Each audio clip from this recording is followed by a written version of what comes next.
Right. Yep. Oh, I'm on. Yep. Hello, everybody. Welcome to the 2026 British Chess Championships. Coming to you live from Warwick University. I'm very tired because it's a 10 a.m. start. As often in the last rounds, we start very early. So I've just had a large chai latte from the Pret, which is right next to the playing hall or the playing building, which is the Roots building in Warwick University, which is actually nearer Coventry than it is to Warwick. But anyway, so the final round, Super Sunday. On board one, we've got a huge clash between Shreyas Royal and Harry Grieve. I think Shreyas is potentially going to be maybe the British champion after today. But Harry, who had a miracle escape yesterday, will be trying to frustrate him. By the way, I looked up their records, their head-to-heads, because I think this is quite relevant going into the last round. Shreyas Royal has a bad record against Harry Grieve, surprisingly. He's actually lost both games that I could find on the database. Regarding a potential playoff, the winner of this game, or the one who wins, could potentially play Simon Williams if he wins with White against Luke McShane. The great Ginger GM, the legendary Ginger GM, we can see him there on the webcam, looking very pensive, looking a little bit nervous. Luke McShane looks very calm, relaxed, dresses normal white shirt. But Harry Grieve, I don't believe, has ever played Simon Williams. I think Shreyas Royal has about a 1-1 record against Simon. He won there over the board game. Sorry, pardon me. But Luke McShane is another legend of British chess. So it's not really about just Simon. It's also Luke McShane, his redemption arc, because in 2002, he failed to win the British. He was going to the last round. I think he was tied for lead. He lost with White to Ramesh. Now he's got a chance. If he wins, he will hope that the board one, which I think is quite likely to be a draw, goes to a draw. That gets him into the playoff. So if he wins, board one's a draw. If Simon wins, then it depends on the result on board one. Simon will try to win and hope that the game on board one and ends in a draw. Therefore, he wins it outright. On board three, we've got also a massive clash between Supratit Banerjee, who, if he wins this game, will get his first GM norm, up against Michael Adams. And that's a massive game as well. We're seeing some quite sharp theory already in that game. So if we go back to the game on board one, that hasn't actually started yet.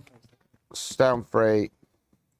We're told to stay on three. But this game, quite a lot of spectators already, even though it's 10 o'clock in the morning. We've got a lot of spectators in the playing hall watching this game unfold between Clash of Generations. You've got the senior player, Michael Adams, who's going for his 10th British title today.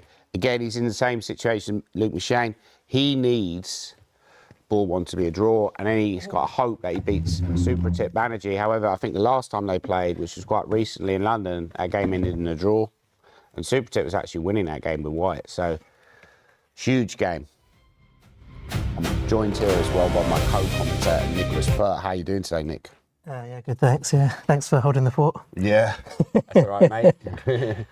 Some quite interesting games today then. So obviously, yeah, Michael Adams against Supratit is definitely a game for the ages, isn't it? Yeah, and I think we'll be focusing really on the top three boards today because there's so much at stake, and obviously we'll be looking at some of the other games as well. But you know, amazing turnaround. I mean, is it possible just to show the end of that, or that Peter Roberson game from yesterday? Because that was really, I know it's a bit harsh on Peter, but should we just quickly look at that game? Sure. So if we go back to the British Chess Championships, and it was round number, how do we get to round number 8? Here we are, round 8. So we had this game. Now, at some point, much earlier, so we go on a few moves, and at some point, Peter Roberson totally winning, and he must have known that he was totally winning this game, right? You know, some games, you just know deep down you're winning. He must have known at this point in the game, he's totally winning the game. Now, I thought, when I was watching this later on, you know, because all the games, by the way, are recorded, all the top boards are, you know, they have a webcam on the board. and you can find those games on the ECF channel. Please subscribe to the ECF channel. And have you subscribed to the ECF channel? No, of course I have. Of course I have. Yeah, but that's a good question. By the way. You slipped me up there. That's why you're a GM. Yeah, You're a GM too. You should be in the British Championships. But yeah, I think like you said, Black had the opportunity to run in with his king and cause a lot of problems. So this was a critical moment, I think, of the whole game. This is where it started to turn because he played Queen H2. Because I think what he overlooked was that after this move, he thought this was a winning move, but because the bishop was blocking the D file, he'd overlooked the Queen D7. And I think another thing I noticed as well, we talked about posture. Yesterday I went to a chiropractor in Coventry and I had problems with posture. I've got like back problems. And Pete was very kind of hunched up. His posture at the board didn't look comfortable. So he was very, uncomfortable at the board. And I think maybe if his posture had been better, he would have won this game. But in this position, I was kind of thinking that, for example, you could just... Sorry, instead of playing Queen H2, you could, for example, have just gone here, and then you go here, and then when here happens, which is quite maybe a move like that, Nick, and it just looks over. Sure, yeah, I think there are a number of winning attempts, and I mean, White could have tried Queen A6 check instead of F6, but you can just play King E1 and after King E2. Oh yeah, that's probably a better you could try right? Queen check, but you could just play King E1. I think White's just going to run out of resources here. Yeah, you go here, try to defend it. Well, you can maybe take that. That might be slightly tricky. So maybe this is a sort of variation you saw, But now Bishop E3 looks very strong. And then after F6, how do you win? I guess Bishop takes D2. Right. Yeah, because that's actually defended by the king. And I think another winning variation potentially, instead of, we're looking at King E2, right? So maybe C4 was, I think that was another way to win. After this, in this position, instead of Queen H2, you could go C4. I mean, that Queen H2, that's a massive tempo, isn't it? I mean, you bring the F pawn one square closer to the Queen in square, so you just can't afford to give away that tempo. Certain. And Peter Roberson ended up losing that game, which really means that in this current round, we got round 9. Harry Grieve is back in the running. So he's like, I would call him a super vampire. Rishi's tried to put the stake in his heart. Shreyas has turned up now. Do you know what Harry Grieve reminds me of? So he always starts really fast with a great open preparation, and then he tends to lose his way a bit, and then he has a second wind. So he reminds me a little bit of the Terminator. I was thinking about this last night. Oh yeah. So do you remember the Terminator runs at John Connor, Sarah Connor? Right. You shoot it down, and then he comes back again, and he gets you the second time round. So Shreyas Royal is in the Linda Hamilton position, trying to get rid of the Terminator. Yeah, he's got him in the press. But then Terminator 2, Harry Grieve Day. It could well be. And the big advantage that the Terminator has is that he has actually won this tournament before. That's a very good point. Yeah. So, Simon hasn't won, Luke hasn't won. That's right. That's a very good point that you make there. By the way, Finlay Boycott Terry seems to have lost on default. So I think some people maybe decided not to play today, but that was an early result in the British. So we had a result already, a bit like the general election day where we got early polling, and the constituency of Terry Boycott Finlay has returned already. We've still got the constituency to return of Simon Williams and Louis Shane. Should we switch to the Simon Williams game? Because that's a little bit further along. It's interesting that Shreyas has opted for D4 against Harry. But we've got a Queen's Indian on the board, potentially. Now, Luke McShane is thinking already. It's quite a long thinking, and this is a very theoretical position. So that's slightly alarming from a Luke McShane fan's point of view. And I think Luke knows these positions quite well, but...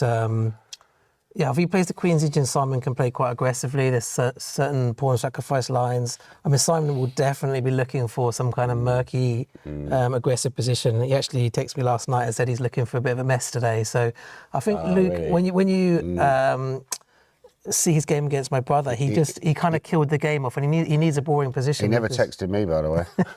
Maybe he thought I'm not really rooting for him. Of course, I'm rooting for the Ginger GM. We all want the Ginger GM to win. I mean, it would be incredible if the Ginger GM, who's been through a lot, he's had his ups and downs over the last few years. It'd be a redemption arc for the Ginger GM. For Simon Williams, is a very popular internet personality, and also a businessman, heavyweight boxer. Is there any end to his talents? Viking. I mean, also he's he's 46, is he? Or 40? 47, I Is think. he 47? I mean, that'd be incredible to win your first British 46. Yeah, 47 I think years that would old. be the oldest to break through in the modern era, because I think Conquest won, but he was in his early 40s when he won the British for the first time. So obviously, maybe going further back, there were players who possibly broke through and won at an older age. Don't think there were many, but certainly in this. So Simon, I first met Simon, ironically, in the 1996 British Championships in Nottingham. And I was stood next to my friend John Naylor, and Simon came and started talking to us. I was like, well, I never talk to anyone, you know. So he's actually, you know, making the effort. I think he knew John already, but yeah, sadly John passed away. So you know, that would be a fitting tribute to John Naylor. The three of you lived in a flat together, didn't you? That's right, in Crystal Palace. So I remember- wasn't even the strongest player to emerge from that flat, you know. I remember coming down and staying there. It wasn't 5-star conditions, was it? I think I remember I played you at Blitz once. I think you were driving to Smith and Williamson, and you beat me like 2 games in a row, and I demanded you stay until I won a game. All right. And I think you deliberately threw the 3rd game so you could like leave. Yeah. You're quite a phenomenal blitz player there, Danny. Well, we did quite well though. I played Yeah. a Blitz team. The only chess I played it was a Blitz team event last night, where we came equal first. I was playing on a team with Zane Patel, Sebastian Mokbub Garcia, and Livier. I forget his second name, but he's also playing the British Championships. And he's a phenomenal blitz player. He's like a GM strength blitz. I think Luke's too nervous. I mean, it means too much to him, this British. Why is he taking so long? Just play a move, you know, any move. You know, why are you taking so long? I actually don't think Luke prepared. I think he just turned up and decided he's going to, you know, make up at the board. But he probably is trying to think of a way to get a position where he's not under attack. I mean, obviously he doesn't have to play B6. He can play D5. That's the most common move here. My feeling is Shreyas' Royal game will be a draw. My gut feeling Simon Williams will win with white and be outright British without a playoff. Do you think that's a possibility? It could be like a massive playoff, couldn't it? Imagine if the top board's a draw and they're going loads, like Michael Adams could catch up. Even that would certainly be very entertaining. I mean, you know, we don't mind. I think we're not going to be short on entertainment today. You know, that's for absolute certain. So we got this game. This is looking quite solid, but nice position for Shreyas. Queen's Gambit. So in this position, Nick, you could, of course, just simply castle as white, which would be a fairly solid option. We've got a sort of Carlsbad structure where white will try to go rook b1, b4. I mean, he's playing with a knight on e2, isn't he? So that's supposed to be slightly more accurate. Although, I don't know if you always combine knight on e2 with pawn to h3. That seems slightly unusual, but... But normally the Queen's Gambit, you put the bishop on e7. The fact he's put the bishop on d6 is a bit more aggressive from black. I'm not sure what the difference is, but you can't go knight e4, obviously, because sometimes you play this free move, knight e4, but with the bishop on d6, you would just lose the queen. Yeah, I mean, if white castles kings, I have seen this idea. I'm not sure whether he will play it, of bringing the knight, the d7 knight round to g6 and playing the move pawn h6. I don't know whether that might be an idea. You can always put it on e6. Could I go f3, or is that a ridiculous move? Because that's definitely not ridiculous. That's one of the main ideas. you know, I want to do this, just push in the centre, and that feels quite aggressive. Yeah, I think f3 is the main idea, isn't it? So perhaps knight f8 is not the right move. Doesn't quite feel right. I mean, you also when white tries to play with e4, you can sometimes try to play with c5. I remember watching a game Anand played. I think did he win a game recently against Nepomniachtchi, and there was something similar to this. Black tried to counterattack with c5. So that's another possible idea. But Harry seems to be in his prep for a change. By the way, I checked out, I said before, I think you came on, I said that Shreyas Royal has actually got a surprisingly poor record against Harry-Grieve. The last time they played, Harry-Grieve won in a foreign CL game. I think Shreyas Royal possibly was doing well in that game, but that was also Queen's Gambit declined. So you'd obviously be well prepped for this, because the last time they played, it was this opening. He's gone knight f8. He's followed your idea, really. Or maybe f3. Maybe he'll do something different against f3 if white plays f3 here. Yeah. Could you go c5, or is that... Possibly c5. But c5, that does drop the pawn, so it's probably not a good option. Maybe... not sure, really. No, you can't play c5 just yet, you could go there, but it looks a bit passive. It's not ridiculous. Is there some sort of trick with this, maybe, that what it has to be wary of? Yeah, there is a bit of a shame to lose a tempo by playing bishop e7. White doesn't have to play e4 straight away, does he? Okay. I think we need to get through as many games as possible. So Simon Williams, Luke Shane, we have had this kind of Queen's Gambit, and Simon Williams would probably typically play the pawn sacrifice d5 here, judging by his style, but there's two main moves here. Knight c3 is the main line, also d5. I mean, I would definitely play d5 here. I mean, because Simon's looking for a messy position. I think I actually had this once to get a GM norm against John Levitt many years ago. You play d5, and after they take, you play knight h4, or you could maybe play knight d4. I think knight h4 is more accurate. And it does tend to just be like a pure pawn sacrifice. So black might play c6, and I was reading about that recently, and I think they always you can get quite a lot of play though. They always used to go knight d4, but then they figured out knight h4 was slightly more accurate. I can't remember who figured that out. Is it knight f5 now? I'm trying to remember my old theory. Yeah, there's a lovely trick that if you go here, I think they do something like this, which is very standard, and then b4, winning back the material, because bishop takes b4, queen d4 check. So very dangerous line. It was even a game with Alpha Zero played like this. But is it possible that Luke Michane won't take the pawn? Could he go knight a6? Is that a line, or am I getting mixed up with something else? I mean, certainly a reasonable move, isn't it?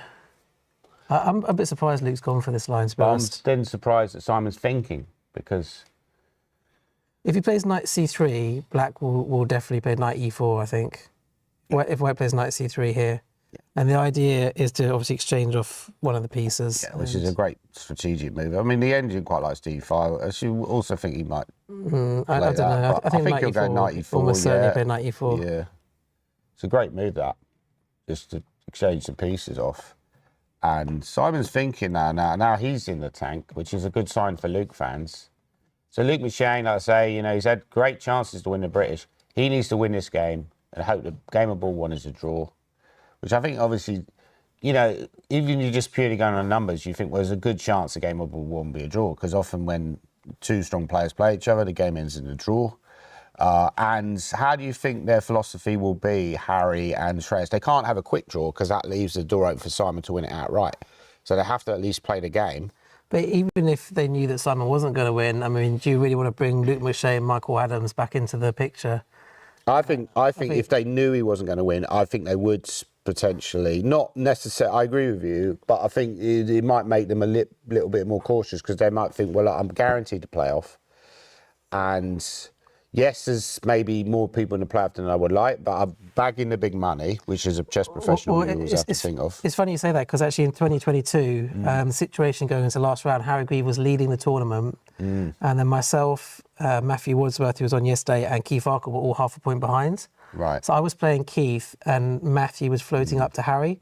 I went against Keith, so Harry could have taken a draw against Matthew, and he actually had the opportunity to do that and bagged the money, as you say, and played a playoff against me, but he chose instead to play on. Right. And I don't think they're maybe as worried about money as maybe we are, or we were. Yeah. And I think he just decided that his best opportunity to win the British was just to go for it there and then. True, and I think Harry will try and win, and Shreyas as well. I think they'll just try and win. Possibly, basically. yeah. But like I say, if it fizzles out, if the game peters out, you know, he might get a situation where they finish before the Simon Williams Luke Michane game, or it could be the other way around, of course. You know, by the way, it's 10 grand first. I mean, 10 grand's a lot of money, right? Especially in these days, you know. I'll probably spent 10 grand on my credit card already this year. So that would pay off my credit card bill if I won 10 grand. What did you spend 10 grand on? Well, it's just very expensive travelling around, Nick. And, you know, I've also subscribed to Disney Plus. I'm subscribed to Netflix. I'm subscribed to Sky Go, Now Movies. And, you know, I also buy a lot of movies on YouTube. So you spend a lot of money on movies then? Yeah. There could be no, I don't do dodgy sticks. Somebody just... but there could be a film made about this. Who do you think will play the main protagonists? Simon Williams will be played by probably that guy from Game of Thrones, right? Who played that red-headed kind of You've made that reference Yeah, before. Wildling. Yeah. And as Luke Machine will be played by Ewan McGregor. Shreyas Raw will be played by Tom Cruise. Harry Grieve, Brad Pitt. And Yeah, Arnold Schwarzenegger. Arnold Schwarzenegger will play Michael Adams. Yeah. Yeah. You'll have a box, Simon, if he wins. Okay, well, I've had some more moves in the Simon Williams games. We have got 94. I think Simon doesn't really know the theory here because he's taking his time. He normally, when he knows it, he just plays it quite fast, doesn't he? Yeah. But at the same time, he has got a bit of a mess, which is obviously what he's looking for. Oh no, he's gone for the pawn sack. Yeah, but Luke's played this move knight e4, and I saw Simon sort of shuffled his chair a bit when Luke played that move, so Oh, okay, he's not comfortable there. probably wasn't expecting that move. Okay, so I think Luke is fairly well prepared here. Because you get in a position where apparently this is kind of maybe... I haven't seen this 94 move before. It makes a lot of logical sense. If you go here, apparently this is not very good because you take there. But it's still a little bit messy. You can play knight takes g7. Yeah, sure. But the computer's like in black. So if you knew this, which Luke surely does, then you're not too concerned. But I agree with you. Like, it's still maybe slightly chaotic. But this is certainly a position you'd be happy to play with black when you're in a must-win situation. Sure. Going back to position on the board, apparently the best move is c takes d5, and then you take... Yeah, that's the only logical follow-up. Now, if you take with a pawn, that's not very good. Simon might try that, though, because he might think that the other positions are a bit dry, but this doesn't look very good This at just all. looks like only black has attacking chances here. Yeah, so one idea is, this looks like it wins a piece, Nick, but after f3, black's got very important move, queen f6, which saves the day.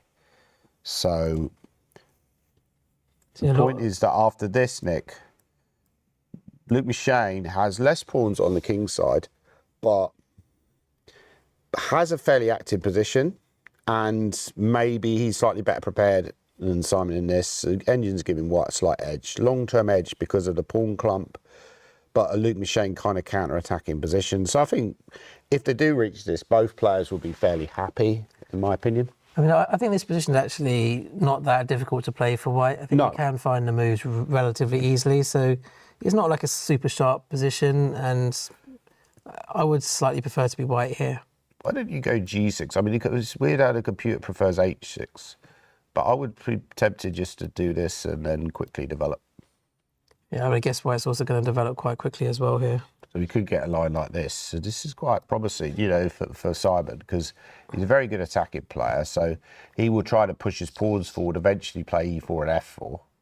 And so the bishop on b7's a bit duff. But on the other hand, black is fairly solid. So I think, as I say, you know, a lot to play for in this game, but we could get that line. Simon, as you say, looks a little bit uncomfortable.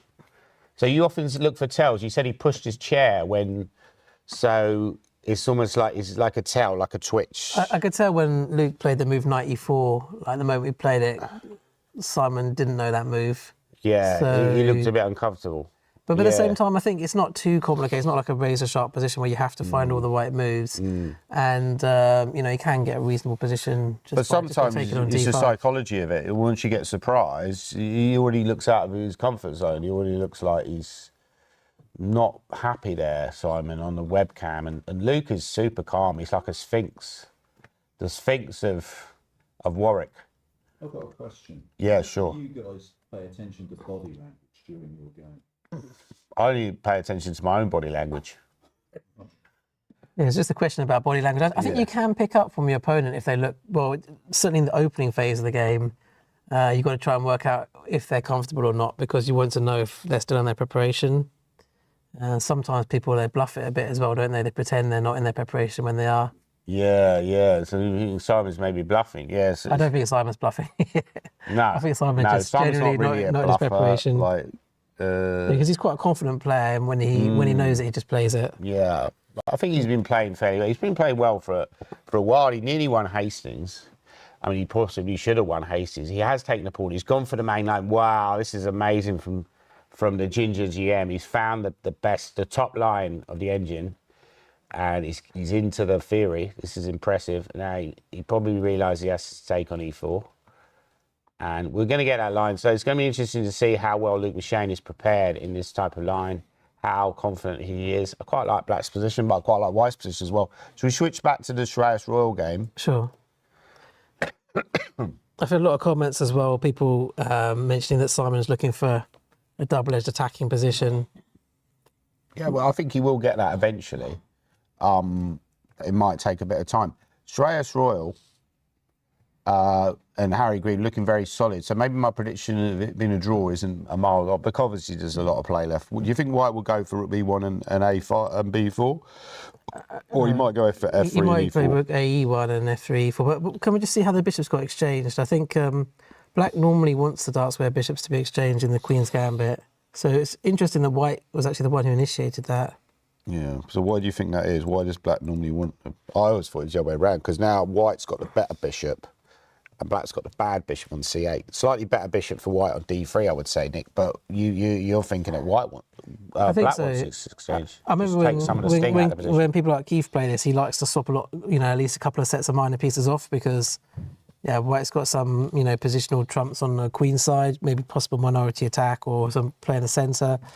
Black could, I don't know. I'm not sure why. Maybe the dark square bishop from White is just slightly restricted for Black. I have noticed though, for example, when the bishop goes to g5 and Black bishop on e7, Black often plays move knight h5 and trades off the dark square bishop. But it is true, it can work both ways. Yeah. So it's Black to play. What move is Harry thinking about? Because when he's got out the opening more or less, and he's not got checkmated, right? Shreyas has not devoured his king yet. Okay, so now he's got to think of a plan. What plan do you think he's thinking of? I mean, is that a horrible positional move? It's probably a bad positional move, right? What, c5? Yeah, maybe he's waiting for f3 before he plays c5. It's actually Shreyas. Whose move is it? No. It's Harry's move. c2. Very solid move. Could you bring the knight back, or was that silly? Looks a bit slow. I think the knight's probably good there. So I'm also thinking about maybe just developing the bishop. Yeah, I think bishop d7 is not a bad idea, is it? Just get off the back, and then if f3 you can play c5, you can bring your rook to, like you say, to c8 or d8. Yeah. So actually f3 is not a good idea. You should really probably play a different plan. And obviously one plan which is very famous in these type of positions is just to go rook b1, b4. I think Harry might play a5 after rook b1. Apparently b4 immediately is a great move, which I'll keep forgetting that sometimes you can do that and then...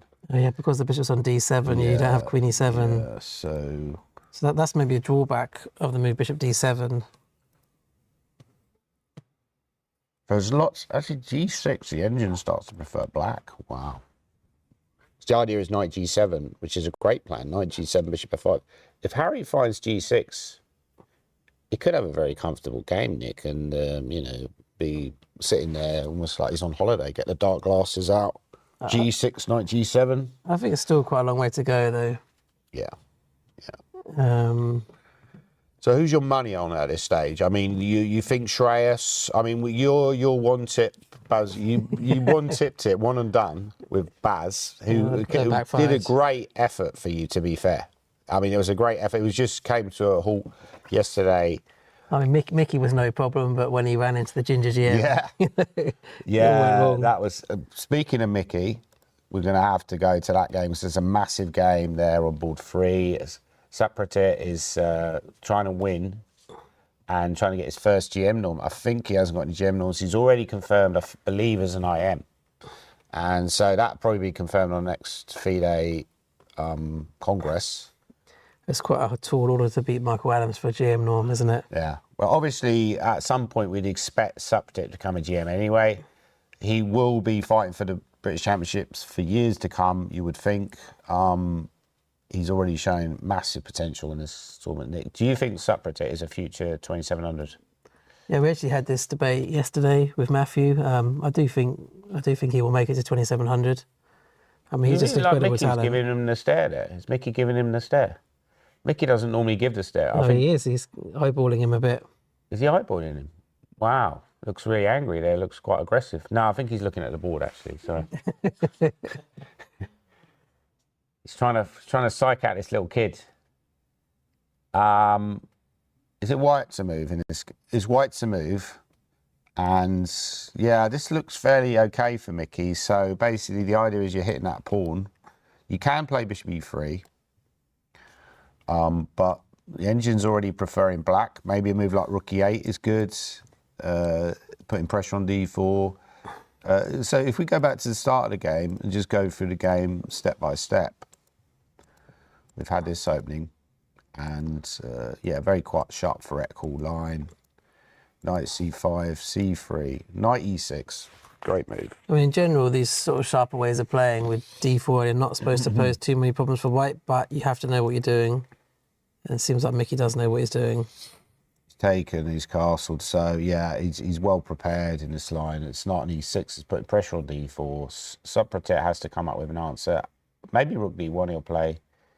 I mean, I think Mickey's a favourite for this game, and if he wins, but he has to rely on two results. He has to rely on Luke. Like Shreyas wins, then he just waits on the Simon game. And same with Harry. If Harry wins, he waits on the Simon game. If Luke wins, he waits on the Shreyas rule Harry Grieve game. But Adams has to win and then wait on the Simon game and the Simon versus Luke game and the Shreyas versus Harry. So I would say at this point, Luke Shane's probably a shorter price than Adams for that reason. Yeah, the person who floats up is at a big advantage because there's less results for them to rely on. So Super does not look too happy with this position. I mean, I wouldn't be that excited with this position either, would you? Nah, easy play for black, I would say, and a Mickey Adams type of position where it's active piece play. He can whittle out a lot of moves quickly. You know, he's been having some kind of, I would say, some quite clogged up games, but this could be a nice game for him where he gets nice free play against a tactical kid. And yeah, I mean, the Super Tit still, you know, looks quite calm. He's looking away from the board, trying to figure out. His eyes are darting around. He's not sure. Okay, should we move a little bit further down? By the way, I should point out that some people have had some great performances. I think Max Turner, maybe we could find his game, is potentially on for an IM norm. Yeah, he's a very good player, Max Turner. I think he went to this university as well, so that would be a good result for him. Yeah, so he's on board 7 and he's black, but the position looks fairly dry, so maybe this is an ideal position to win with black. I think it's all right. I mean, you've got the bishop pair. You're not in any danger at all. I think you'd be quite happy with this position with black. Could he go g6, or is that just... That doesn't seem like to be that quite bad a a good move, move, stopping knight f5. So there's been various people who've had great tournaments. I think your student, Adam Sefton, has gained 100 points, which is crazy. That's on not bad. Tournament, you know, off a 2,000 rating. I think when you're quite low rated, you can gain a lot of points, though. Yeah. That definitely makes it easier. Also, Marcus Harvey is playing against Nigel Davis. Seems to have these late comebacks to British. I remember I played him in British in Scarborough one year, and he'd started poorly, and then he beat me in the last round, so he ended up winning some money. So he does have. He's famous for. You're not bitter then. I'm still. But You're Scarborough, still feeling the I'm pain. still bitter. But Yeah. Scarborough, no, it's a long time ago. But Scarborough, it was a lovely venue for the Brit. What's your favourite venue for the British Chess Championships, Nick? Would you say ever? I don't know. Probably Torbay, maybe? Hull. Oh, right. Oh, yeah, because you won it. Yeah, Probably. I don't know. I'm not really sure actually. Yeah, Hull's a They're all good quite shout. good. I mean, I actually quite like Hull. Yeah, Torquay's quite good as well. Yeah, Torquay's one of the better ones. Also, Warwick's been great. Warwick, the countryside around here, beautiful. Lots of places to go and eat. You can go into Coventry, you can go into Warwick, Leamington Spa, Kenilworth. I think there's a Kenilworth Castle. So I'm sure the British will be returning here. Possibly your brother is playing someone who's got a chance for IM norm as well. I think Tom Junde is performing very well, but in this position seems to slightly favour white. Yeah, I think he seems to be quite a strong player, this Tom Junde. I've never actually really come across him before this tournament, but he drew with Bodhana yesterday. Yeah, so this position looked fairly balanced. Bodhana, by the way, in the running for ladies' prize, he's currently tied with Lanya. I think Elmira is half a point behind. So if she wins against Kenneth, that would put the pressure on Lanyao to tie her by winning against I think he's playing Lorenzo Fava with black, so that's a tough pairing for Lan Yao. I think Trisha is also half a point behind. Oh, Trisha's also in the running, right? Yeah, she's got 4.5. Who's he playing? Oh, she's actually playing Elmira. So She's the playing winner, Elmira, okay. They have to win that game and hope that Bodhana and Lanyard don't win if they want to win. But also if they win, they're going to get a decent prize as well, even regardless of the other results. It's quite good prizes for the ladies, aren't there? Very good prizes. If you're a female player and watching at home, play the British Chess Championships because there's a lot of prize money. Obviously, you probably have to be a good player as well. Don't get me wrong. If you're going to beat someone like Bodhana, who's a future legend, her dad has apparently been on the warpath killing some spiders. So their room also got invaded by spiders, as mine did earlier in the tournament. But So the women's prize, first £3,000, second 1,500, third 1,000. There's actually 6 prizes for the women's prizes, so a lot of good huge prizes. prize money, right? £3,000. What would you do with £3,000? If somebody gave you £3,000 right now, Nick, what would you do with it? I don't know. It'd be gone before you know it. Yeah, go down the pub, right? Yeah. Okay, so Bodhana. I think if you have children, you don't get to spend your own money. Yeah, it seems to be a very quiet position. There's not much going on here. I mean, I think Black will try to play King H7 potentially, and maybe move the knight and play F5. I mean, that's one potential plan. You could also go knight H5, Nick, and play on the king side. So I think we need to switch back to the top boards. That's really where the action is. Let's go back to the Simon game. We've got this position on the board, and yeah, this was the top line of the engine, and Luke is obviously well prepared. He's going to bring his knight round to C5, I think. But I do like the clump of pawns on the king side that White has. That definitely gives Simon some promise. Knight C3. I think just you have to play just normal developing moves. The only downside for Simon is that Luke is probably familiar with this position and obviously the ideas as well. So Simon has to make it up himself. So rook E8, for example, could be a move here, and then this would be like one of the. Yeah, Simon's thinking. Who do you think would win an arm wrestle between Luke Michelle and Simon Williams? Simon's got quite big arms. He's got quite big arms. I think he's been like pumping iron. Oh, Luke's head is really well out. Maybe Simon should just push his head back. Just push his head back. Say, look, stop trying to intimidate me, Luke. I think somebody did that to Matthew Sadler once, but I could be wrong. They actually pushed his head back, did they? I think they pushed his head back, yeah. Okay. But it's probably, or maybe it was somebody else. I don't know. Because sometimes you can get right in your opponent's eyesight. So he's right over the black pieces and he's over the centre of the board. He says, Simon's looking at an E4 or D5 square. He said, look, I can't see because your head's in the way. Okay.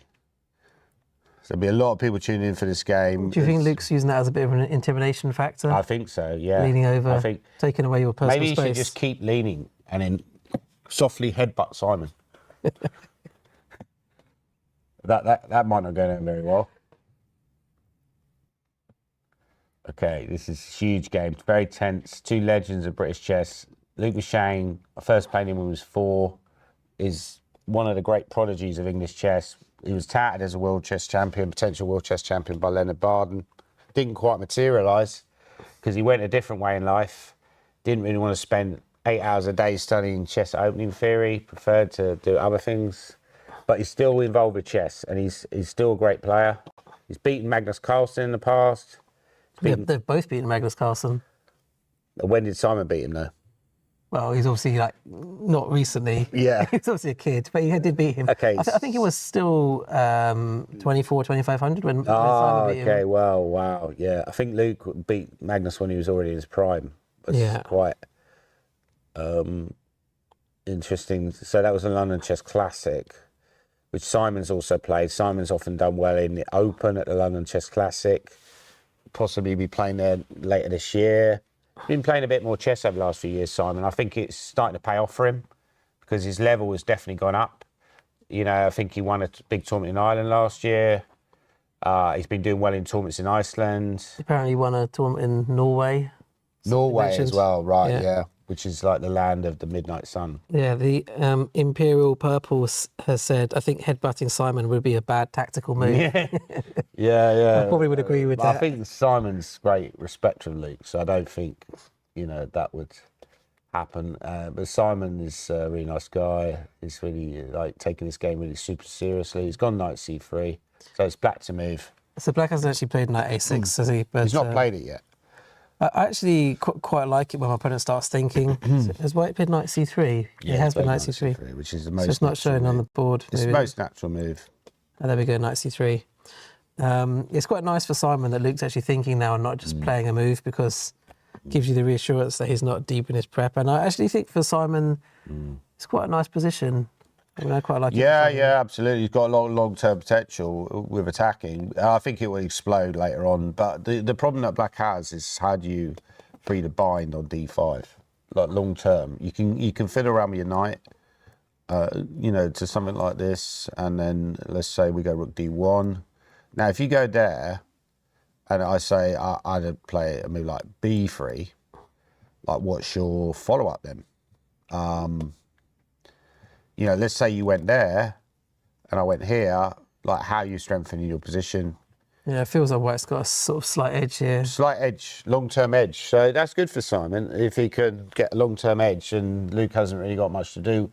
When you're playing these superstars like Luke Michane, it's quite intimidating, and you want to keep him under lock and key, not give him a lot of counter plays. This is the kind of position where Simon can maybe press without a lot of risk, I would say. I think maybe Luke was maybe a bit running scared of Simon in the opening when he played that knight e4 move. He didn't want to play a position where he was a pawn up and Simon was attacking him. So That's right. he's That's gone for a right. bit of a softer option, but it does seem to Softer give option, yeah. give white a bit of an advantage here. We'll go back to the game of ball 1 as well, and he switched back to that game.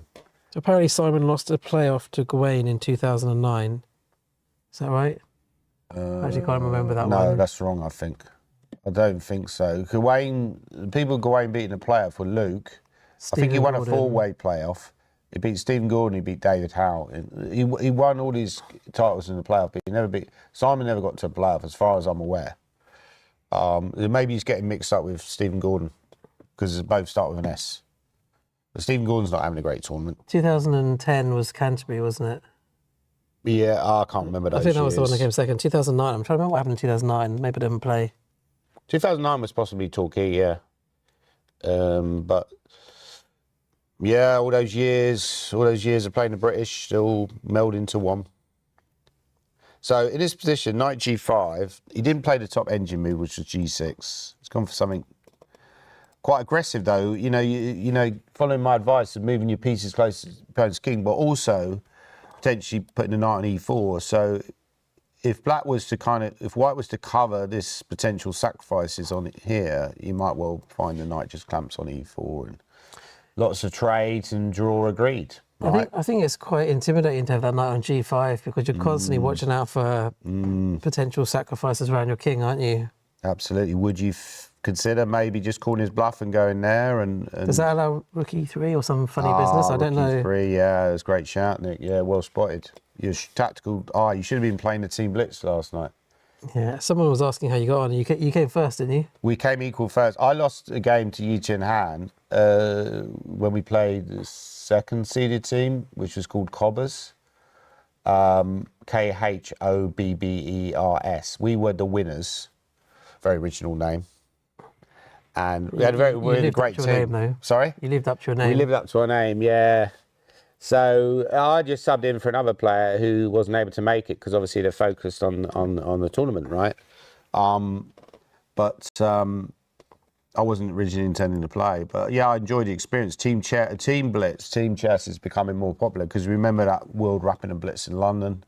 Team World Rapid and Blitz, I think there was one recently as well. You know, it's becoming more and more popular. Shreyas has played the move rook b1. He's just saying, like, I'm not afraid of your tricks, Harry. I'm just going to rely on my... Well, wow, it could be Keith Farkle wins the British with b4, b5. So Keith Farkle wins the British in Shreyas' Royal's body. So Keith Farkle is playing the over 65s, and Let's switch to I think that. he's a draw. I was chatting to him this morning, and I got the impression he might offer a quick draw, but he pretended he wasn't going to. So Let's have a look. We can look, see whether he did or not. Let's have a look at that. So a quick draw would win it outright for him. He would win it outright. I think he was joint winner anyway, but a draw would win it outright. Yeah, so it would be a sensible decision. I think he was debating whether to go for it or not. It looks like. No, he's playing Michael Doherty. No, he'll try and win this game. I think if he was playing someone like Terry Chapman, maybe he might have had a quick draw. But Michael Doherty, I think he did actually play this guy last year. He said he's already drawn with him before. Yeah, that was in Liverpool. But he seems to have quite a promising position in this It's like a free inch to Grunfeld, isn't it? Quite like White's position here. Maybe. I think I've had a position like this before once against one of these Chinese grandmasters, Bu. I don't know how you pronounce his surname. Bu Zhangzi. That one, yeah. He doesn't play much anymore, I don't think. He was very strong though, wasn't he? Yeah, he's very strong. I mean, can you go... Why can't you go B3? So what am I missing? I mean, that definitely puts the question to the knight, doesn't it? Yeah, I'd be concerned if I was black here after B3, because the problem is if you go there, I'd take, and then you're losing material. So I could put the knight on A5, but that looks very... It's a bit ugly on A5, doesn't it? It's very ugly. So apparently after B3, there's a better move for black. Like D7, or I don't know. Yeah, that's a great shout. Yeah, that's the only move that makes actually... I didn't see that move. Yeah, I'm dopey. It's too early in the morning for me. I'll never play you in the morning round if I can avoid it. I don't know about that. Knight D7. It's probably Just the only about move okay. to keep the balance there. The GOAT of seniors chess, Keith Farquhar's looking for yet another British title in the seniors category, the over 65. He's never played the over 65, turned 65 this year. So he's potentially going to be winning yet another British title. Because he actually said to me he also would prefer if the seniors titles were part of the main championship and obviously the prize money that goes with them. Yeah. I mean, you have that for the ladies and for the under 21s. And I believe, is it the under 18s as well? Under 21's got 3 prizes for under 21, 500, 300, 100, under 18's 1 prize. But there's so many under 18s in this tournament that are really strong. I just had an It's idea, different to because there's normal. some seniors who probably would, prefer to avoid juniors. So what you could do, like Keith would play in the main event if it's, if the senior title's incorporated. And then you could have an overall seniors title, which would be like combining the over 50s and the 65s. In fact, I would do that anyway, because I think that would make for a more exciting event. Why couldn't you do that anyway? Just have an over, because Keith would probably win the over 50 section. Yeah, you could just create like an extra title, couldn't you? What's happening in the over 50s, if you go to the over 50s section, I think Steve Dishman was doing well. He is playing against Lawrence Webb. I'm not sure what the scores are, but... Okay, let me just find... I think Steve Dishman was winning, wasn't he? So Steve Dishman has 5.5, playing against Lawrence Webb on 4.5. Well, he's not a point clear because Tim Kett has 5. Oh, okay. But they've obviously played each other already. So, yeah, so if he draws, obviously that could potentially let Tim Kett in as well. It didn't like his last move, so why is that a mistake, Nick? Apparently the best move was just simply to play a developing move, not take the pawn. So when he's taking the pawn... It's very natural to take the pawn, isn't it, and get your pawn back. So when I think the problem is that you take... and now White loses some control over the... You can undouble your pawns. Go Queen E6, but... So this would be a bad move, because then Black would have a really nice position with the undoubled pawns. If you go Queen E2, then apparently Black's just got a good game, just castle, and they'll go Knight D7 and C5. I think Steve Dishman will try and win this game.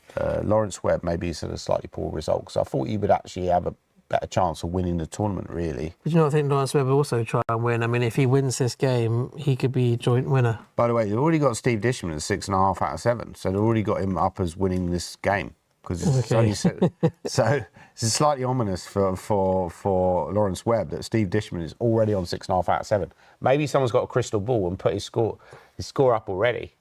But okay, let's go back to the main event, because this is like Judgment Day in the main event. Judgment Day, Terminator 2. Should we have a quick look at some of the Major Open?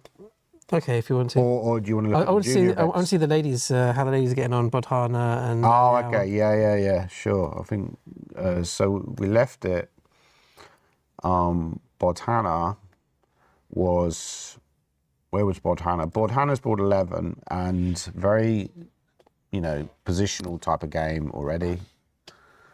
Kenneth Hobson's had quite a good tournament, hasn't he? I think he beat someone quite good. He beat yesterday. Taran. Beat He beat Taran. Taran earlier in the tournament. Who did he beat yesterday? He beat Neil McDonald as well. So Yeah. so he might be on for an IM norm. Yeah. I mean, Neil's kind of a bit inactive now, a bit older. Still a grandmaster. Still a though. GM. Still a GM, but yeah, probably it tends to be in these tournaments, in my experience, as I've learnt to my cost, that the older players lose rating and the younger players gain. But, that is what it is. So Bishop E6 by Kenneth Hobson, fairly solid choice. So his performance so far, 23.71. So I don't know if this would be enough to get an IM norm. It might be. Maybe somebody knows. Yeah, there's not much to say about this game, in my opinion, at the moment. I think it will develop later. So should we move on to another game? It's interesting because if he needs a win for an IM norm, then he's going to obviously push the boat out as well. They'll both be playing I don't for the think he can win. get an IM norm, though, can he? But he's got 23.70 performance, so So would that get him to 24.50? I don't think so. I'm not sure. Maybe he's beaten. Yeah. He's played a GM. He's played. He played Bazakusta But and marginal. he played Taran. He's So he's played enough title right? players. Marginal, yeah. By the way, Peter Robeson's trying to bounce back against Bazakusta, but we need to look at the other ladies' games. Lan Yao, what board is C on? She's playing against Lorenzo. Apparently, she's clearly worse already. So if we go back to the opening, I think this is an anti-Sicilian Rossolimo. No, not Rossolimo, but something like this. Similar to Rossolimo. And Bishop D7. But funny, he's wasted a move, hasn't he? Bishop C4 and then on to B5. Okay, so we got this, Nick, and then D5 is... Maybe E5 was a bit premature, Nick, but okay, it is what it is. Knight A7, knight doesn't look great on A7. So I think actually the computer did not like that move by Lan Yao. I thought that would have been better to go D5. Or possibly earlier, maybe a couple of moves earlier, there was something stronger she could have played because White just seems to have taken over the centre here.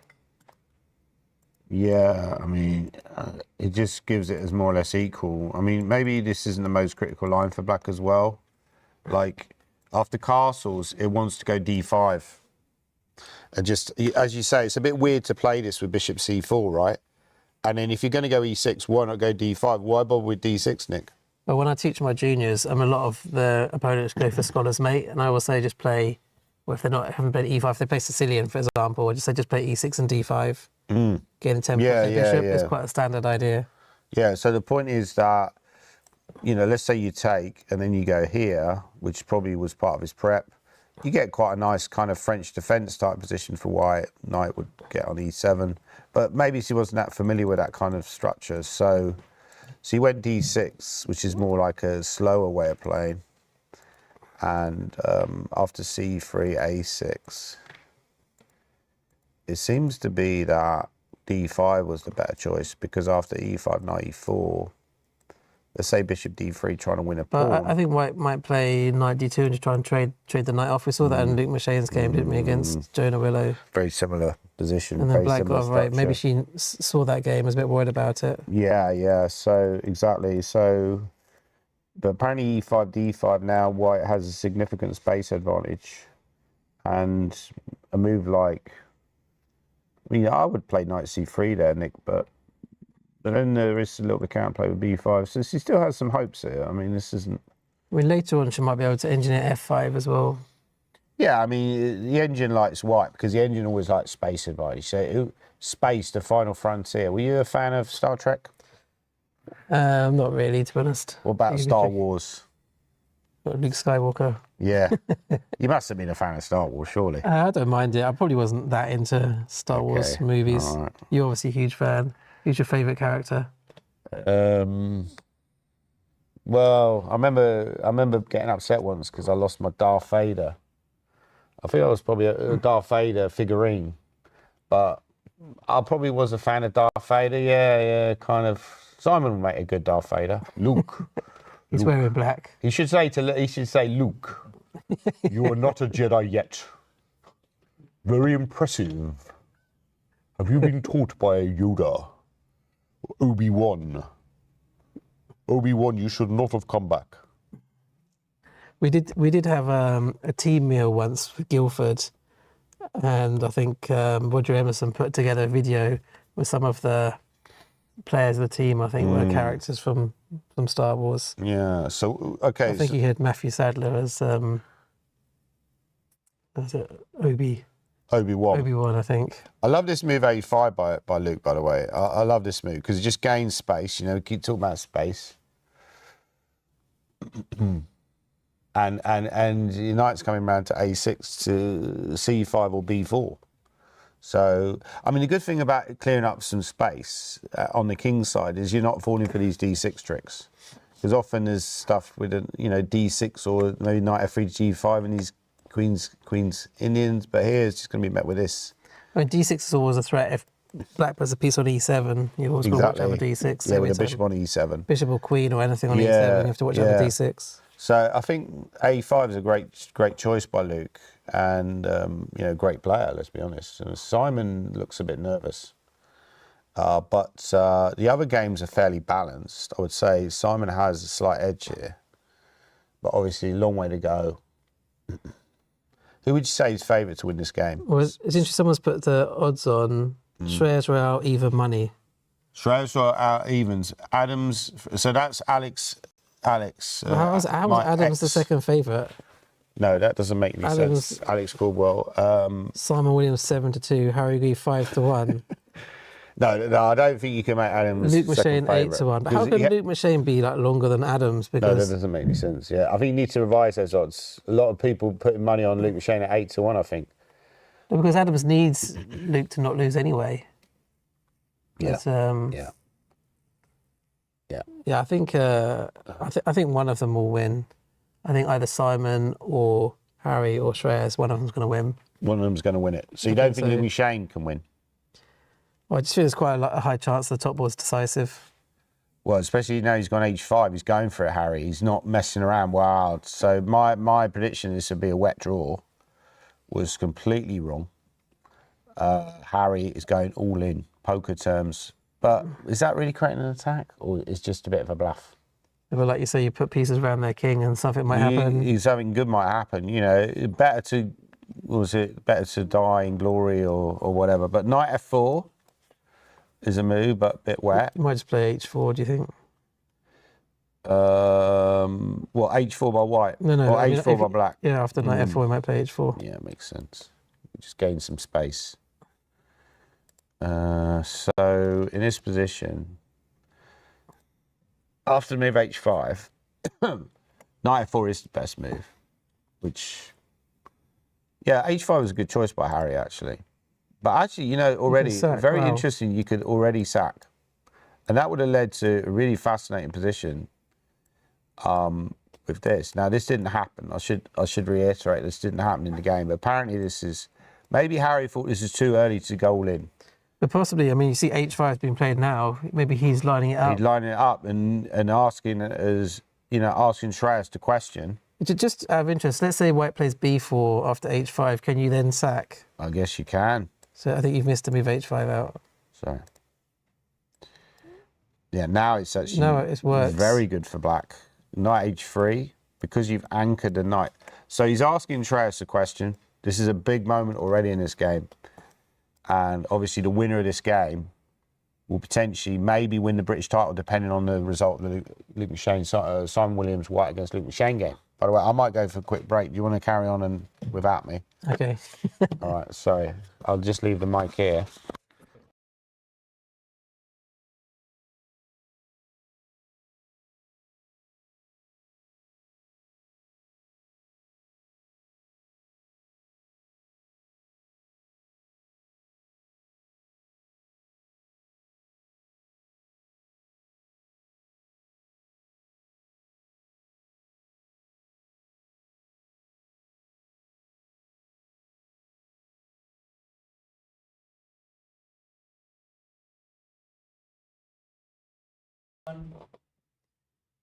Okay, welcome back. So Danny is just taking a quick break. Obviously the main man. I'm sure he'll be back soon to give you some of his amusing thoughts. So if anyone has anything they want to mention in the chat, I'll try and keep an eye on it as well.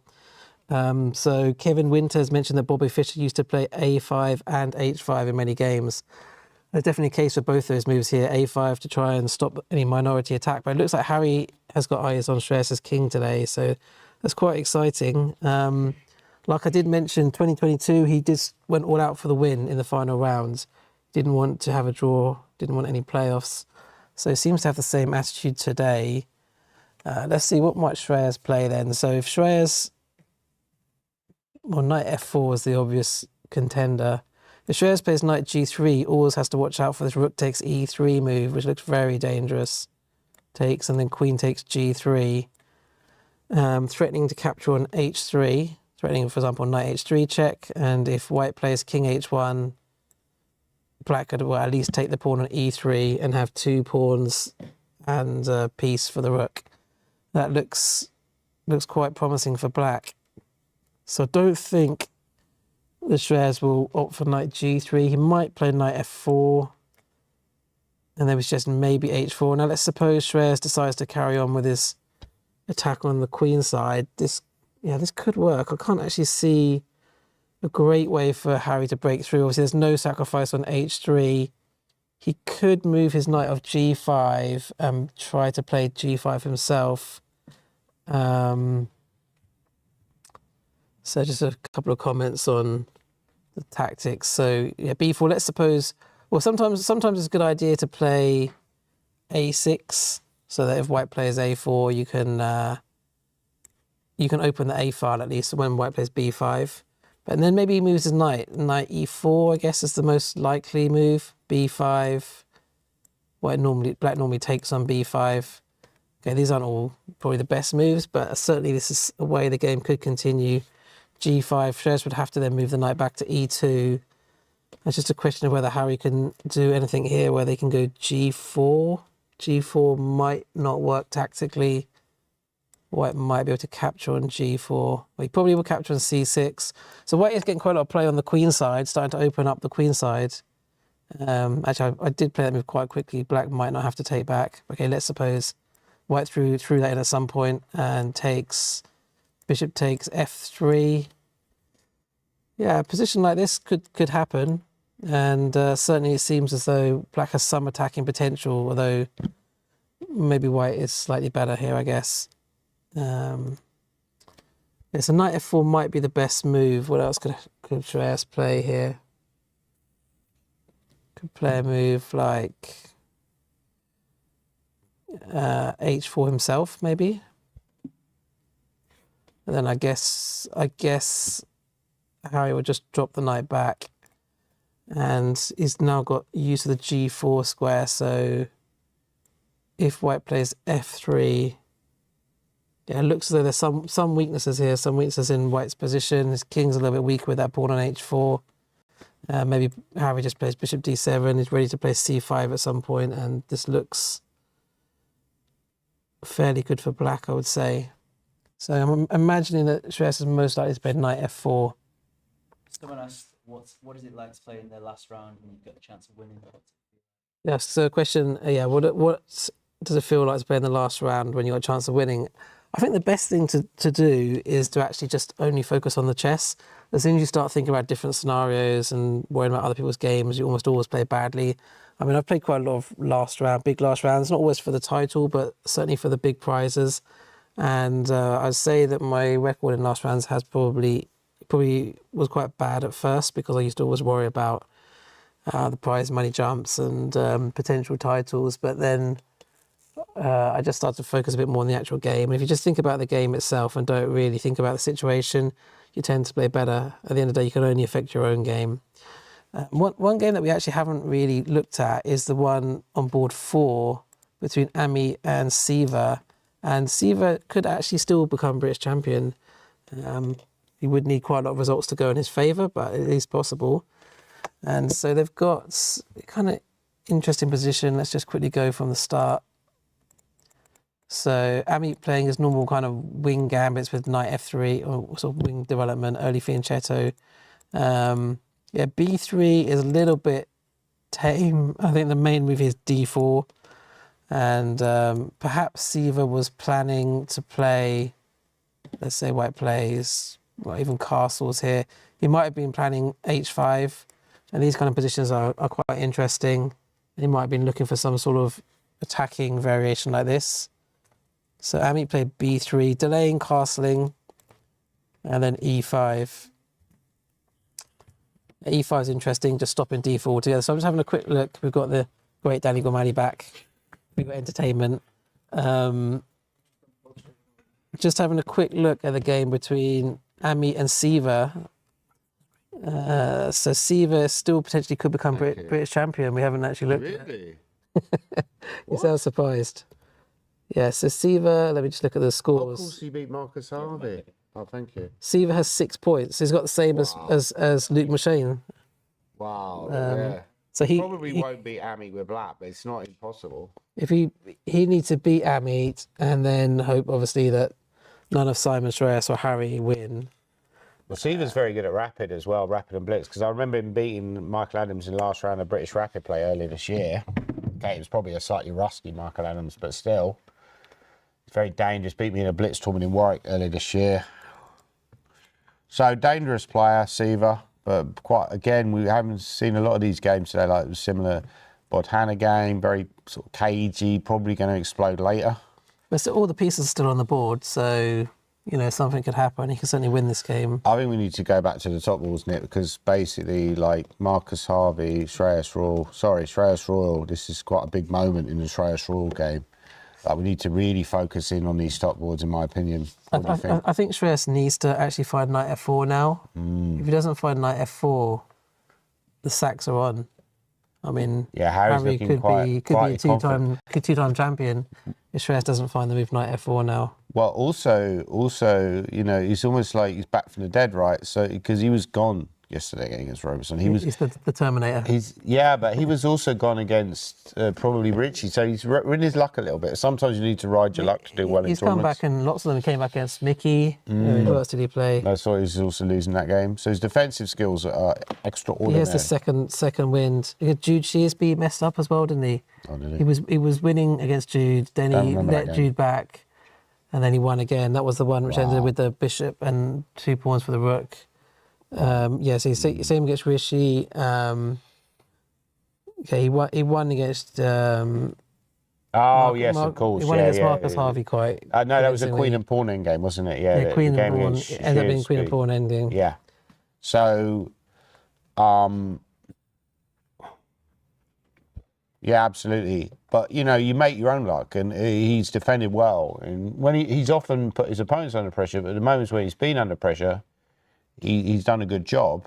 And often when that happens, when you then reap the benefits later by, you know, winning games. And he's put himself, that's all he can do, Harry. He's put himself in a position to win the British. I think Shreyas looks nervous. I think he looks very nervous. He's burning his clock. He doesn't look comfortable. He probably feels like it's his title to lose. Yeah, I mean, there's a lot of pressure. You know, you're only 16, and he's doing a great job so far, Shreyas. He's played a fantastic tournament, had a great win against Luke Mushane. You know, one of the games of the tournament, I'd say. And who's your contender for best game prize? I mean, I'm personally thinking the Bodhana game currently against Yeah, I think that's Ami a is maybe massive the contender. standout game, and there's also the Bazacusta game against Kenneth Hobson was also a very good game. I thought Simon's game yesterday was a really good game. But he was in trouble in that game, so that was slightly downgraded for me. But anyway, we'll really discuss this later in a bit more detail. But he has good he's move. amazing defence by Shreyas. He's really limited the potential for Harry to sacrifice, and now Harry's going to have to go to plan B. But I mean, Harry could also consider playing a move like I mean, obviously H4 is not bad to try and counter, but maybe a move like A5 just tries to slow down White's good play. strategy. Good strategy. I guess Shreyas would just play A3 anyway when he carry on. I was saying when you're away, one possible idea for Black would be to play H4, move the knight off G5, let's say knight E4 and then G5, and just try to just carry on. I love that plan. So we could throw this in first. Probably doesn't change much. And then, so do I go knight E6 or knight E7? I was thinking knight E4. I was thinking, knight E4, and then try to go say G5. B5, and then G5, and then knight back to E2, I guess. Wow, have you seen these positions before? I haven't really seen this kind of pawn storm before. Yeah, But then how makes does some black sense. how does black continue from here? Because G4 is a little bit double-edged, but It's actually playable. This is more like Simon Williams type of chess. Do you think Harry would go for this kind of thing? We saw Simon Williams yesterday throws pawns out the board. By the way, Simon Williams, speaking of Simon Williams, he's well down on the clock here now against Luke Shane. So he's gone H4, which I'll be honest, I don't love. I mean, it's very typical Are with you Simon. surprised? I think maybe he just has to play according to his ethos, which is Harry the H pawn. But I'm not sure that really helps White's attacking chances and possibly helps a potential future counter attack by black. Luke Shane, we see him walking in the background. He's gone H5. It's quite a slow. I don't like this by Simon. No, I think Computer hates it. his H4, H5 tends to work better against the fianchettoed setup, doesn't it? Suddenly the position is changed. Suddenly black is better. He could maybe have just developed his bishop and his rook, brought rook to the middle instead. Yeah, was bishop f4 possible? Just 2 moves ago instead of Yeah, bishop f4 2 moves ago. Suggestion from the audience, from William. It looks like a very sensible move. Yeah, just develop the bishop, put some pressure on that diagonal. I mean, the thing is, I want to go d6, which is probably not a terrible move, but it does weaken some squares. So long-term c6 becomes a weakness, and that might be an issue. But instead of that, we've had what we've had in the game, which is h4, and then eventually h5. And I don't really understand what... Oh, I think what he wants to do is potentially move the queen to f5 and go bishop e4, but... It's never really going to happen, is it? But it seems very slow. But the problem, maybe he's thinking that black doesn't really have a useful move himself to kind of punish this. He didn't need to play h5 straight away. I mean, what was he? You know, he didn't need to rush that move. Knight c5 looks very natural. Now, if you're not worried about what your opponent's doing, you just play, you know, an improving move like knight c5. That would be a great move. Quite possibly. And the problem is as well, if you try to put pressure on that knight with bishop e3, Nick, you might be lining up a potential Petrosian type exchange sacrifice, which would just give black very easy play, and white king seems very weak. No, Simon would not like this position. No. So I'm liking Luke Mashane's chances. I think he's got a very good chance of making the playoff. I think, yeah, h4, h5 is not quite right in this position. Do you think that maybe that long game yesterday, Simon caught up with him, or is the pressure? He doesn't seem to be playing that well in this game so far, but obviously it's early days. I think he was just so desperate to attack Luke that he didn't want to play just normal developing moves. Okay, big change on 5, by the way, guys. We're going to go straight to board 5. Wow. Big blunder by... Was that knight e4? Knight g4. Knight g4 is better. Sorry, knight g4, you're right. Yeah, knight g4. So the point is, okay, so Peter Robertson, I think he's on tilt. You know, we use this expression, tilt, right? I think probably both of them are on tilt, aren't they? They're both... It's a bit like that third place playoff game in the World Cup, you know, which ended like 6-4 to England. Both these players were trying to win, and now they're just playing out their final round. Throws, yeah. It's kind of an irrelevant game in a way. Exactly, it's hard to play. If you're Robertson, you're still stuck in this Harry Grieve game. You're mentally they both still, are probably, yeah. But particularly Robertson, because he's totally winning. I mean, Vachier-Lagrave was winning as well. Yeah, I but think. not as winning as Robertson was. Okay, he's looking at it like, wow. He's like, knight g4, you're right. Knight g4 is right. What am I missing here? He's like, what am I missing? What on earth is bishop g5? It does look tactically weak. You know, you're very surprised that Peter would play a move like that. He's almost like a bit shocked by it, isn't he? Very shocked, because up to this point, White played a great game and White had a nice position. He could have simply played an improving move like f3 and maybe g4, you know, which does allow potential sacks as well, but very sharp position. But he's gone there with the idea of limiting black's potential play and going queen d2, but the problem is I think he's just completely overlooked that move and the strength of it. And if you take with a queen, I take there, and then after this, it gets worse and worse because I take on d4. Yeah, it's so many pieces hanging now. I mean, you could even take on d8 and you'd be doing very well. I mean, but he's definitely going to play knight g4, isn't he? Because he's thinking about it. 100%. And the way he's looking at it as well. He's found it. Wow. Wow, this is a huge moment of board 5 games. So Bazakust, who no longer has a chance to win the tournament, is now still looking at a great performance. You know, he's gaining points. He's gaining about 7 points. If he wins this game, which looks very likely now, he's going to be gaining maybe up to 6.5. 11 6.5 points. out of 9. That'll be a good score. Very good score, and likely. I mean, how much would 6.5 out of 9 win? Do you think, Nick? I don't know. It depends, obviously. So how many people are going to get more than 6.5? Well, if board 1 is decisive, Let's just say ball 1's a draw, and then Luke wins. I think it might be decisive. Board Okay, 1. If board 1's then there's- decisive, let's say Luke, or someone from Luke and Simon's game is going to get 7. Yeah. Say Michael Adams wins as well. It's Yeah. 3 players. See, we're going to say doesn't win. So that'd be 3 players. Yeah. Taking the top 3 prizes. 4th place is 2,000. But then it'd probably be 1,500 shared, and right? 1,000. It'll probably be shared. So you probably get about £1,200 or £1,300. So you make a nice chunk of Still cash. good. Yeah. Still a good prize. What was Peter's reaction after night G4? He's decided, He's just taken it, but he had to take it, didn't he? yeah, this is a disaster. He looks despondent. I mean, he's still stuck in this Harry Grieve game, like mentally. It's very hard.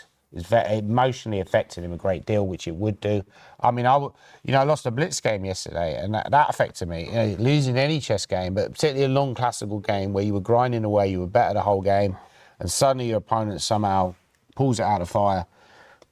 Really, really hard on Peter, and I think you're seeing that today. Is mentally just not there.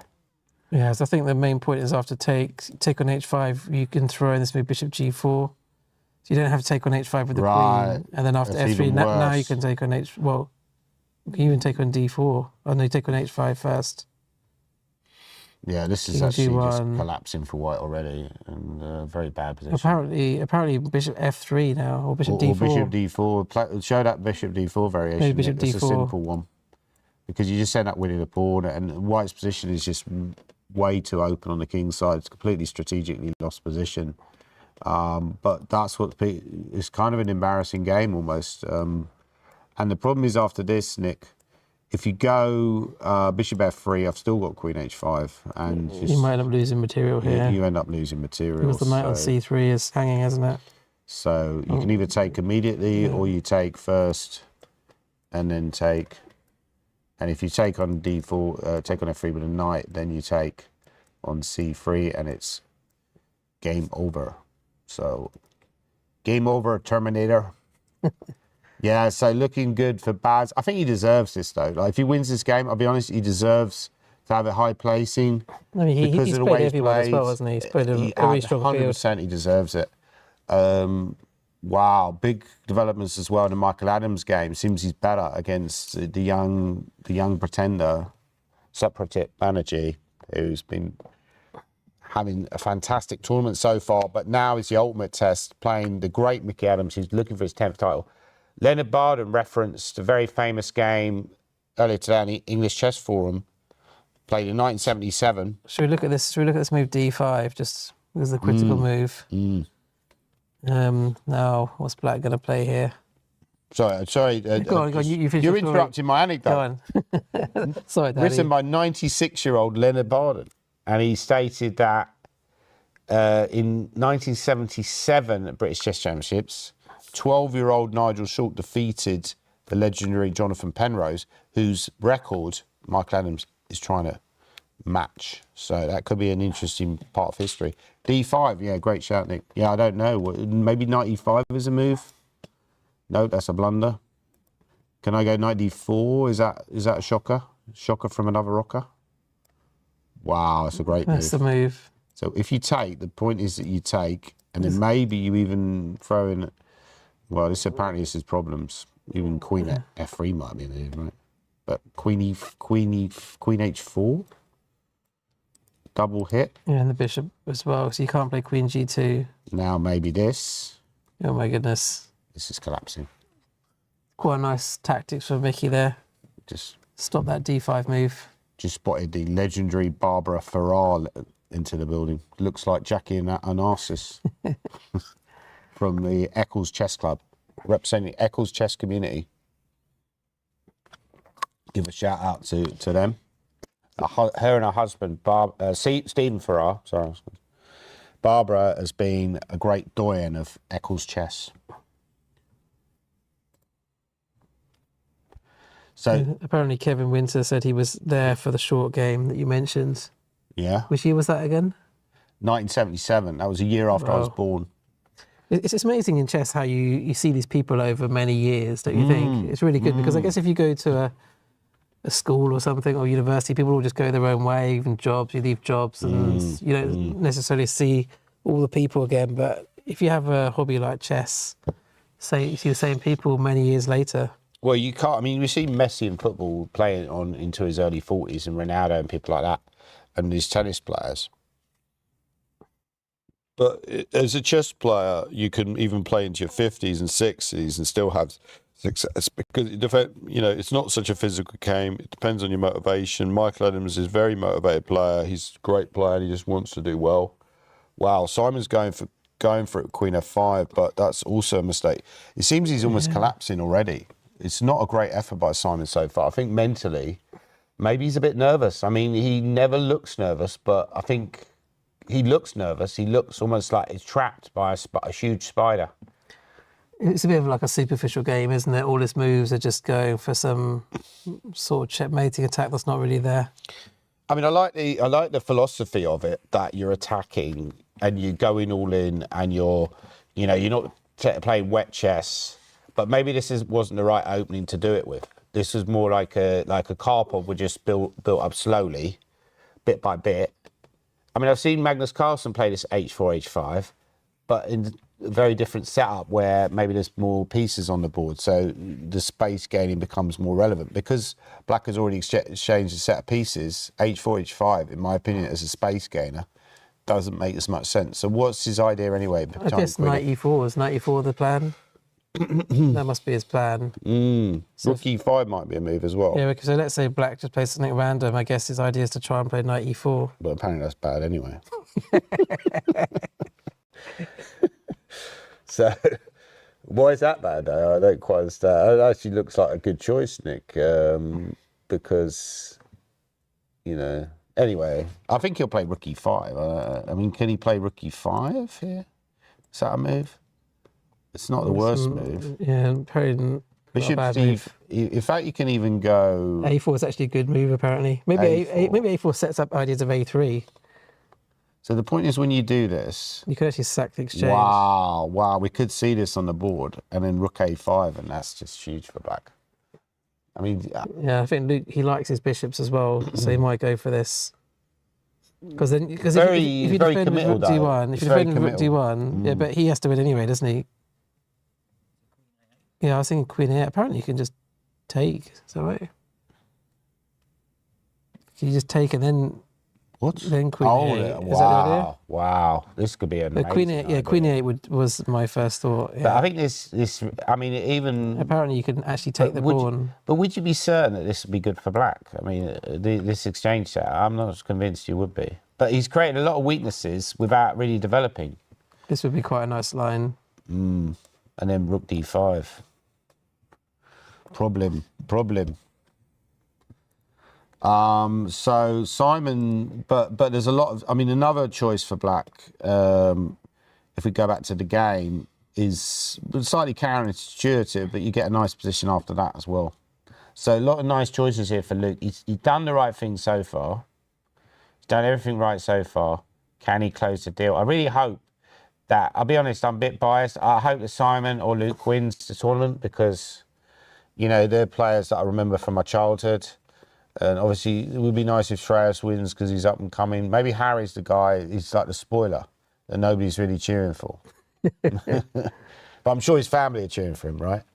No, I'm sure he has a lot of fans. I mean, Harry's a nice guy and he's a Hampshire player. Well, there you go. Where's he from in Hampshire? Hampshire.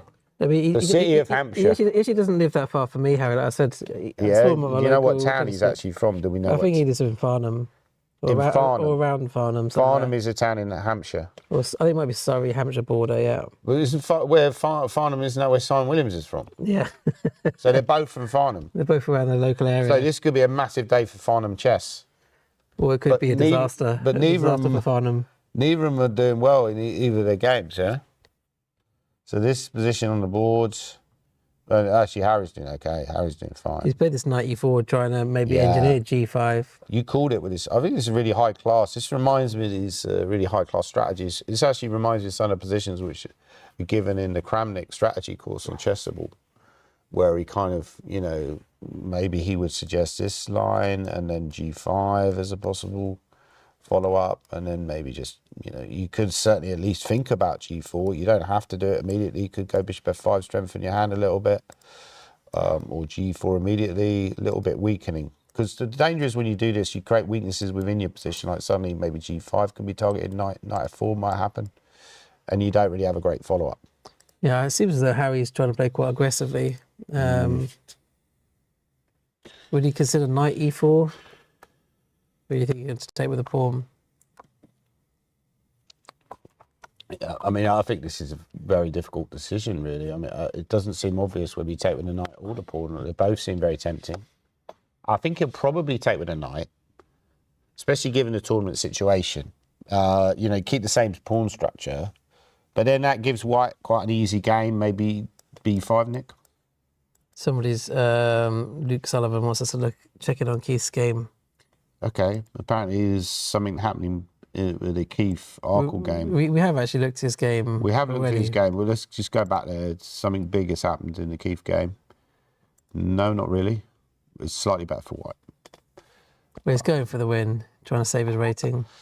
Yeah, I think he'll maybe make a slight gain if he wins this game, because he's only dropped one draw, and pleasant position for white with a structure where the black has a weakness on c6. I think we need to focus mainly on the main. We'll come back to Keith later, I'm sure, but for now, I think we need to focus on the main tournament because there's so much at stake. And let's have a look at that. So that's the main championships. And let's go back to the game on board 3. And it's white to move. So Socrates, it's got a difficult decision to make, Nick. What does he do? Well, if d5 doesn't work, and it looks like it doesn't work, then he needs to play something like, something like bishop e3, but it's not nice. Maybe pressure with knight f4. This looks unpleasant. I wouldn't like this position against Michael Adams, who's a great counter-attacking player. Who do you think is more naturally talented, Michael Adams or Socrates? I mean, it's very hard to say because Socrates is obviously so young, but... You'd probably go with Adams slightly, wouldn't you? I mean, Adams has proven it already, but I do think Socrates could... Very talented Socrates. I think he could get to 2,700. Yeah, he could potentially exceed Michael Adams' level. I'm not sure. Yeah. It's hard to say. Michael Adams' peak level was 2760, was it 2750? Yeah, 2760, yeah. Yeah, but you think he could get higher than 2760, even with all the rate deflation now?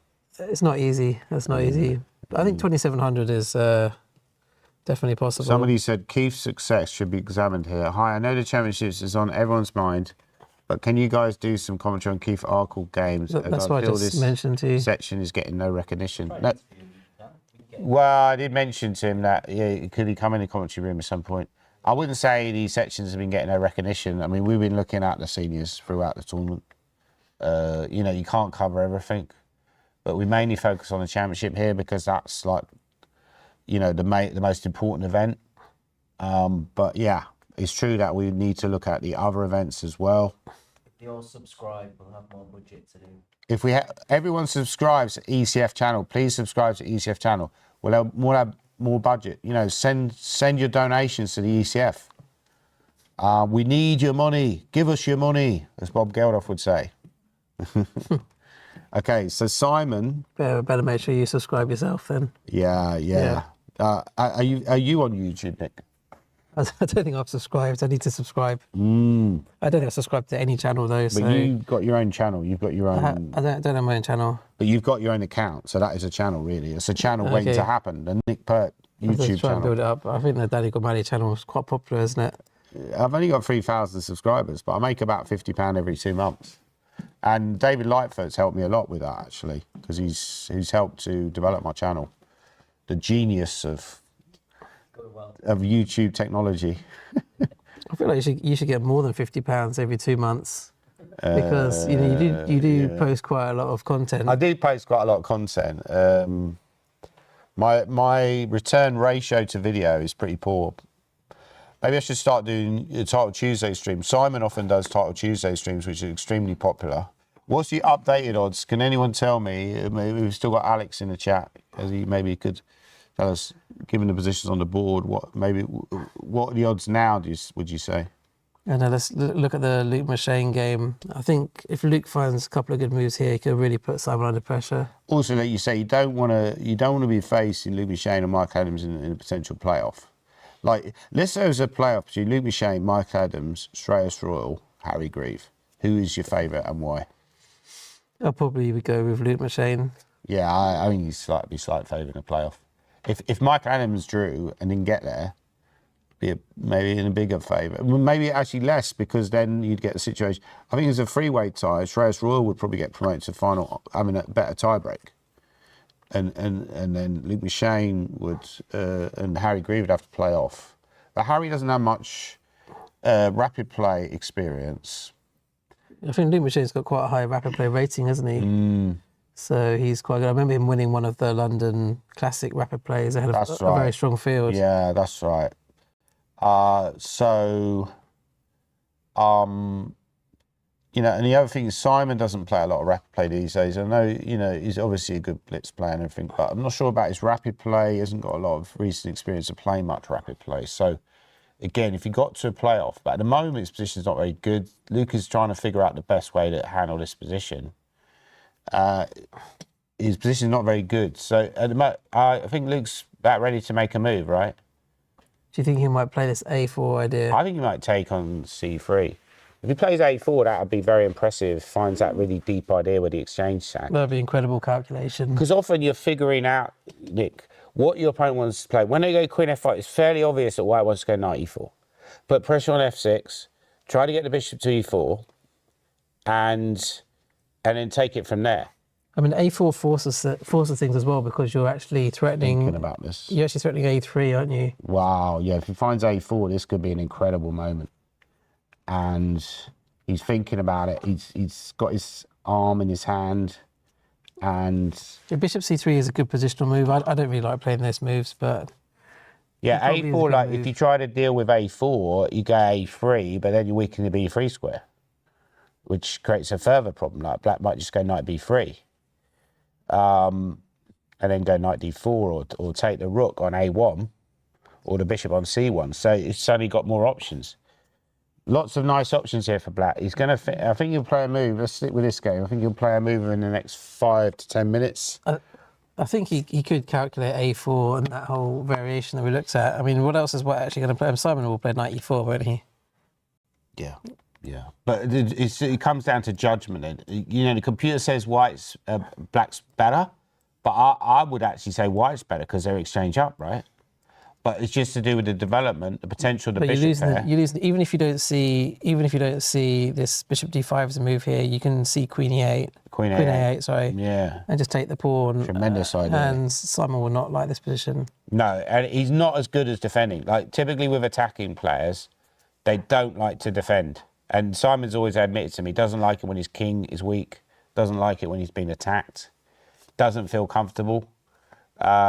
On the other side of the book, because you want to be in your opponent's position. He wants to be Luke Machine here, and he's having to, so this is a huge moment in this game. Potentially this game could decide the championships. If Luke Machine plays next few moves very well and he wins the game, that will take Simon out of the running. Then it will come down to the Harry Grieve Black against Shreyas game to decide, are we going to a playoff or are we going to have an outright winner?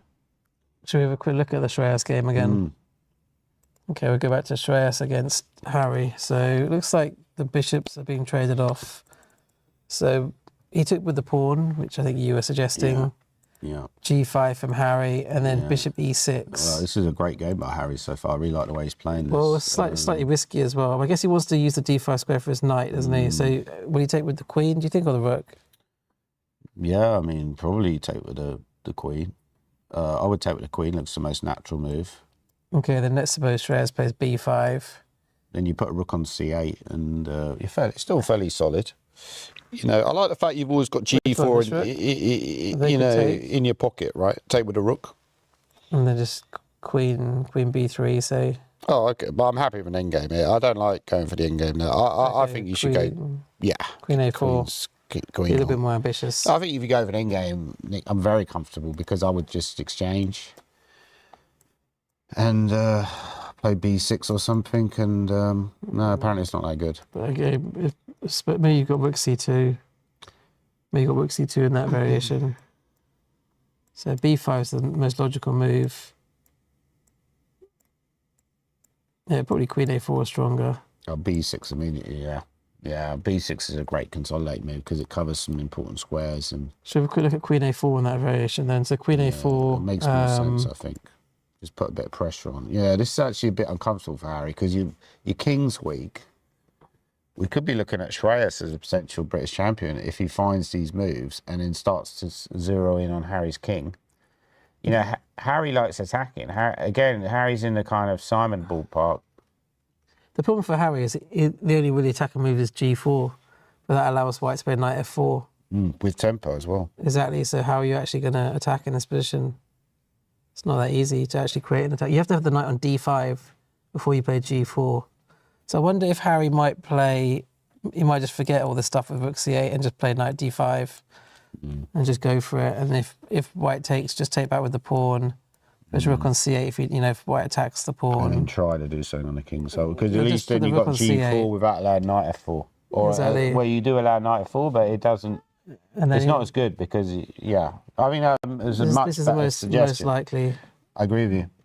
Now you suggested that, I totally agree with you. So the updated odds, Shreyas Royale 5-4. I don't know. Right. That's probably not too unreasonable. He Yeah, could win. yeah. Michael- Yeah, no, I think that's reasonable. Michael Adams 7-2. So he'd have to win. This would have to be a draw, and obviously Simon not win. Just 7-2 is poor value. Luke McShane has come in. Luke which I'd McShane agree 4-1. Yes, Luke McShane. But even 4-1 is too short because I think this game will be decisive the way it's going, right?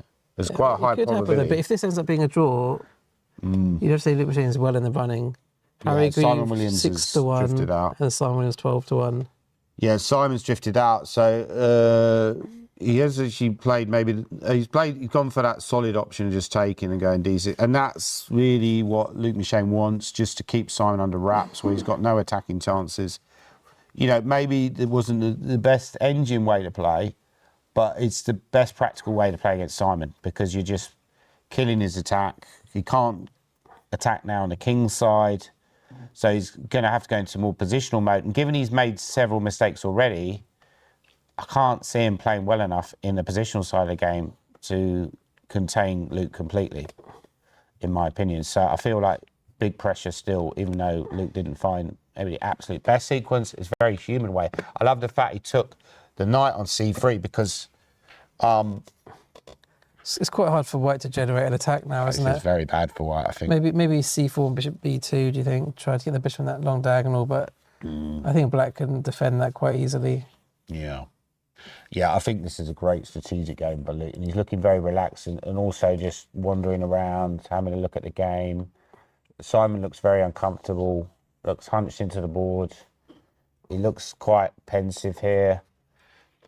This game has not gone well for him so far, I would say, but still a long way to go. Could he go queen g4, maybe threatening bishop h6, but that's kind of a Bishop one. c8 anyway, I guess. Queen f6 is another option. Bishop c8 is a great shout, yeah. And then the problem is you're having trouble keeping on that e-pawn. So queen here looks a bit miserable. Bishop a6 might be a move, might be able to switch back again. Okay, yeah. I mean, it feels like black's got better options here, doesn't it? So you see, this is a great shout with c4, by the way. That was a great shout. I think Simon will go for that if he sees c4. Yeah, maybe c4. Just if you get the bishop on b2, at least you can create some threats against g7. But still, I think that would look like a blunder. Rook e2. But bishop, there is the stuff bishop with h6 first. or bishop h6. Yeah. Maybe not. Can you go here, then bishop h6? Now, even when you take an h6, it's not that bad for black because they could play, for example, maybe rook back, but then maybe bishop b2 would also be bishop h6. You probably have to take on h6, don't you? And queen f6, I was thinking, but maybe there's a better move for black in that initial position. Queen e7 apparently is not bad. And then when you take, you go Queen F8. But I don't think Luke would go for this. Sorry, you go F5. Which actually gets to an endgame, which isn't a bad idea against Simon, is it? I mean, you know, and a slightly better endgame for Black. So that's not a terrible line for if Black found that. But firstly, Simon's got to find C4, which isn't guaranteed. And, you know, Black has better options. He might do something about the E pawn, I guess. Bishop C8. Yeah, I mean, it looks natural to play a move like Rook E1. But then Bishop C8 comes, and Black is really just taking over the initiative. And... yeah, great game by Luke McShane so far. The H pawn suddenly looking quite vulnerable. Maybe he could even win the best game prize of this game. I don't know. If he closes it out. But Simon is a great, very resourceful player. You know, I say maybe he doesn't feel that comfortable defending, but he's tactically resourceful. So he'll always find a tactical shot. He's like a Jack Rudd on steroids. Speaking of Jack Rudd, he's in the background wandering through. Okay, looks like he's about to play a move, Simon. He's looks uncomfortable. He's put his hand on his face. He's really unsure. Luke McShane in the background senses that Simon might be about to move, and he sort of wanders back. Very expensive looking belt he's wearing there. Could be a Gucci belt. I think he's quite well off, isn't he? Luke He's McShane? well off. What do you think he'll do with the 10 grand if he wins the 10 grand? More belts. He'll be buying more belts and more shirts. It's probably not really going to change his life if he gets 10 grand, is it? Let's be honest. No, probably not. Do you think there should be a dress code? Should there be a dress code at British? No, I don't think so. I don't like all these dress codes. I mean, it's a chess tournament. People should be able to wear what they want, really, quite frankly. Yeah. So we got this position on the board. Simon's thinking. Very critical position, critical moment for Simon's British Championships hopes. He looks hugely under pressure. He just looks uncomfortable, like he doesn't want to be there, almost. I think he's just not happy with the position he's got. He's not happy. Normally, Simon's a great player in big games. You know, we saw that yesterday. He feels very comfortable in big games, but maybe the pressure of playing the great Luke McShane is starting to tell on him a little bit. Yeah, I mean, Luke is like a high-level player, isn't he? So he's got great experience as well. He's played, you know, for Olympiads. He's played, you know, all the best players in the world. Like you say, he's a very, very top-level player. You know, it could have made more of his career if he'd wanted to. yeah, I think probably from Luke's point of view, just that game against Shreyas that cost him really. Well, at the beginning of the tournament, he wasn't that convincing either, but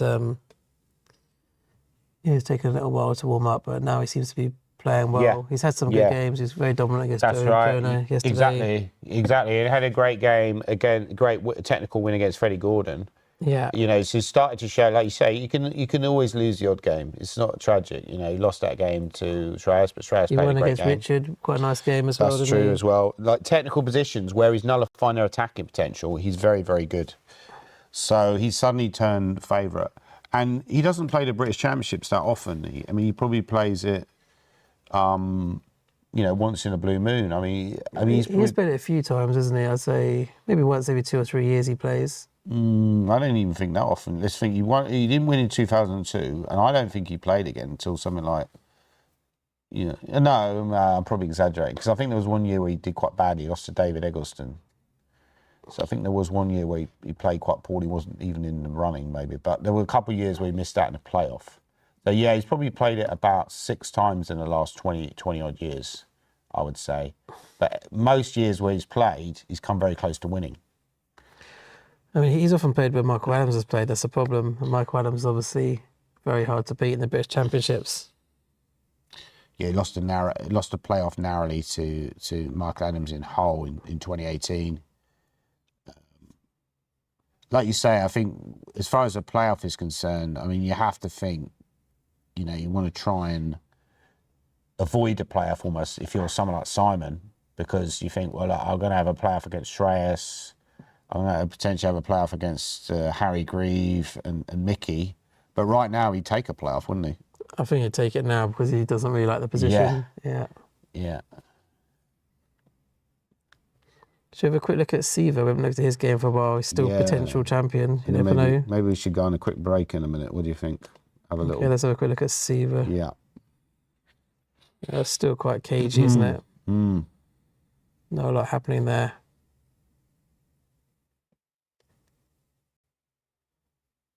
Yeah, I think it's. I mean, what plans do you think White's got here? Is he going to ever play D4 at some point, or is that just not really happening? It's very cagey chess by Ami. I mean, it's kind of shuffle chess. You know, you shuffle forward one move at a time. But it's typical of his style that he limits his opponent. He's very good at limiting his opponent's play, and then, you know, playing like this kind of hedgehog. It's almost like a hedgehog setup as White, right? But yeah, if you're thinking about maybe D4 or E4, though, I mean, what was his last move as White? Just rookie one, slowly building up. So you could consider that move, but probably not very good.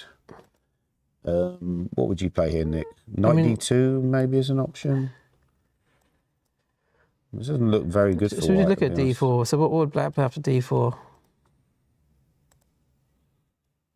It's kind of the critical move, isn't it, really? Yeah. Yeah, D4. But then Black has a good option actually in this, which is a great way to fight for central square. So actually, I don't think he'll do that D4 move because of this option for Black. And If he if sees you this take on option- E5, then if knight takes, you can take it. That's true. I know you know can't. you Apparently, can't. you can't. Oh, you can't because the rook. You're pinned to the rook, aren't rook. Yeah, yeah. you? Okay, nice The blunder rook. there. So you can't. So you know, actually say can't with a even take knight, it. and well, you can, but then you have to find an ugly move like Rook F1, which Yeah, is not he nice. won't want to play that move. So I don't think he'll go for D4 because it doesn't really fit his strategy so far. Now, apparently the top move, I know D4 actually is a legitimate move. But But that's quite ugly because if you see that line, you feel you have to play a move like Rook F1, you're not going to really go for it, are you? no. I like Siva's chances in this game. Maybe with Siva could be entering a playoff. You know, he's played this really well so far. And Amit's played a bit passively, to be honest. Played a bit like shuffle chess, just shuffling forward. Looks a little bit intimidated. Because Receiver can bring his other rook into the game, so he's got quite an easy next move, which is going to improve his position. So what's Ami actually going to do here? Also, maybe Black could consider going Bishop H3. Yeah, I mean, in some Black's positions. play is actually a bit easier than White's. You know, because you've got an H6 is a great prophylactic move because it stops Knight G5, so it controls some space. It's often what Black plays in these kind of structures. And also, you could do the Karpov thing and put your rook on D8 before you play D5. I think he's going to play Rook D8 next, isn't he? And then he might well play Bishop H3 or D5 or something after that. Yeah. Could White consider E4 there, or is that just apparently that's just a bad move because it allows Knight D4? But Although I would be quite tempted to play Bishop G4 first and just, I don't know, Yeah, try that's a and great get the knight into D4 with the knight pinned. that's a great suggestion. I mean, you could end up with a monster You could go knight. Queen D2, I guess. So not looking great for Ami. Simon Williams is really in the tank. Shreyas Royal is looking like a nice position against Harry. And you're right, he called it spot on. He's gone for this line. We're going to get this line. Wow. Yeah, Black will play Rook C8. He's got to gamble with Rook C8 because the point is, like Nick, if you go there, you're weak. It looks like a nothing move, right? I can't see him playing that move. It's too. Like you might be afraid that you might lose the A7 pawn, but the A7 pawn is really not what's going on here. It's about containing Black's play with G4, and Black would have good counterplay with a move G4. So could he just maybe play me like Knight C3 just to chop some wood off? Maybe Harry would just play G4 anyway, do you think? Definitely. I think that's his great plan. shout, yeah. So it could fizzle out because you could get a lot of exchanges, but I'm not sure how you fizzle out to a draw. So But Shreyas probably doesn't want to fizzle out to a draw anyway. no, but yeah. So he's thinking here, Shreyas. I mean, Harry's got nearly half an hour on the clock now. Yeah. Should we go on a quick break? Because we've been going quite a long time without a break. I think Sure. we're going 2 hours. So maybe we should have a little quick break. I'll run up to the tournament halls to get a feel for the live action, how people are feeling. and then we'll come back and continue with the broadcast. Yeah, okay, sounds good. All right. Thank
Welcome to the 112th British Chess Championships, the latest chapter of this incredible tradition dating back to 1904. For more than 120 years, this tournament has been at the very heart of British chess, crowning generations of the country's best players. This year, the spotlight is once again on Michael Adams, who is just one victory away from getting to his 10th title and equaling the all-time record by Jonathan Penrose. I'd like to wish the very best of luck to everyone competing, from the super grandmasters to the stars of the future. And you should tune in every day for expert commentary by grandmasters Nick Pert and Daniel Germali. I won't be there with you at the championships in person, but I will be back in London later this year on November 10th for another edition of my live show. We'll have special guests on stage, chess exhibition matches, a meet and greet with me, and of course, live Guess the ELO. Last year we had over 1,000 people in the audience, and I will tell you, London was definitely my favorite show. So get yourself a ticket today, and let's celebrate chess together. See you all very soon.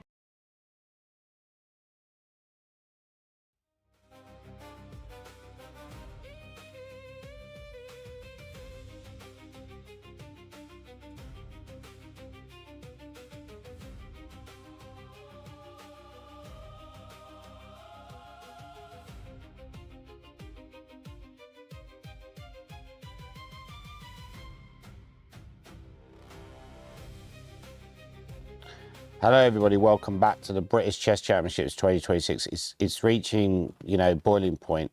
I just went into the main hall and the atmosphere in there is absolutely incredible. You could cut it with a knife. It's a weird atmosphere actually. When you approach the stage, it's weirdly quiet. Simon Williams, good friend of mine, seems to be under pressure, but we'll come to that game in a second. Shreyas Royal, is playing against Harry Grieve. Shreyas Royal seems to be on the verge of possibly an amazing breakthrough win. A better position for Shreyas Royal. Harry Grieve looks very uncomfortable on the webcam. You don't typically see him in this position where he's so still. He's normally very animated when he's thinking. Maybe he plays to the live audience. Maybe he's sort of playing to the fact that Nick, he's live on the webcam, but in this game he seems quite subdued. Yeah, it's interesting to see. Can I just see the last couple of moves? Because we saw this knight b5 and g5 idea, so I just got a little bit distracted by what was going on in the chess hall. It's quite nice to be around all the players and chatting to Badana's dad a bit as well. It was very nice. That's right, yeah. Yeah, he called me the best commentator in the world. Did he? Yeah. He said that to me as well. Yeah, did he? Oh, dear. No, I'm joking. He said to me, the Gorm's the best. Yeah, okay, right. So this position, Harry played a strange move, which I don't really love. Now, I know he wants to get the rook to g8 eventually, so that's why he wants to go g4, and therefore you need to be the king. But You're putting it in line with the opponent's queen as well, aren't you? Yeah, so apparently the best move was to play g4 immediately. I think you suggested that, and that would have been very logical and an exciting game. I don't quite know why he didn't like playing that move. Maybe if that was too weakening.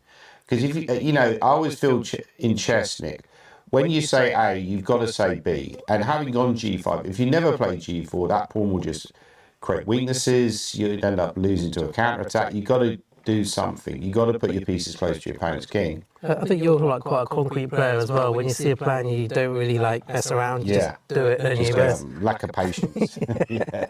Whereas other players, they like to prepare these things a bit more. Yeah.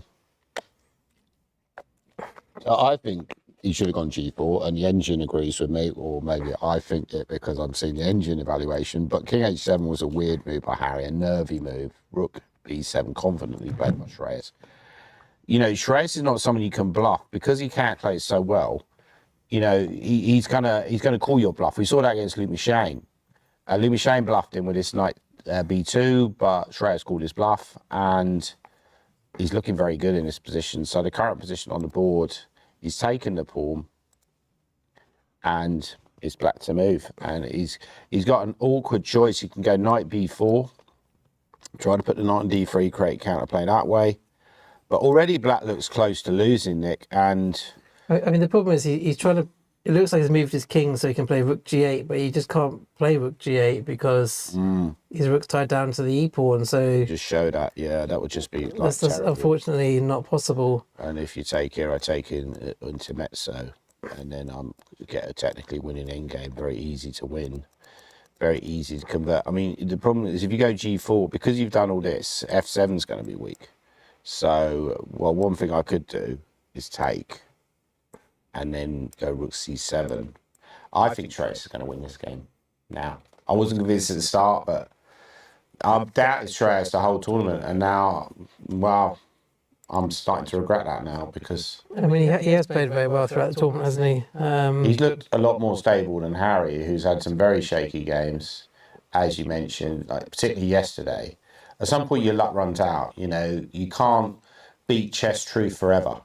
At some point, it comes down to the quality of your analysis. Shreyas' quality of analysis has been higher in this tournament. But with Harry, though, just to make a point, this is an area of the game coming out of the opening into the early middle game, which he's struggled with all tournament. It's like his weak point, isn't it? He's never seemed to have, you know, performed particularly well. He just gets outplayed by all his opponents in this part of the game, but he does sometimes come back later in the game. I struggle to see him coming back in this one, I'll be honest. And Shreyas looks more confident. At the start of the game, he looked nervous, and now it's the situation reversed. He looks the more confident and the more steady, and Harry looks extremely nervous and doesn't really know what to do. Well, the problem is there isn't a good...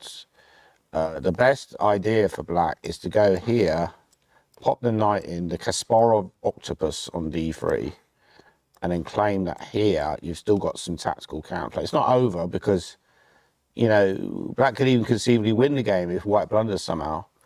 I don't see him playing rook b8 and trading off any rooks. I think he wants to keep all the pieces on. The problem is the queen on d1 is stopping your g4 plan, Harry's g4 plan. Okay. By the way, Vachier is still thinking about what to do in this position. So he had a big lead on the clock. You know, when I went to the tournament hall, I think he was on about 48 minutes against Simon's 25, but he's into that time, trying to be as accurate. Is he trying to be too precise? He has been getting in time trouble in quite a few of the games, actually, so it's not that surprising that he's burning time, but I don't think it's a very good strategy because he's got quite a comfortable position. I think he just needs to play some moves. Do you think he'll play it? Queen F6? Queen F6 is the most obvious move. I mean, is Bishop H6 a threat at the moment? In fact, the best move is apparently that move.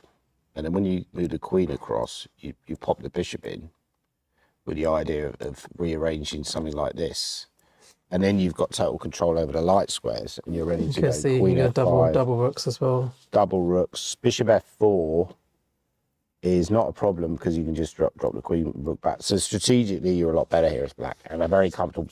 And if you found the sequence, you could then play your next few moves quite quickly because you got rook e8 coming quickly, bishop g4 or queen f5. You know, so I understand why he's invested his time, but he does have to be careful. You know, because once he gets to his position, he can now rattle out a load of moves, but he has to be careful he doesn't overdo it.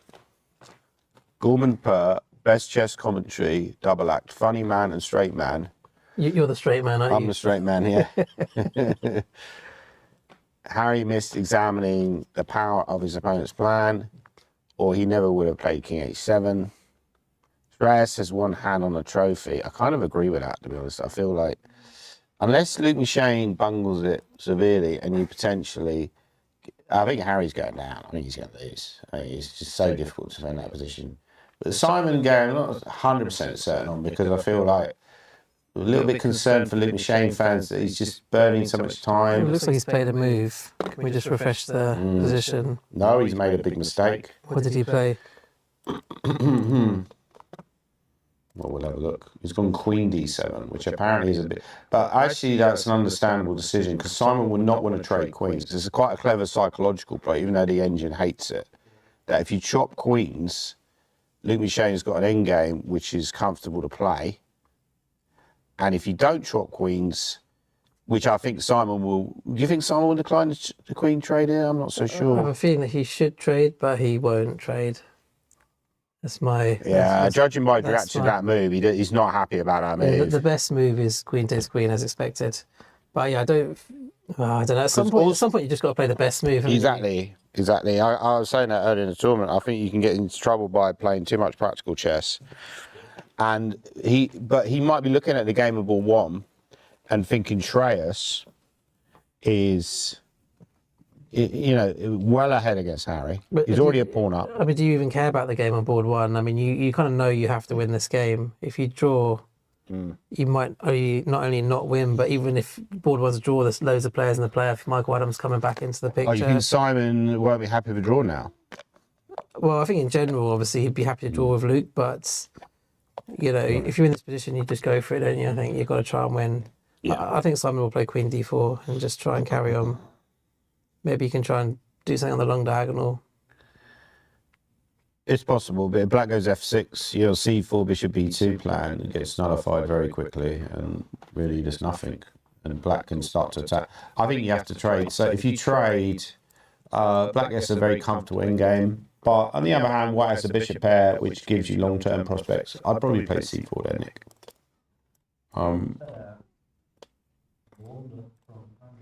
He's played Queen D4, as predicted.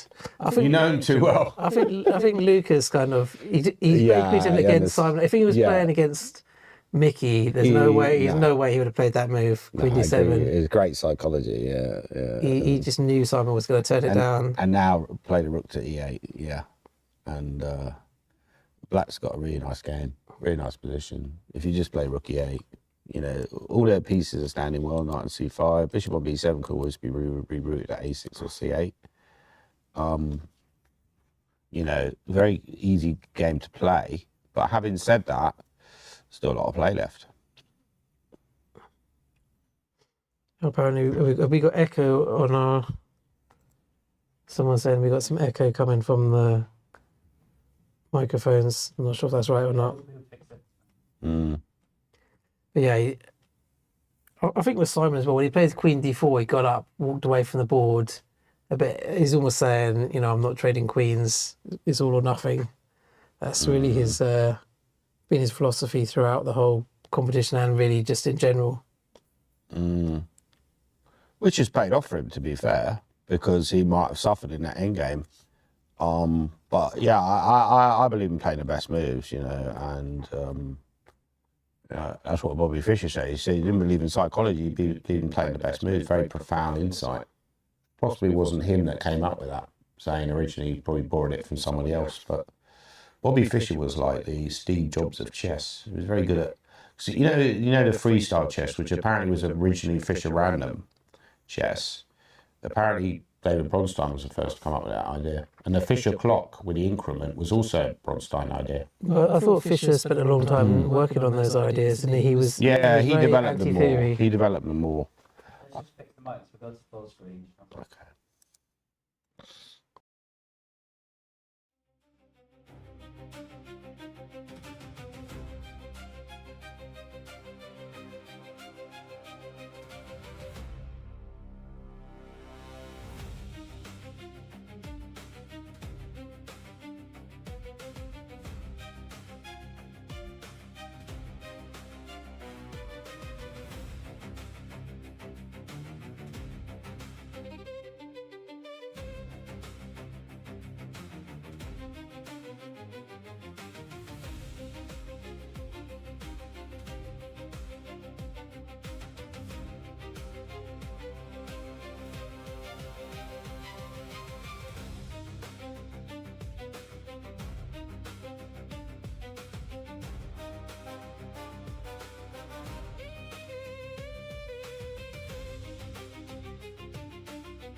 Okay, and you back on? Okay, welcome back, everybody. We're going to start with the Simon Williams Luke Shane game. Black has played rook A8.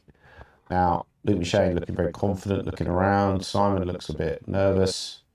Not an easy position for White to play, but the time situation is fairly similar. In this position, I mean, what do you think Simon's going to try here? Do you think he'll play C4 or... I think when you got a bad position, Nick, good question, what you're going to try. Yeah, C4 might be on his radar. you try to play with intuition, right? I mean, I even wondered after this, could you even sack the exchange? I mean, it's probably not a very good sack, but you know, you do get the light squares, but that's probably a bit silly. I think you just play a move like Queen F5 there as black. I think the problem with that exchange sack is that your light square bishop's still locked out of the game, isn't it? And then go F6. And black has a lot of moves where they can improve their position, but I don't think white has, really. I think white will just run out of ideas eventually. They'll go there and black will go F6. And then you'll be left with a situation where there doesn't seem to be an easy way. And then maybe you have to exchange queens in a worse scenario. Like maybe here you recommend the queen trade, but I mean, Simon's not going to play that move, is he? so if anyone else is playing, you wouldn't rule out any moves because it's Simon. You just know there's no way he's going to play that move. Yeah. What about King G2? Is that a move, or should we try and move? I wanted to play like Rook H1, and you might have some sacrifice here. This might be the time to sack on E2 or something. I'm not sure. Yeah, this feels like this could be good. Yeah, actually, that's looking really good. But why not Rook E1? I think that's losing immediately. You could play. Sorry? Yeah, great Knight shot E6. there. Well, on a Well move, yeah. spotted. Still got it. Did he ever not have it? Okay. So this is looking very bad for Simon. So what about, okay, if we go back to that idea again. So you were saying let's pick chair 4, okay. Yeah, move back a little bit. So yeah. Right. So in this position, white's played bishop F4. So the most natural move is just to drop the rook back. Yeah, I think maybe his plan is to play at some point King G2 and bring Rook H1 and bring the rook round. But I guess the A rook as well. Maybe you're better off putting the A rook on E1 just to try and guard against sacrifices. Well, black has a positional threat of going bishop A6, which you can meet with C4, but then yeah, the C4 pawn becomes weak, potential weakness that black can target. Maybe Queen A4. So, for example, King G2 here, maybe bishop A6 is a move. Not the best move. In fact, the best move here is to go Queen F5. In fact, it does like Rook E2 here as well. So that's something where black would just be free rolling almost with such lovely control over the light squares. If you go here now, this idea that we've seen before, which I'm sure Luke Michel's probably seen already in his calculations, Knight E6 is very strong. It's a nice move, Knight E6, isn't it? It comes up a few times. Very nice move. Yeah, so really, we could be heading for, I think this isn't going for a playoff, and I think Shreyas Raw is going to win. I think Luke Michel is potentially going to win as well, which means you're going to have an outright win in Shreyas, and then could have maybe Luke Michel second outright if my. It wouldn't be second outright, would he? Well, maybe, but Michael Adams or Siva could join him. Siva looks equal though. I'm not convinced he's going to win. I'm not convinced Michael Adams is going to win either because this position is looking a bit drawish. Not played quite the best moves, but still quite a promising position for black. I think Adams' chances now are very slim because it's mainly about the Shreyas Raw game. I mean, you're relying on Harry Grieve to survive, which doesn't seem like he's going to. So Michael Adams' chances of winning a 10th British title are receding, but he's still going to try and win this game against Supratit Banerjee. Yeah, I think he would just double on the F line really, and then line up. I mean, he's almost thinking about some sack on F3 already, isn't he? I'd be worried about that. I'm surprised that this is regarded as equal because it feels a bit dangerous. Is a problem. You probably have to find some quite accurate moves. Maybe Queen H5 to try to Queen G5. I'm just going to keep trying to try to play the anti-Simon Williams method. Can you take there, or is that losing? It's probably going to lose the Rook sack. F3. Yeah. So you got to be careful here. The Queen G4 might also be, actually Queen G4 is the better option. But again, that comes down to judgment because you think, well, hang on a minute, that bishop now looks like a monster because it's coming down. But there's no clear breakthrough for black because Rook F2 is covered by the bishop. So, you know, my initial instinct was that Queen G5 was a better move. Maybe after Queen G5 you can take there and win a pawn. So if pawn takes bishop. No, take with a queen. And if you drop You the got Rook queen back, G6 as well. there and also Yeah, got for King John, Rook G6. Yeah. Yeah. So Simon Williams looking like big trouble. Has he played King G2, has he? He's gone King G2. He might be going for this plan of bringing the rook rounds, but I mean, he probably needs to guard against the sack on E2 a little bit, doesn't he? So Rook E2 is already a candidate move for black. Yeah. Which I'd be interested to see if Luke was saying Queen F5 is also a great move. Queen F5 lining up Rook E2. Yeah, then Rook E2's a big threat now. And the problem is you can't easily kick that queen away, because if you go there, Nick, I take, and I'm rocking and rolling. I mean, this is just... Can he get away with just playing E3 instead? Just to show that what happens I if don't they like it keep that much. attacking the queen. I think something like this would be good for black. Or maybe other moves. There's also maybe Queen F6, Queen D7 just come back actually is tremendously strong, because now you weakened your king and you don't no longer have this plan anyway. If I wanted to, I could maybe even play F6 and just nullify your position at some point later in the game. You suggested E3, I don't really believe it that much. but now Rook E4 is Oh yeah, Rook tremendous. E4 anyway. You don't even need the E pawn. Just get rid of their So bishop. black has some lovely options here with Rook takes E2, Queen F5, possibly on the radar. Yeah, Rook takes E2. Even Bishop A6 is better. Rook A2, Rook E2 is wow. If he finds this, this could be game in the tournament. Could win the best game prize. I'm not sure, but it's pretty unpleasant for Simon, isn't it? This is not the position he wants at all. We mentioned before, you know, when you're an attacking player, you like attacking for a specific reason. You enjoy pushing your opponent around. When you are an attacking player, you generally not as good defensively, and you know that's in the case in my career. I've often played quite poorly when I'm under pressure. I can defend well sometimes, but often I've defended badly. And same here. Would you say that as well, Nick? Would you say, do you prefer attacking or defending, or how do you rate? I think you're quite a good defensive player, actually, aren't you? I don't know. I generally prefer to have the initiative if I can choose. Aaron Summerskull years ago said he thought I was one of the best defensive players, but I'm not sure if that's true. I think there was a period when I was unbeaten for a while and I probably was a better defender, but now not so good anymore, maybe. We're going to try and fix the audio. We're back in 30 seconds. Yeah, we're going to try and fix the audio. We're going to be back in 30 seconds.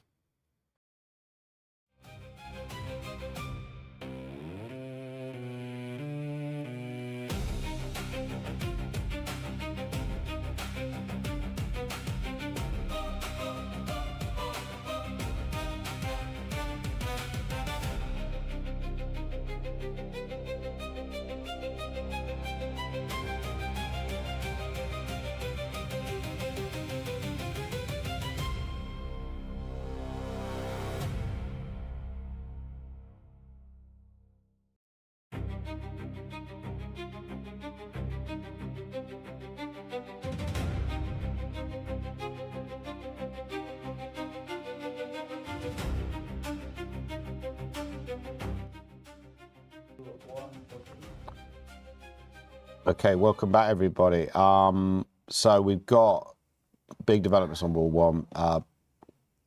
Black is under huge pressure in the Harry Grieve game. It's already looking like a decisive advantage for Shreyas. Roy could become one of the youngest British chess champions ever. Would he actually be the youngest champion ever if he wins? Because how old was Michael Adams when he won? 17. I think Shreyas is a similar age, maybe slightly younger. He might be 16. Yeah, it would be an incredible achievement. The problem with Harry is that all these poor moves he's made have just weakened his own king. He's not actually managed to open up White's king at all. Yeah. So we could have a situation where this could be a change in the guard moment with Shreyas coming through and potentially dominating British chess and then opening up for the new generation. Other players like Bodhana Sivananda and Supratit Banerjee are also going to be looking for British titles over the next few years, and I think they're going to achieve it. So I was going to say, it's interesting what Malcolm Payne was saying in his interview about how they didn't pick Shreyas for the Olympiad team, and he thought part of that was to motivate him to try a bit harder, and maybe that's what... I don't think that was the reason. I mean, you'd put him in the team based on this performance and the course you performance. would. I think they're regretting it. I think they went too early. Why announce it in April? Why not wait? Right? You know, why not wait till after the British Championships, which is the most important event? Then you say, look, this is our best team of players. And now the Shreyas is like at home kicking his heels when he should be possibly even playing ball one, based on the fact he's the best British player if he wins this game. Yeah, I mean, it's true that they will talk about whether it's Shreyas or Daniel, but there's other players. Shreyas You know, he's outscored Luke, outscored Mickey. He's outscored all these players, hasn't he? Not quite yet, but it's looking good for him. Okay. Yeah. I'm getting a bit ahead of myself. Yeah, rook e6. So it's a great idea by Harry. He wants to go rook g6 and g4. That's really his only try for counterplay, I would say. So the reason you don't go g4 immediately is possibly because white would start giving checks. But white can just play queen g4 anyway. It's not like it's Oh, doing queen anything. g4. Sorry. Yeah, But I mean, I'm white getting tired white can now. play queen g4 anyway, even after rook, Yeah. rook e6 whenever they want to. But they could go rook g6 and g4. And then we'll go queen g4 and where's your attack? No, rook g6 and g4, I mean. Yeah, but I mean, after you play rook g6. Oh, Rook is yeah. queen g4. Wow, really? Wow, that's depressing, then.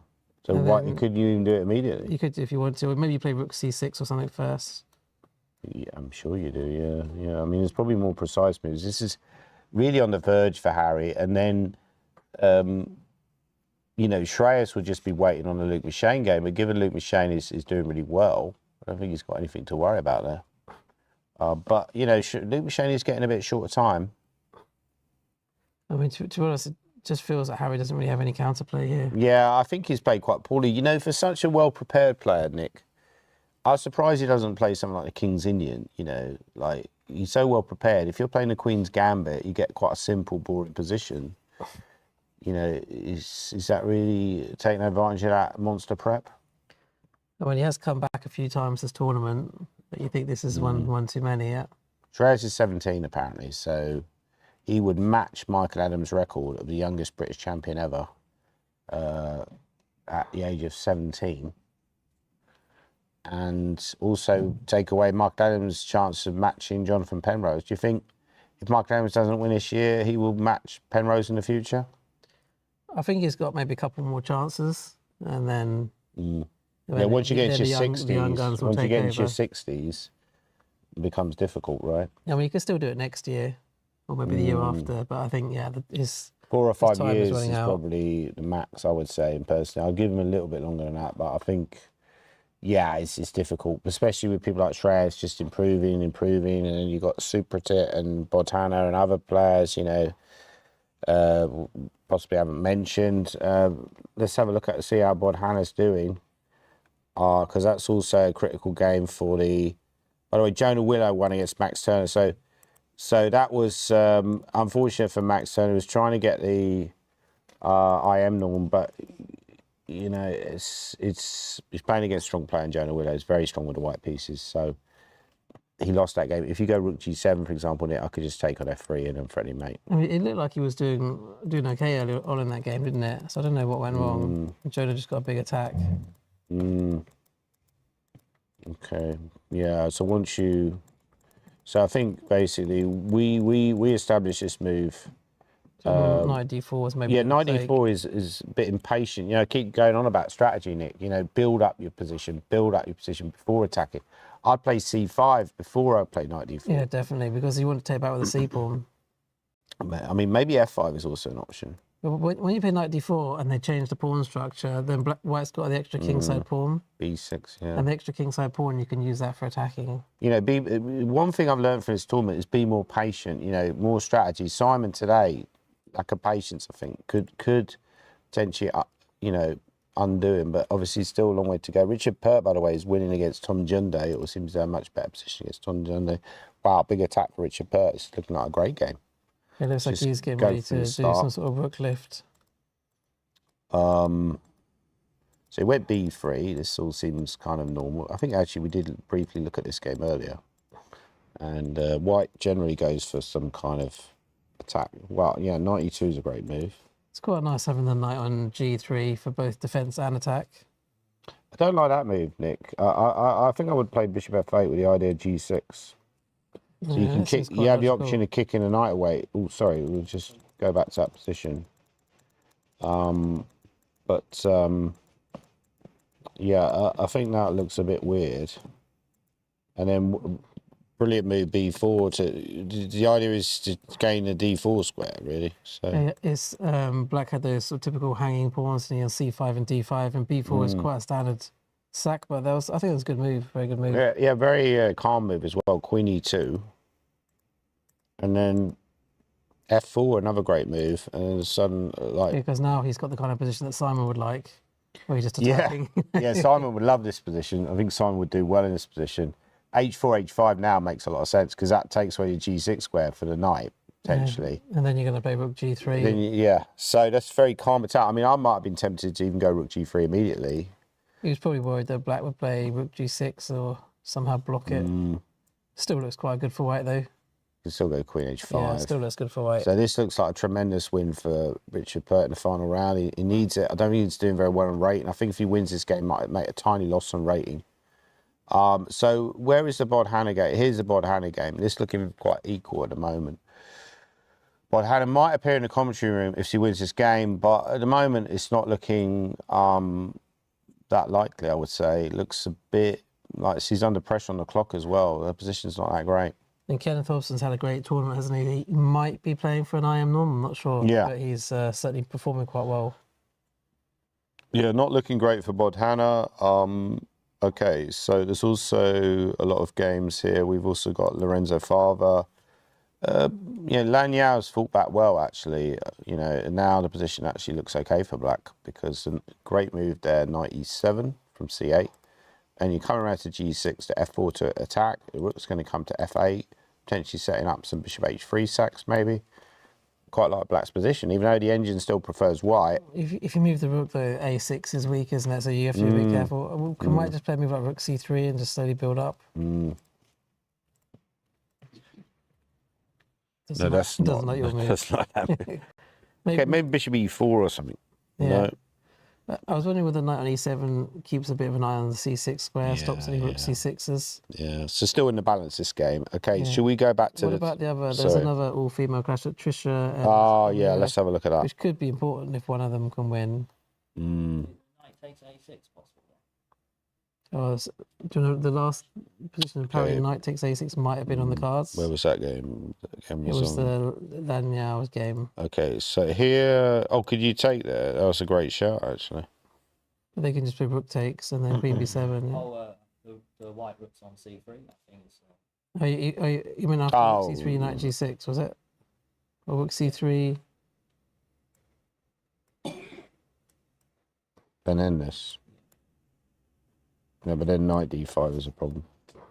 So the idea is that if you take with the rook, Nick, you're going to take here, but even this isn't Doesn't work, but you can always pin the... No, you can't pin the bishop now, but... you could even play this move Queen a7 with a counter-attack. Yeah, or queen f5 attacking f2. Yeah, okay, it's getting a bit random. Let's go back to the... by the way, Luke McShane has made a mistake, so we'll come back to that in a second. But...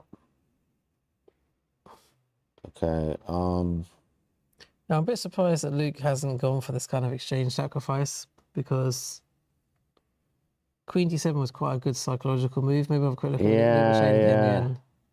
Well, let's just go to Trisha Are we going to look at Trisha, won't we? Quickly look. Yeah, not much going on in that game. It's just kind of equal. So let's go back to the Luke McShane game. You just like dismiss it. Yeah. The evaluation pass is equal. We'll just go to another game. Yeah, okay. Wow. He's desperate for this queen trade. He's playing off Simon. It's like pure psychology, this game from Luke McShane. Yeah, it is. It's good stuff. But really, that wasn't a very good move. He could have gone. So now it says actually White better for the first time in the game. And maybe to be better, he's got to play queen takes queen. So what's the chances of that? No, I would say fairly high. Fairly high. What game have you been watching? Yeah. Okay, I think. Where can you put But the it's queen? a kind of a weird move though, because if you go there, but then of course He's not going to play that, is he? What he's afraid? He can't be afraid of trade now, surely. I know he could be. Yeah. So you think you'll put the queen somewhere? I'm trying to think where I can put it. But at some point you have to accept there's no good square for the queen, so you should probably trade. Has he made a move yet? No. If we play c4, still looks quite bad, doesn't it? Yeah, if you take, Black's very comfortable in the endgame. But he's not winning. So that's actually queen a4 is kind of a cynical move by Luke, just as you say, playing on Simon's known aversion for endings, which I think is a weakness, because I think you should have. Wow, what's he played? He's actually allowed the queen trade though. Yeah, that's a strange move. But now you can take and go knight e4 and you're very comfortable. I think Simon's just run off. I think he needs the toilet. But you can take on e4 and then take on d4 and go knight e4, and that's a much better endgame for black, apparently. So I think that's certainly something you'll consider, because bishop b7 is coming, and then bishop d5. Yeah, I mean, that's quite straightforward, isn't it? I mean, maybe white can target the c7 pawn a bit. Yeah, but how? Could you? But this rook on h4 is a bit funny. I mean, where's the rook actually going? Yeah, you know, I think if he finds this, you know, it's a clearly better endgame. It's not going to g4, is it? So I don't like black's chances of surviving. White's chances of surviving, sorry. okay, let's suppose white plays a move like, well, say rook c1, but then the problem is maybe just your bishop b7 or knight g5. Oh, g5 is terrific. Apparently it's even better, but yeah, well, bishop b7 is quite obvious. The idea is to take on f3. And if you take, well, you're getting other problems because g4's coming. Yeah, e2 is weak. And then this is just winning a piece. So, wow, knight g5 is a great shout. And then you can't take on c7. So, wow, what has happened here? Wow, this looks over. Are we looking at a new British champion? I mean, Harry's just desperately trying to get this g4 move. I mean, he had a chance to play g4 earlier. But we said that. He's now he's preparing a it. much worse version. I think he probably tired him out that game against Roberson as well, because he seems a bit flat in this game. It's not like he's really himself. I think he's starting to wear on him a little bit, and the emotional, you know, it seems to have affected both. The emotional fallout of that game seems to have affected both him and Peter Roberson today, to be quite honest. Well, he's still thinking about playing g4, isn't he? So, you know, we've got to do something as white. I mean, we try to work it out ourselves. What would you play to stop this? I mean, g4's coming. Yeah, but what does g4 do? Well, if friends taking h3, can't you just take on g4? No. Okay, so what do you want to play now then? Oh, sorry, Nick. I'm getting tired myself. Maybe I could start with rook b7. Okay, well, should we g4? Okay, let me just check the engine because I'm too lazy now. Queen b5, maybe. Okay. That's the top. Yeah, Queen b5 is apparently the best move. It's easy to check with the engine, but yeah. Now, why is that? Well, let's work out why that's good. We were trying to obviously just trade off with rook c6. But rook c8 also looks sensible, trying to trade off some pieces. Yeah. Yeah, that's a good move as well. It's quite sensible. I think white just needs to trade down here. Yeah, I think this is a really easy win for the last round of a British Championship. You know, I always say to people, you know, don't always expect your opponent to play well, because sometimes they will sometimes you can just win easily. Sometimes you can build it up to. I think Harry built this game up too much in his own mind, and it looks like we're heading for a new British Championship winner, because it doesn't look like Simon's going to do the biz on board two. Or it seems very unlikely. Yeah, well, I saw there in the video, Shreyas, he had a look around at the board 2 game. He's obviously starting to feel quite confident he's going to win. So Harry's not happy. Yeah, Simon's thinking. By the way, there's been a change in the Michael Adams, the Subpratit versus Michael Adams game. So this position, we left it after rook. We considered the move rook f8, and that's what Adams played. It went queen g3. Actually, slightly different, was it? Because the black queen was on g6. I think we were going to go rook f8 before queen h5. Yeah, queen h5, and then exactly. And now queen g3. So queen g3 is a mistake, apparently. So I'm wondering if it's because... Is it because of that move? No. So I'm miscounting the amount of pieces. Maybe just rook d6, I think. Yeah, so rook g6 and if queen d6... Now rook f3, maybe. No. Rook g2? Rook f3 allows rook c8, doesn't it? Rook g2's the move. Wow. Wow, this could be game of the tournament. So king takes rook. Then we expose the king, maybe with that move. Do we do that move? Or? Yeah, that's good, because if you check on the back, they block rook f8. Yeah, check. very important that you could do this. And this is just pretty much game over, because you're going to take there. So... because it was interesting. You said that you thought it would be a draw, but I think... Yeah, he looks like he's getting outclassed a little bit. Adams is like a very, very strong player. Well, if Seaver doesn't win, you'll essentially have a situation you have Shreyas Royal as the champion potentially. Luke McShane and Adams tied for second. So it's like the three class acts really dominating. Yeah. You know, and I mean, that's a very strong England team for the future, isn't it? So I think Shreyas will be back in the England team for 2027 for the Euros. Yeah, because Mickey never played Luke at all, did he, in the tournament, which was quite surprising. And did Shreyas play Luke? Oh, yeah, Shreyas played both of them. They beat Luke, didn't he? He beat Luke and he drew with Mickey. Right. But Mickey never played Luke, so... The great thing about all this, guys, is we're not going to have to endure a playoff, which I'm very happy about. If Shreyas Royal can convert from here, Luke Michet doesn't... Well, I would like to see Simon in the playoff, I must admit, but it's not looking... His chances of getting the playoff are not great, I would say.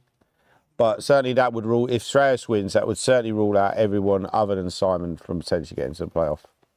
So you're not going to have a long playoff, at least, if he did get to a playoff. But I think he has he gone for the trade yet? Oh, he has gone for the trade. So this is going to be a bit of suffering now for Simon. He would certainly take a draw in this game. But yeah, I think he's just been a little bit outpsyched, hasn't he, by Luke. He's not played that well, and he's not played well at all, really, in this game. And he's not really just got the position that he wanted from the opening. So I think maybe, you know, having the experience doesn't always help, because Simon has, you know, a little bit like me, has failed to win many British Championships in the past. He's been trying since around about, you know, mid-1990s to win a British, and it hasn't quite happened. And he's got that accumulated scar tissue, where someone like Shreyas, yes, he has failed in a few, but, you know, he's too young to have that scar tissue. And, you know, us older GMs, we struggle to break through at the older age. That's why you've only really had Conquest breakthrough in his early 40s, because it's hard. The more years you fail, the more difficult it becomes to win, right? Well, I mean, Shreyas he had chances last year, but I think last year was probably his first real chance to win the tournament. Yeah. Yeah, now it's just quite hard to see what Simon even plays here. We say Rook C1, we know Knight G5 is a very strong threat for black. Yeah, I mean... This Rook on H4, I don't even know what it does, to be honest. The engine evaluation, I think, doesn't even show... I mean, he says plus 0.7 for black, but I think it doesn't show the difficulty of trying to defend this position as white. It's just very, very unpleasant. And what was his idea of Rook H4? I don't understand it. I think he wanted Luke to take on D4, and... He got what he wanted. He got what he wanted, yeah. But... yeah, I don't get it. I'll be honest, I don't get it. Yeah, it's maybe he was hoping he'd go Queen C2, but that was also apparently a strong move. So by this point, I don't understand. Maybe he's a bit like me. He's so tired, he's just making a move. It's just like, I'll play Rook H4 because I'm so tired, I don't know what else to play. You know, I can't see another move. Yeah, so then after, what even is his best move here? Best move is to bring the rook back. Yeah. His best move is Rook H1. Yeah. Oh dear. Admit your mistake. It's very important in chess. Admit your mistake. But you unfortunately, still... then just simply Bishop B7 looks quite straightforward, doesn't it? Horrible position. I mean, yeah. I mean, he's just lost. I mean, you know. So I think... maybe the point of Rook H4 was Bishop takes D6.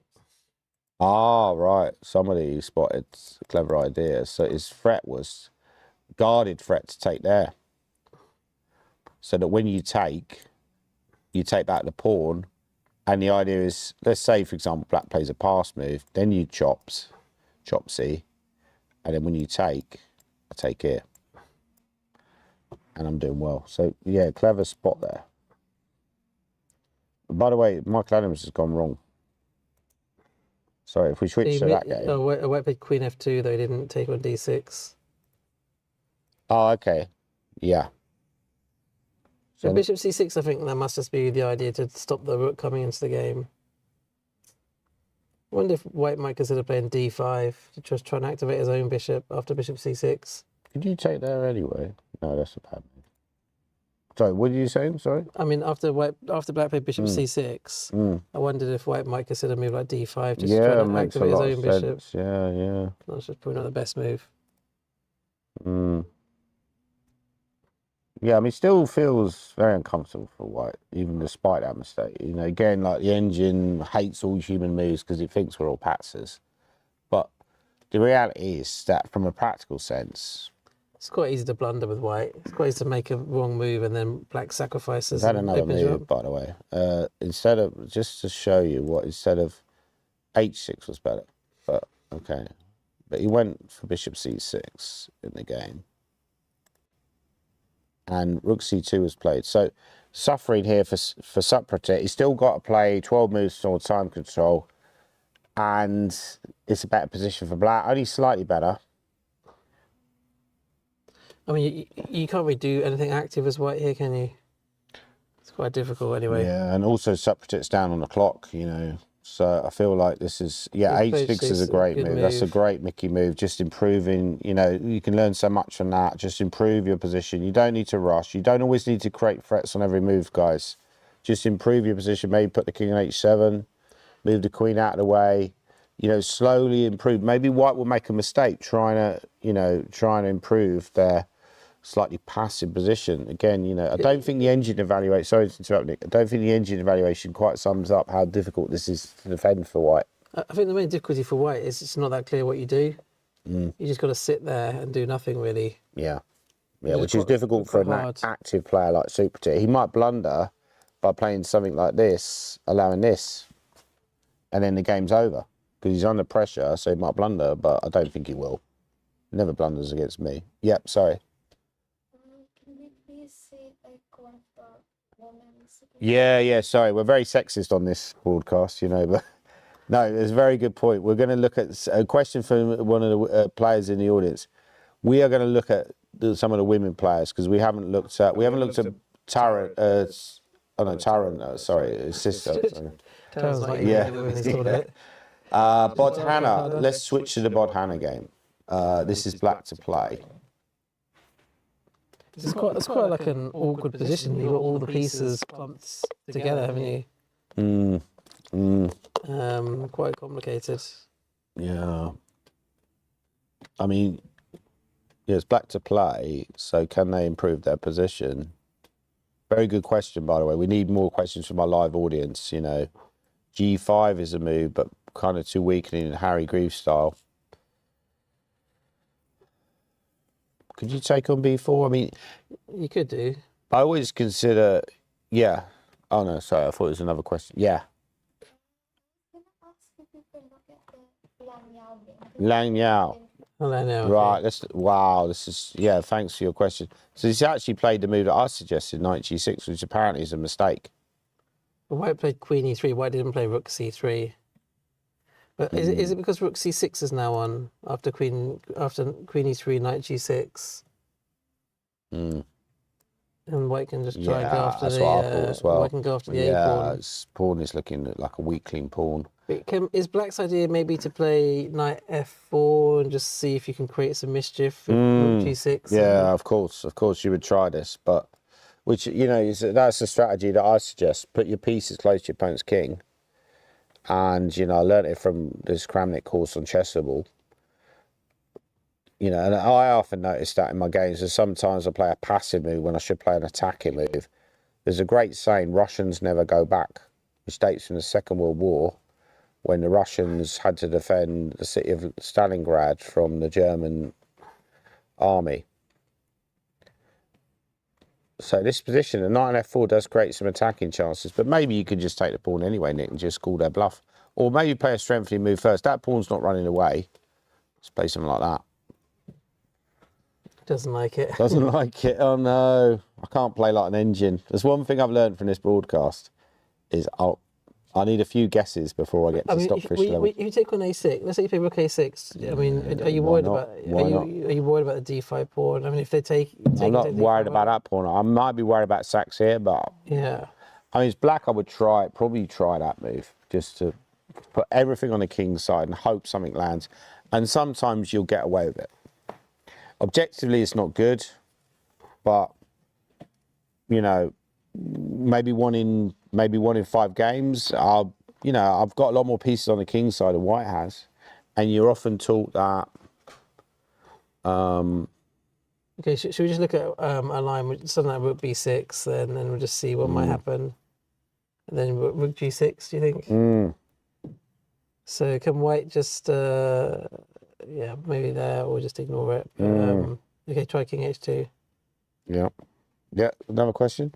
You did mention about who you were like rooting for to win the main championship, but you didn't mention like who you think is gonna win the women's. Yeah. Yeah. Very good. What's your name, sorry? Shrey. So I had a very good question. You were at the Nottingham, weren't you? I think Nottingham thing with Tim Wall. That's right.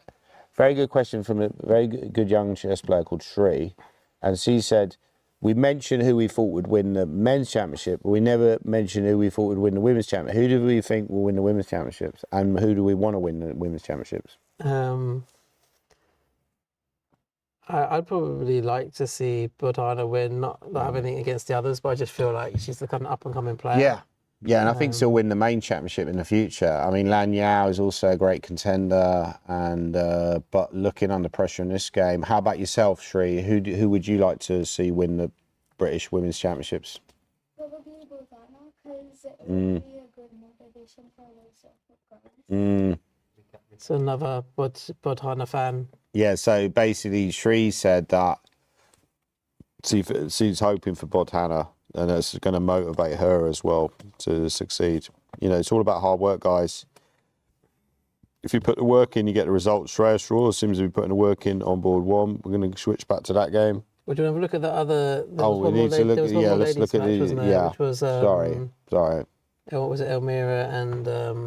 Okay, so Trisha. yeah, it's also a good point. Which could be relevant. Adam Sefton, by the way, he drew against Theo Cowrie, so another gain of rating. I think Theo Cowrie was having a shocker of an event. Some people have had terrible events and lost loads of points. Jack Rudd lost to another young women player in Rakaya Reader. I don't know, want to have a quick look at that game? How that game? Sure. Okay. You're actually gonna look at one of Jack's games without Jack. Yeah, yeah, makes it even quicker. Right, so. But yeah, there are some very talented female players in this country. So bishop e3 was played, and then f3, bishop dropped back.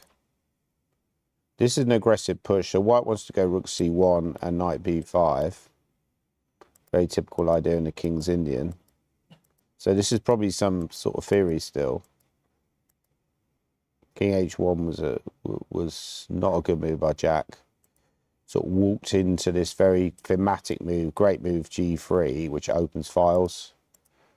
And yeah, another alternative is sometimes you can play that move here, which actually makes a lot of sense. You know, it was a quite dangerous position, isn't it? Already very dangerous. King's Indian players like Luke Shane would know that, and then this is still quite decent for black.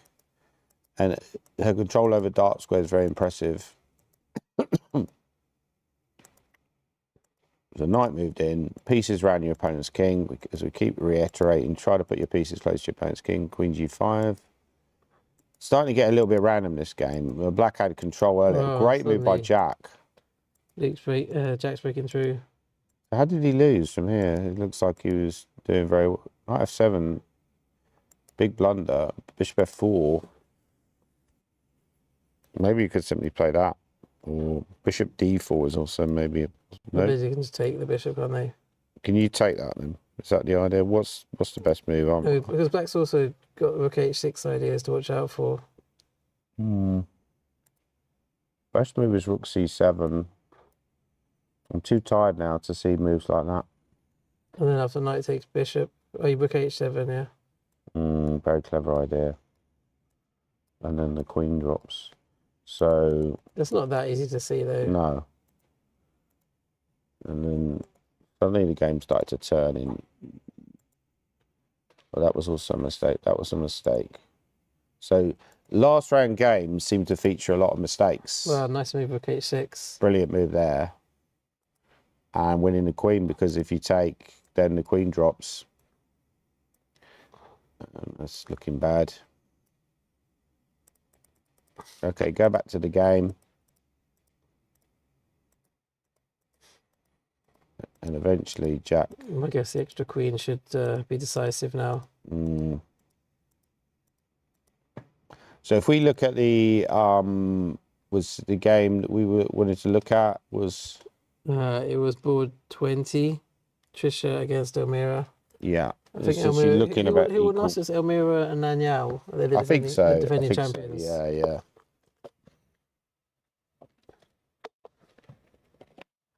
So Trisha is a bit short on time here. Yes, he often gets quite short of time.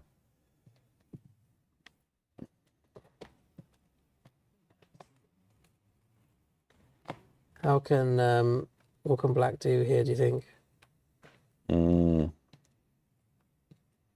I don't know. Rook E7? You're doubling on the F file. Not sure. Queen D4, is that a move? I could play Queen D4, Nick. I mean, it looks quite solid, doesn't it? I guess White would just trade off. Yeah, I mean, I feel like this game quite Actually, after Queen takes Queen, is there? Oh, you don't have Knight F6 because of Knight E2 tricks. Yeah, what did you want to say? Sorry? Yeah. Yeah, can we do when the queen is on B4? Yeah. Yeah. Oh, sorry. You were thinking of Rook F5. It's a nice But it's idea. pinned, yeah. So our audience member, Shrey, she was thinking about Rook F5, but unfortunately it's pinned, so that's not a legal move. So if Jack comes in and wants to show his game, you're gonna. We will have to do it twice. I was just saying we're ready to. Yeah, we've so, seen it. yeah, we will. I think he might be commuting. Okay. He might be on the move. But who knows? Okay, so we probably need to switch back to board. There's also been development Simon Williams' game. We need to switch back to this board. This is looking really hopeless for Harry Grieve. He hasn't really generated enough play, and his own king looks very vulnerable and exposed. It's like he's switched into defensive mode now. He's actually realised that he can't really create an attack, so he's trying to trade off the rooks and see if he can somehow hold this queen in game. But of course, you could take, right? Yeah. And move the queen across. That's not good at all, does it? I mean, Maybe King H5. it's fine. Try to generate some Or Queen counterplay. B6 was threatened. But maybe can I do it anyway? Obviously, yeah, it looks quite good. And then you're going to try it. But the problem with G4, I'll very quickly create a counter attack with maybe with. Oh no, G4 makes some sense because you want to go G3. But I could even take.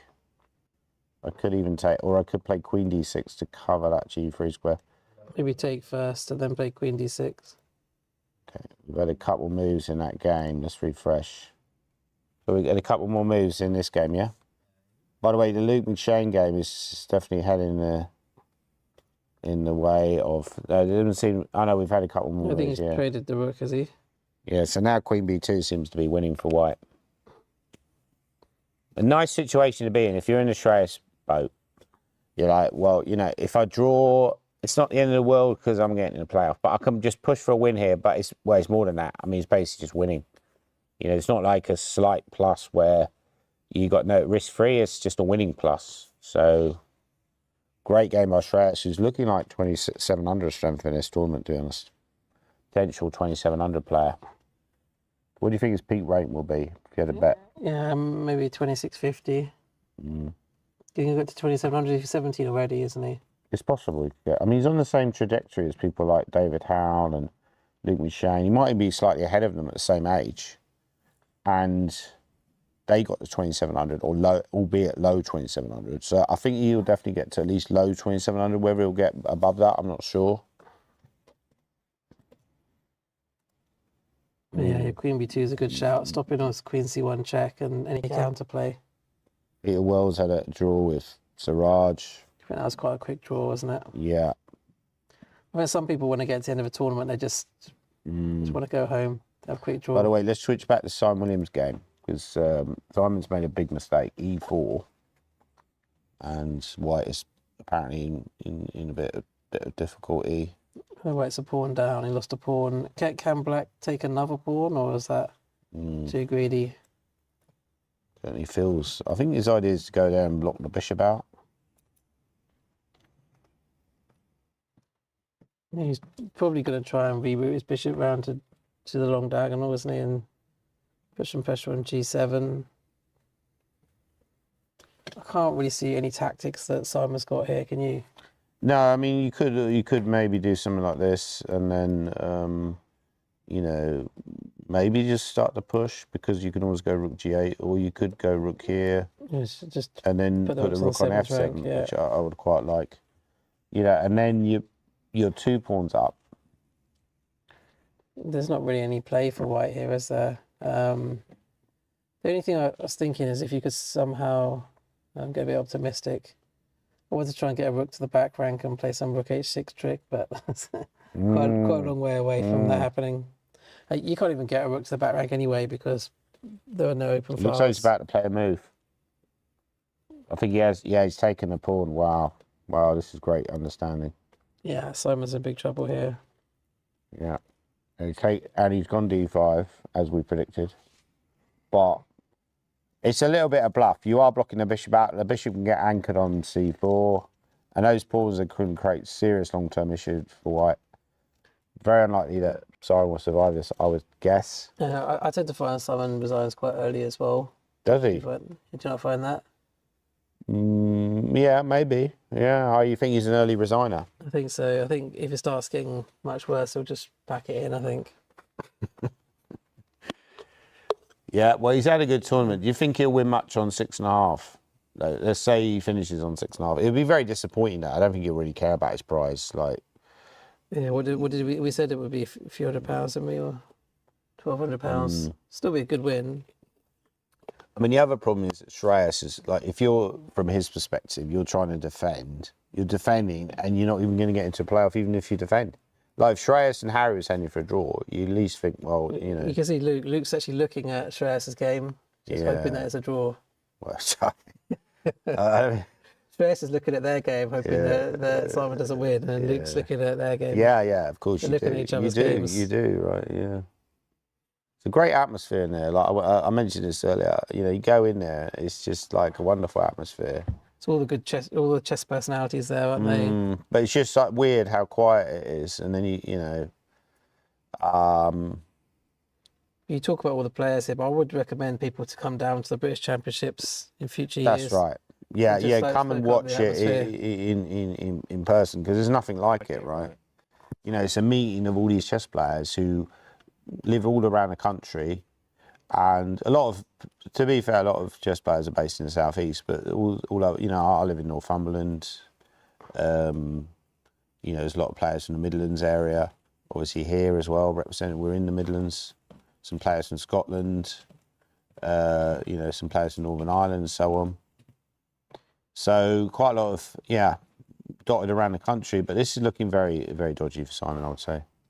Yeah, so he's played rook f7, which gives him some options to either double on the f5 or double on the 7th rank. I think we need to switch to the ball one, because Harry's very short of time, and it looks like he's on the verge of losing.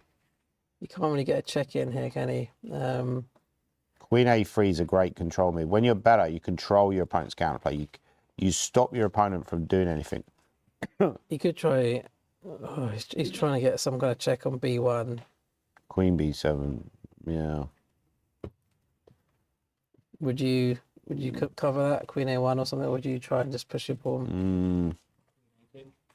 Yeah, you could drop back Queen a1 or Queen a2. Queen a2 is a good shout, because if Queen a6, Queen d5 is he'll find Queen a2. Queen a2, Queen c6. Yeah.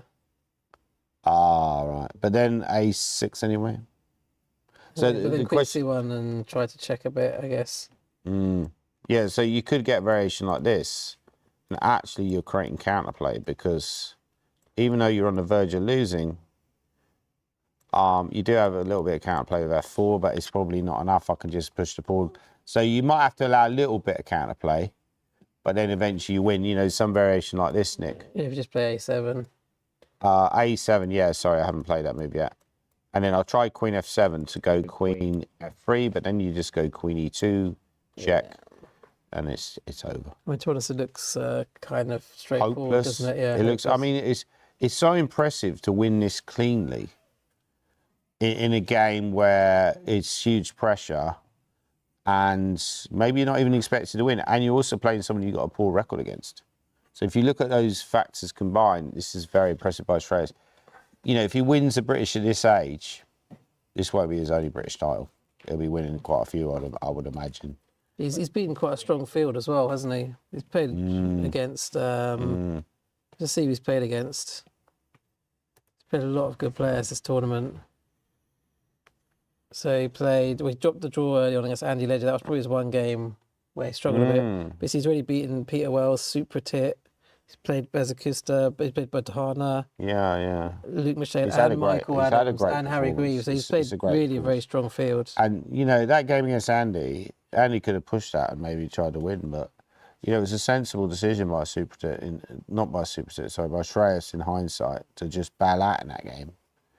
And, you know, sometimes, you know, draws and losses at the start of tournaments aren't necessarily fatal because you've got enough time to recover. You know, famously, Julian Hodgson won the British in Millfield, which I believe was that in 2000, Nick? I think it was 2000, yeah. Were you playing that? I think you I were was. playing, you mentioned you played Tony Miles or something like that, right? Yeah. How did you do against Tony Miles? I drew with him twice, actually. Right, okay. He was a very talented player, though. I think he was in the high 2500s, wasn't he? Yeah, I mean, he was one of the best players around about the sort of early 80s. You know, he won some good tournaments, and he was the first British player to ever become a GM. He famously beat Karpov, didn't he, with 1A6, which is Resignation from Super. a Supertits resigned. Wow, there you go.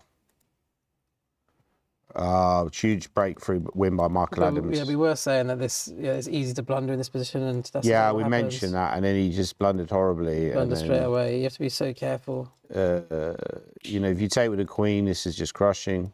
The pressure of playing this big game probably got to Supertip because this was like a very one-sided effort. And then, so brilliant move by Michael Adams. Rook takes F3, and then Queen G4 check, and he resigned because after there, we go there, and then we're winning huge amounts of material. In fact, we win everything. So that's over. And Yeah, I mean, it looks like obviously Michael Adams and Luke Machine are going to probably win, and so Shreyas would not want to let them back in at all.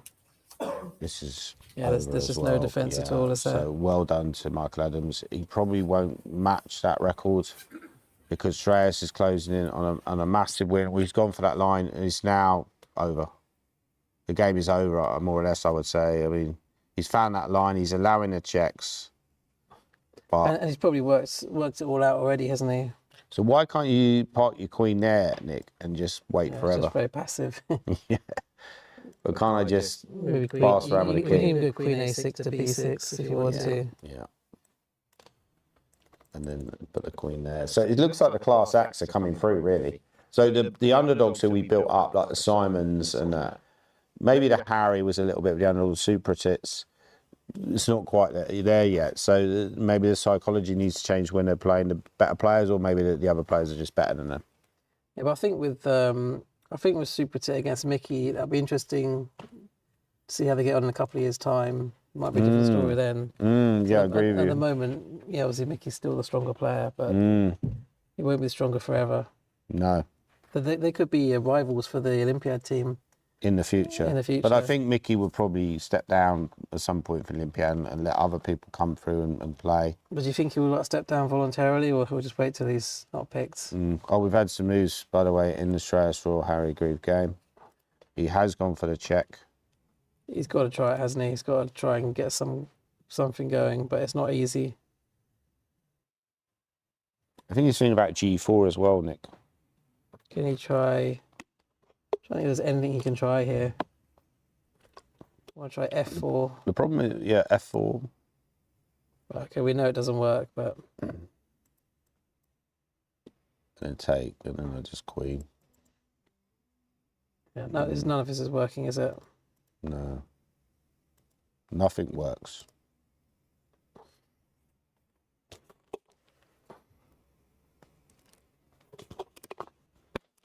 Only thing that could stop Shreyas now, I think, is a blunder by Luke Michelle. Because has he gone G4? No.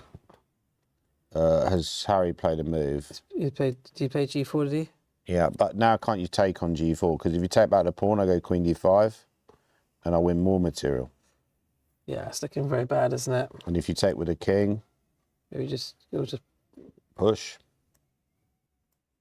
then Queen Oh, C7. oh, wow. You found a way to not We win. found a way, yeah. Harry's back in it. But now, yeah, I mean, that's quite easy to stop the A7 counterplay. you lose the pawn if you play A7 now. Actually, this actually gives a slight chance, doesn't it? It's a slight chance to Maybe defend. this move, or... I wonder if you're taking the Yeah. pawn is wrong. Mm, What if you just don't take the pawn? apparently this is totally winning. In Yeah, fact, it's you can winning. take that pawn, But what if you just don't take the pawn though? What if you just because there's push? Queen E5. Oh, if you push, yeah, it's also good. But then G3, I wanted to do... Yeah, you do get a few checks, don't you? I wanted to do this. You get Queen E3 and a few checks. Yeah, which is kind of annoying, but it's still not really enough. Maybe because you got G3. If they So- check again, you so can play G3. everything's winning for white now. I'll be very surprised if he doesn't win this game now. Say like it feels like the only thing that stands between Shreyas Royal and his first British Championship title is a blunder by Luke McShane. I guess he could take on G4 in an end game where he's 2 pawns up. after King takes there's some drawing chances. Mm. Do you think Shreyas is a bit nervous or he's pretty calm? Oh, I'm sure he'd be very nervous inside. Be like a duck underwater, right? But he's been calm. He's taken his time. He looks mature. He's not trying to rush in and just play the first move that comes into his head. You know, this is how you should go about it. Do you want to have a quick look at Simon's game then, just see if there's any chances? I can't really see any hope, to be honest, in this game. I mean, what plan does White even have here? Oh, yes, put the rook. Yeah, this is a great play. We mentioned that earlier, that you try to put the rooks here and then you stop. So you just push the pawn, which is very sensible.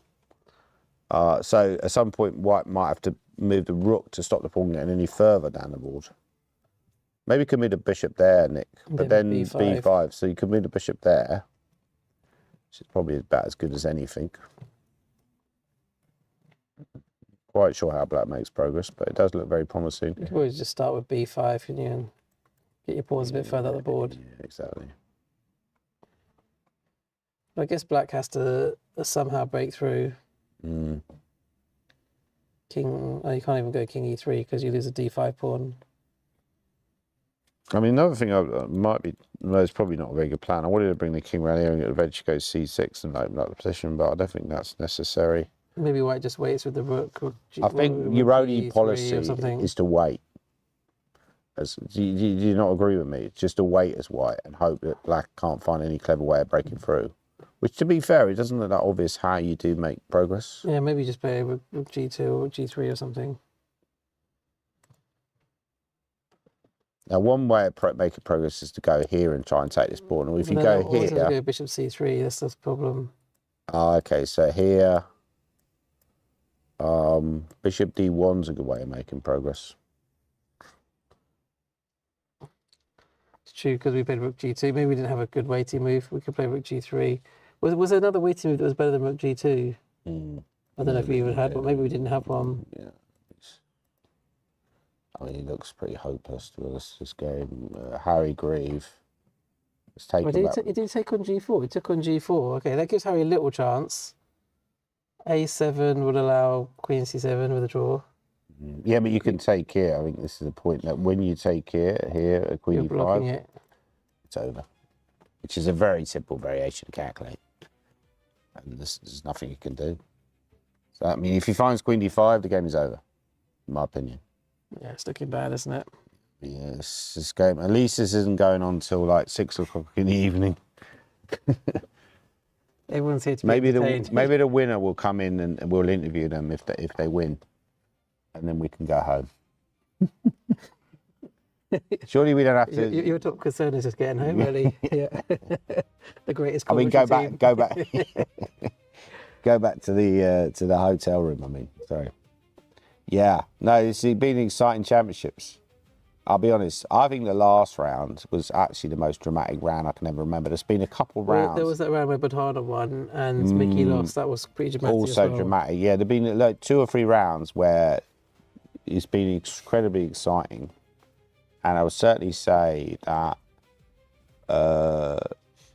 this is this reached the time control, by the way, the Shreyas or Harry Grieve. Yeah, I think the last. Okay, so Okay. they can relax now. But the Luke Machine game is still, yeah, this is really in the balance. Both, I think we're gonna stick to this game, and then once this game's reached time control, we're probably going to go on a bit of a break.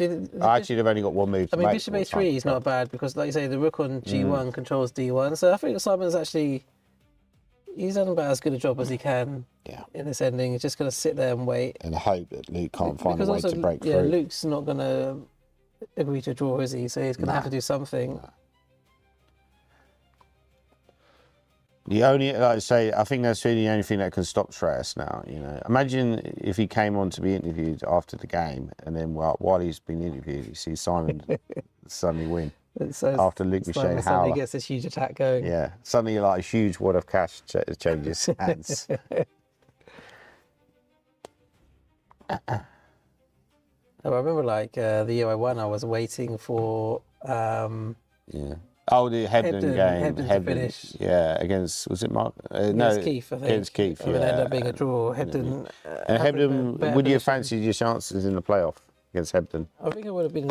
I think I would have been a favourite, slight favourite, but not. You know, obviously you can still lose.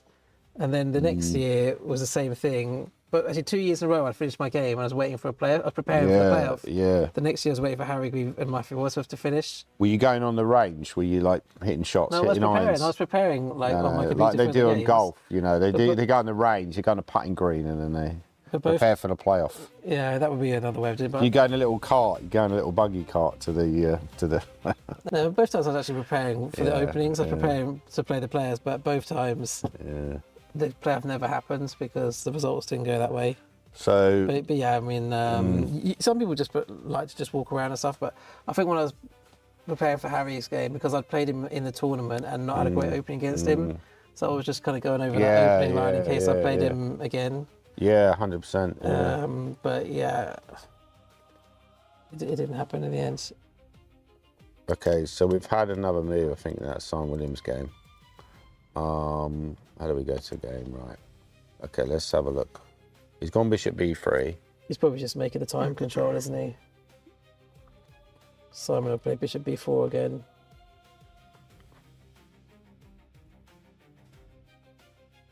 Gone bishop a3. So it's black to move in this position, right? Have they reached time control? They've reached time control. Okay, I think we should go on a little break for a while because I need a coffee before I fall asleep. I'm incredibly tired now. I've been on the road, guys, for 30 odd days. And I played the Team Blitz last night. It's catching up with me. To make one last push, I need a coffee. Okay, guys, so we're going to go on a break for a bit. Thank you.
Okay, 3, 2, 1. Okay, welcome back everyone. We've just had an update, a big update from the main championships, and Shreyas has actually won his game against Harry Grieve. So he is technically in the clubhouse and probably set to become British champion unless something unusual happens in the game between Luke McShane and Simon Williams. At the moment, Luke is actually the one pushing for the win, but if he does somehow overpress and lose, then obviously Simon could force a playoff against Shreyas. But at the moment, Shreyas probably is going to become the overall British champion. In terms of the ladies' championships, we're very lucky to be joined again by Bodhana Sivanandan, who drew a game today. So congratulations, Bodhana. You seem to be a bit of a star. Whenever we go anywhere, everyone wants to take a photo with you. What's it like? I didn't really like it at first, but now I'm used to it, so it's okay. That's good. No, I see you already. I think people have high expectations for you. And your dad mentioned that there's potentially a playoff for the ladies' prize. Is that correct? I think so. So there are obviously other people in contention. The winner of the game between Trisha and Elmira could potentially catch you up. And also, if Lanyao draws her game, then you also would finish equal with her. So we might have some more action. But maybe we could just quickly go through your game today. You were white and you were playing against Kenneth Hobson, weren't you? Yeah. Have you played him before or not? I've played him in Rapid, yeah. Okay, how did you do that time? I won. Okay, well done. He's actually played quite well this tournament. I think he beat Neil McDonald's and he beat someone else as well.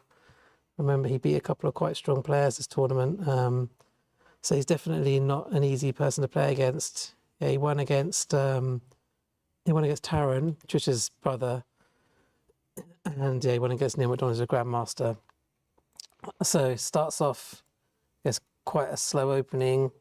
Yeah, and he played this move G6. So I don't know, was this something which you'd prepared for at all or not? Not really, so but I knew like the ideas, but not the exact sequence or the move order. Okay.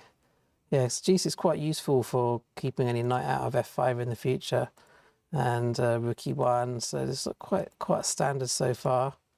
And then knight D2, bishop E6, and okay, A5. Yeah, see a lot of players, they're playing these sort of types of quite positional games. We saw Michael Adams had something like this, but he swapped off the dark squared bishop, so slightly different in his game against Shreyas. And what do you think of this pawn structure with the double C pawns?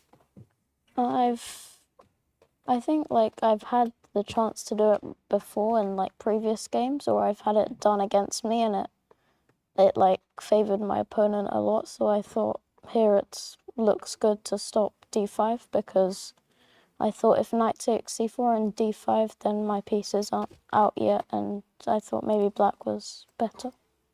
Okay, D5, and that could justify the bishop as well on G7. Yeah. So yeah, D takes certainly looks like a sensible move, and you've gained a lot of space on the queen side.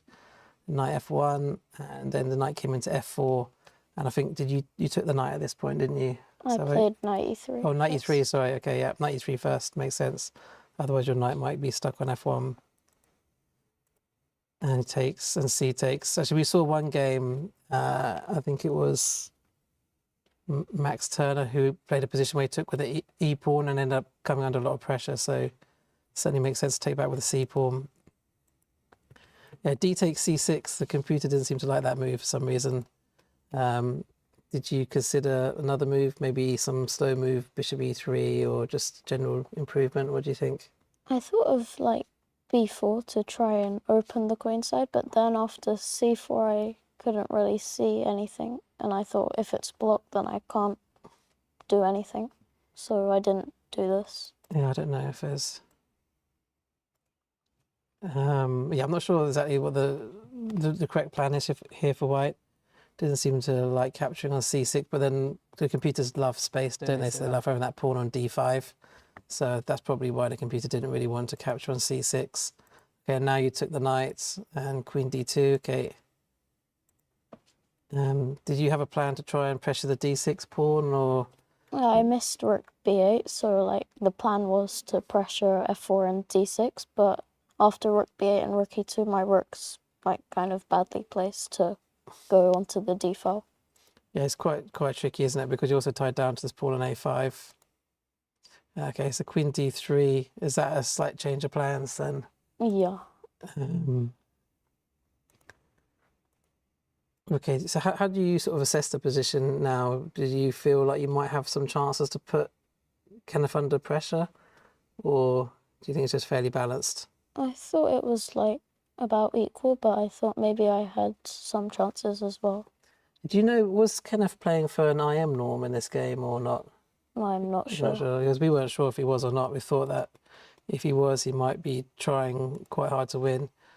But yeah, you got this weird type of position, didn't you, where all the pieces just seem to be like clumped together next to each other, which seemed as though it was quite unusual. Maybe there was an opportunity for someone to make a mistake quite easily. I mean, your rook's pins, obviously the pawn's pins. So yeah, you played king h2. Were there any sort of tactical opportunities for either side that you might have been considering? I saw like instead of king h2, knight takes e5, d takes e5, and here I don't have rook takes c5 because of rook takes c5 and the rook on b3 is hanging. Yeah. But then I also saw that if I did something Oh, to there's stop queen that, e5 there, is there? Did I miss something? Okay, maybe you have to play rook c8 first. Yeah, rook c8 first. then queen d5. Okay, we just work this out. Rook b5. Rook b5. Yeah, rook b5. That's the move, isn't it? Rook b5 first. Then you can take the rook. Just try not to blunder anything. So your instinct was correct. So you couldn't win the c5 pawn. And then, so I thought maybe like rook b1 to like play knight takes e5 next, but then I thought maybe rook takes a5 was possible, so I didn't do this either. Okay, it seems as though the computer doesn't like. Maybe you can win the c pawn somehow. Or knight takes bishop.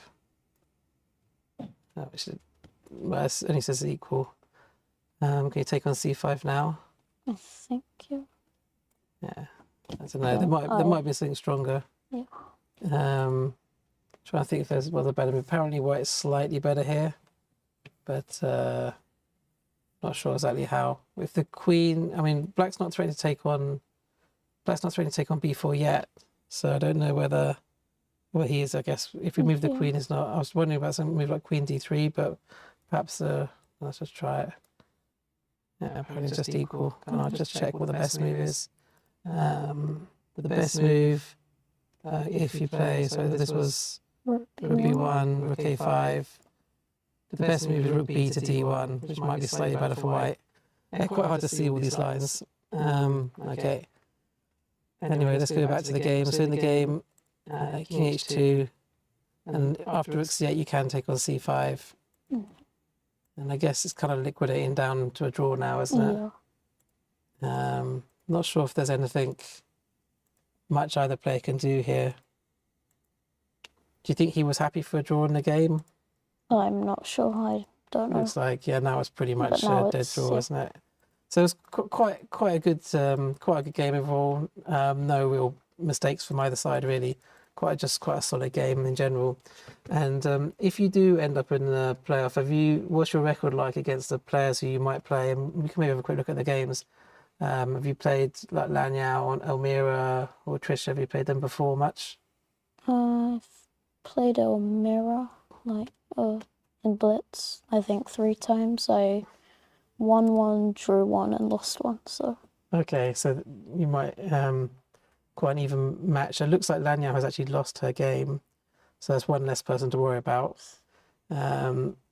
She lost to Lorenzo Fava, and let's just try and find where's the other game gone.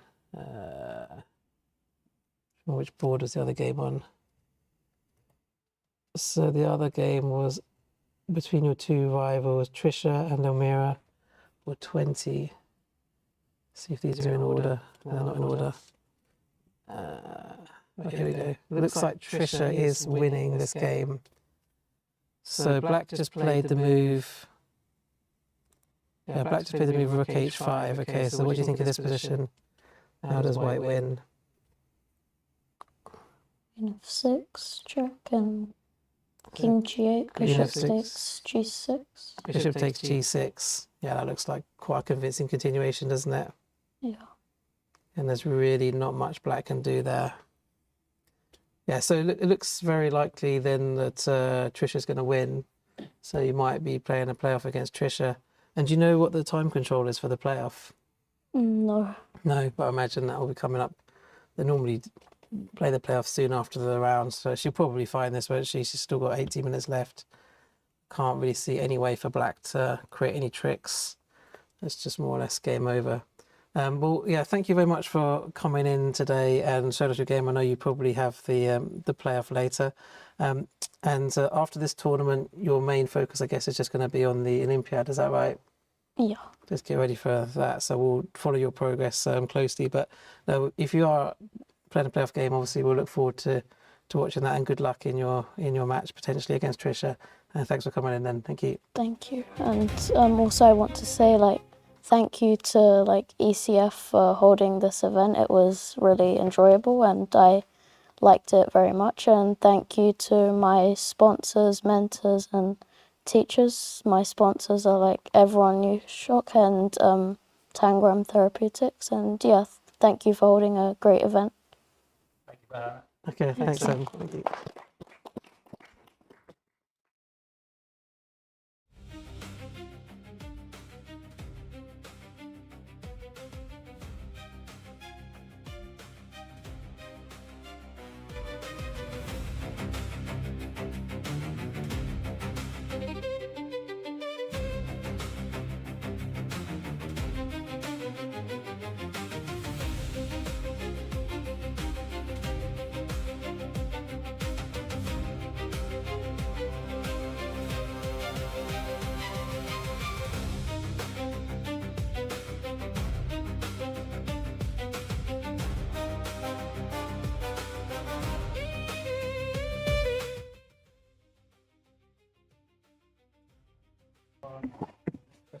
Yeah, so we're back in the British Championship. Simon Williams. The only thing that can stand between Shreyas Royal and his British Championship title is Simon Williams winning this hopeless endgame against Luke Machine with white, which doesn't seem very likely.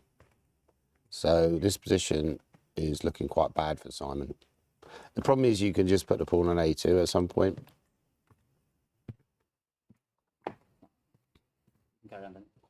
Yeah, and the pawn on E4 is quite weak.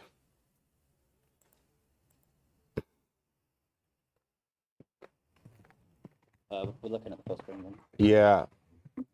Do you think that Shreyas is preparing for Simon just in case? Or do you think he's just sitting back and relaxing? No, I don't. I don't think he'll be preparing. He'll probably be playing video game or something. Maybe Pac-Man. You ever play Pac-Man or Final Fight? I played Pac-Man before. Street Fighter? Sorry. I remember playing that. Once we used to play in with the junior squad in Hastings, and I think Eddie Deering. Do you remember Eddie Deering? Yes, I do. Yeah. He's a Scottish player. Yeah, a little bit annoying. Sorry if you're watching it. He used to set up. He was Street annoying when he was Fighter. younger, but he grew up a lot. He used to set up Street Fighter, so we used to play on his computer. I think he became a lawyer. He's probably going to sue you now. You're going to sue me? Yeah, don't sue me, Eddie. I was you were a little bit annoying when you were younger, but you were fine when you're older. Don't worry about it. You know. Mind you, I've always been annoying. I'll remain annoying. Right. Yeah, but really tedious position for White. It's very hard for White to actually create any threats here. The only thing is that you've kind of got a bit of a blockade because you're tying that your black's down to G7. But how do you find a useful waiting move? It's not easy. Yeah, you can't put your king on the E file because the bishop takes D5. Yeah, and you can't move that rook because... Oh, you can move that rook, actually, but because E4 is not necessarily on prise. But, like, a good way to continue for black is actually to do this. And then you got a very clever move with this, where you basically go on to that pawn. And then you make... So you're trying to... You do what you do in an endgame, typically, that you play patiently and you hope to make progress. But yeah, it's looking like, you know, we said earlier, the cream of the crop, the cream has risen to the top, and it looks like Shreyas Royal is going to win, and then Luke Machine and Michael Adams in second and third. Just out of interest, what was happening to Siva? Siva, Oh, good question. you forgot about him. I forgot about Dre. That's Siva Drew, did he? Okay. Yeah, so okay, he's out of Peter it. Robertson is losing, so we stated earlier. Do you want to look at the end of that Trisha game? Just Yeah, she was yeah, literally really, she was on the verge of winning, I think, against That's a Elmira. good point. And Bodhana found that tactic instantly, which is Yeah. just incredible. I'm like, how does he find that tactic so quickly? I mean, who Maybe do you it's think finished. will win, Bodhana or Trisha? Well, funnily enough, I did a playoff against Bodhana. No, I played a playoff against Trisha in It's quite the far British down. UK Rapid. Against Trisha. Yeah, and we tied for first, and I won that playoff. But that was started off with Blitz, Oh, here it is. whereas this was maybe start off with Rapid. So would this, if there is a playoff, would it take place after the? Probably. Yeah, it would take. Oh no, do we have to cover it? Is it in the contract? No, but Bodhana's playing, so we will cover it. Yeah. And this is looking pretty grim. Knight F6, massive threat. Yeah, I mean, this is It's kind of resignable, to be honest. It is, because Rook F5, you can take with a Bish. You don't even have to go Knight F6. The only thing I would think is this, but the problem is the king just runs to G3 and then you quickly run out of checks. And if you take there, I go Knight F6 check. And it's over. So yeah, just looking, maybe they could do the playoff before all the other games finish. Why don't they just get on with it straight away? Why wait? So we can cover the playoff. Let's just cover the playoff. Yeah, I'm not sure what the rule is on the playoffs. I think you have to wait for all the other games to finish, do you? The problem is that we don't know when all the other games will finish, will they? They could go on for quite some time, right? Maybe the players can just agree it between themselves if they're both happy to do it. No, I don't think they have that option. But if they have like 20-minute break and they're like, okay, let's just. Oh, you Let's think go they have with the it. option to not do the playoff? No, not to not do it. I think that apparently last year Elmira wanted to do a playoff, so they had a vote on it or something, and right. it's decided that for So now I'll they're blame doing a playoff. Elmira then. I'll blame Elmira. Yeah. Right, okay. I know who to blame at least. Right. Yeah, so if we go back up to near the top, Luke McShane is really played a great game so far. I mean, it's probably one of the games of the tournament against Simon. Just great psychology right from the start. You know, if we go from the start, I mean, it's the right opening to play against Simon, because I think already the Queen's Indian, it does dilute some of White's attacking potential in 1d4 openings. There's quite a lot of attacking lines in the Queen's Indian. He's tried to go for one. This is probably just a bit better for White. But I think Simon was just too hungry to get some kind of checkmating attack, wasn't he?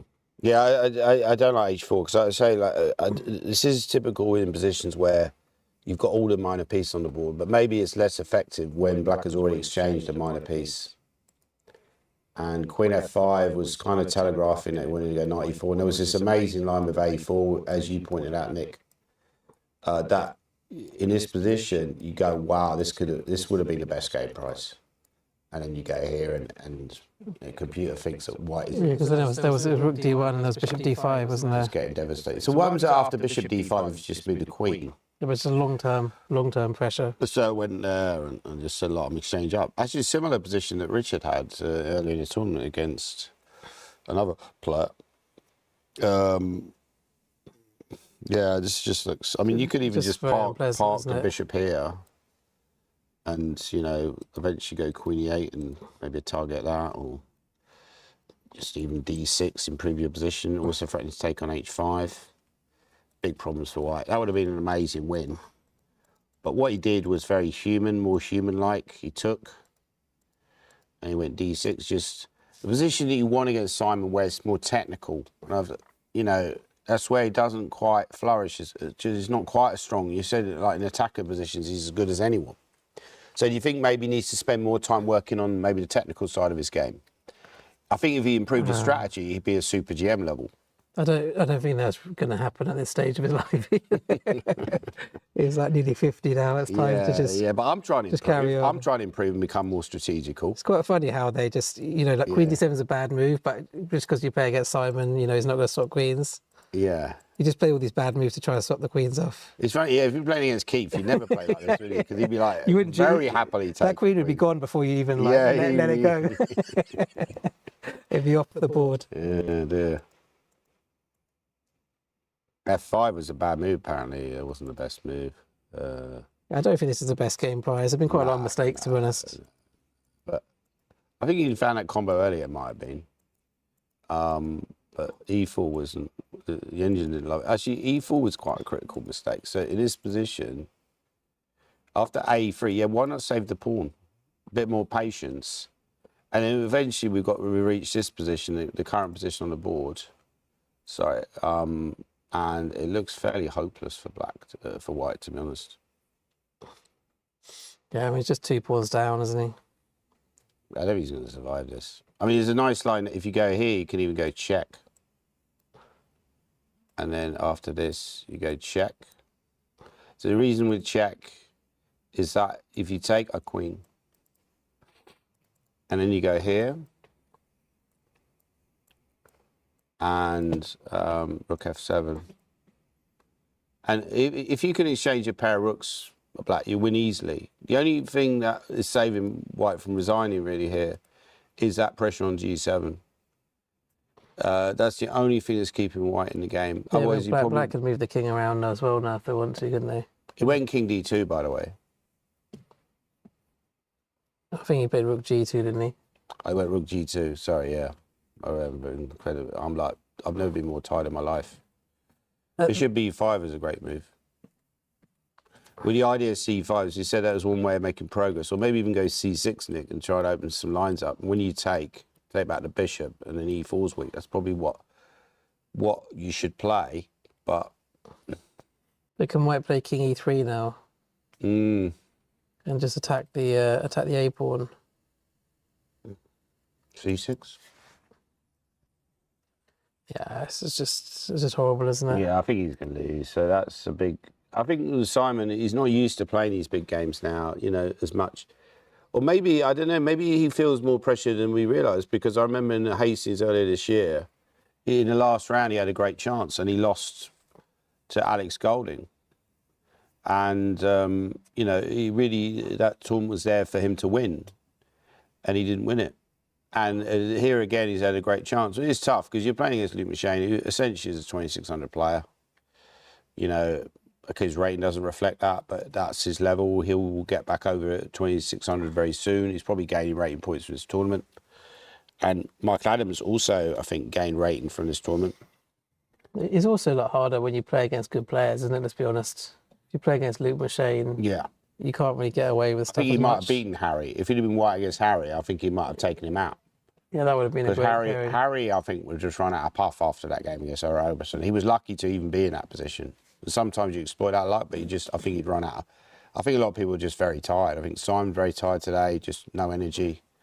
Harry Grieve very tired. Shreyas full of beans. It's going to be hard to beat these British Championships for the older players because he's got so much energy and he's so good. And I think the people that are most likely to beat him are people like Bod Hanna and the Supratit. What do you think? Yeah, so Shreyas will win £10,000. Not bad. Wow. Michael Adams and Luke McShane will share 8,500. So just over 4,000 each. And then the rest of them will, what will they get? Probably just over 1,000 for the pairs on 6.5, I imagine. Yeah, Still 10 grand. still 10 not grand bad. for 9 days' work isn't bad, isn't it? That's decent money. That's a decent What's wage. the biggest prize you've ever won, Danny? Well, I won about 10 grand on a golf tournament once. I bet in chess. Yeah, I mean, a chess, yeah. Well, nowhere near as much as that. Maybe 2 grand. Okay. I know, when I tied first in, tied second in 2015 British. I think that was the biggest prize I won. It was about 3 grand, right? I think you got the same prize I got. Or did we win that Did we year? get 3 grand, did we? Which year was No, that? maybe we didn't win that much. No, we didn't win that much, actually. No, we didn't win that much. No, okay, so that was nonsense as well. But it's about 2 or 3 grand, I think. Okay. How about you? Oh, no, didn't you win a big prize at London Classic one year? There was one British knockout. I think I got like 10 grand. But Wow. But that's that one aside, though. I think most of them are probably 2 or 3 grand. I think Canterbury, when I came second, I got about 2.5 grand, I think. And even the year I won the British, it was only about a similar prize as well. So. Oh, yeah, he's actually gone for this. I mean, has he gone for this? Is this the position on the board? No. I think when I was second as well, I was second in 2022, similar prize, maybe 3 grand, I can't remember. Sure. So if we have a guest like Richard Pert, you want to jump on at all, or you're okay? Yeah. I mean, you could talk. Do you want to talk to Richard? Yeah, because I haven't done any guests for a while. Okay. Are we okay to take a quick Have break? somebody else on.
Hello, everybody. I'm joined now by Nick's brother, Richard, who won in the final round. So it's a good way to finish. Richard, did you gain points or did you break even on rating?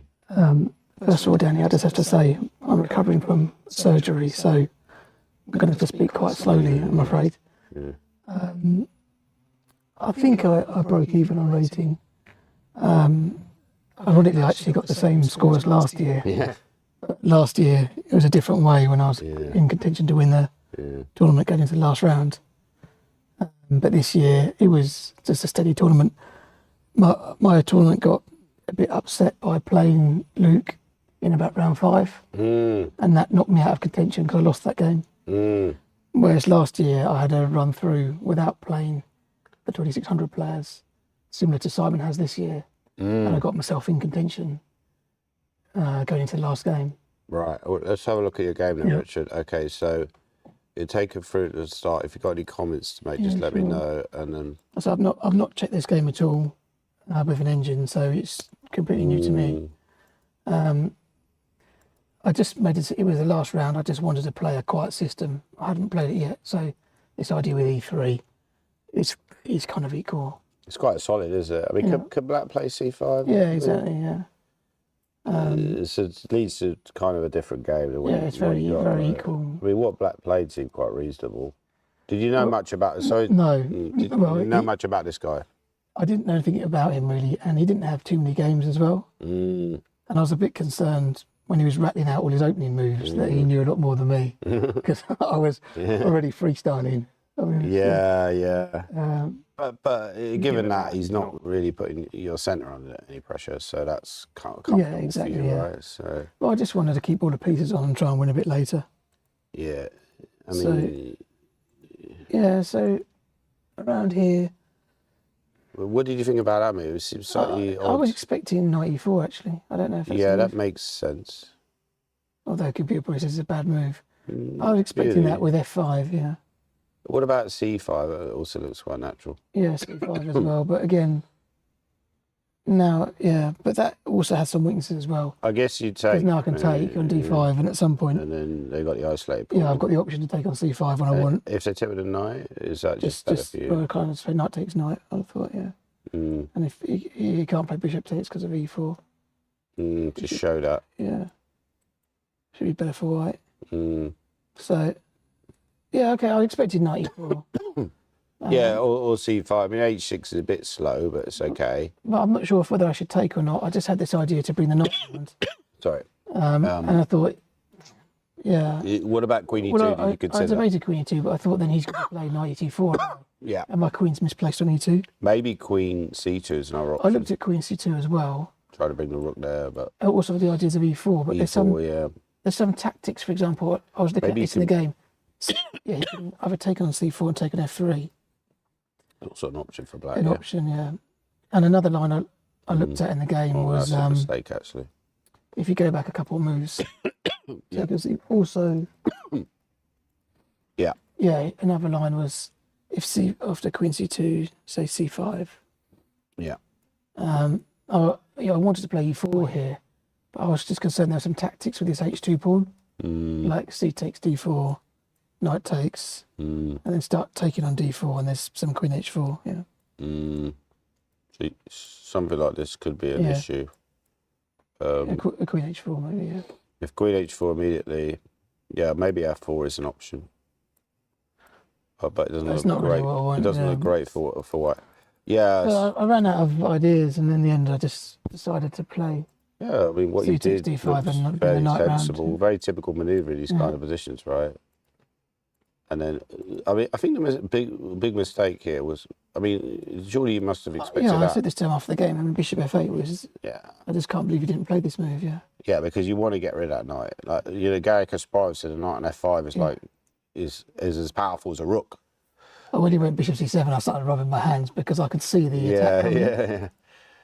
I could see the. He doesn't like that move, by the way. I don't know what he's supposed to play instead, but maybe could you play knight d2, or is that silly? But I already had my eyes set on an attack here. Oh well, knight 5 to knight 3 to h4. You know, but I always saying on these broadcasts, Richard, you put your pieces closer to your opponent's king, Yeah. and something good might happen. Well, that's what my intention was. I played b4 here because I didn't mind giving up that pawn. I just wanted to have open lines towards. That's very inspired, I think. But I think queen e2 was a mistake because I think I gave him a chance to play d4. I was annoyed with myself Right, yeah, and sacrificed back. Although that's actually a mistake, yeah. But my intention was to just. That's interesting that d4 was a mistake. I was So worried you about should that. just take. Yeah, I felt I was probably still better actually to be.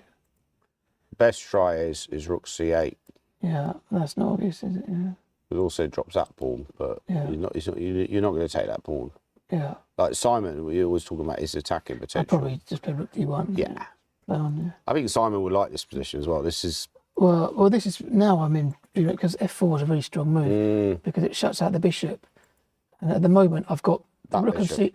Yeah, it shuts out the bishop. That bishop's already. And also at the moment the not rook and great. c1's working, the bishop on b2, the bishop on d3. The only piece I haven't got in the game yet is the f1 rook. Actually, it reminded me. There's a very famous game where Kasparov did some analysis about one of his games against Karpov, where I don't know if you know the game, and he's analysing all these variations. 1986. And it's very similar. He had these two bishops lined Maybe up. game 13 or something like that. It was like this really obscure game. Yeah.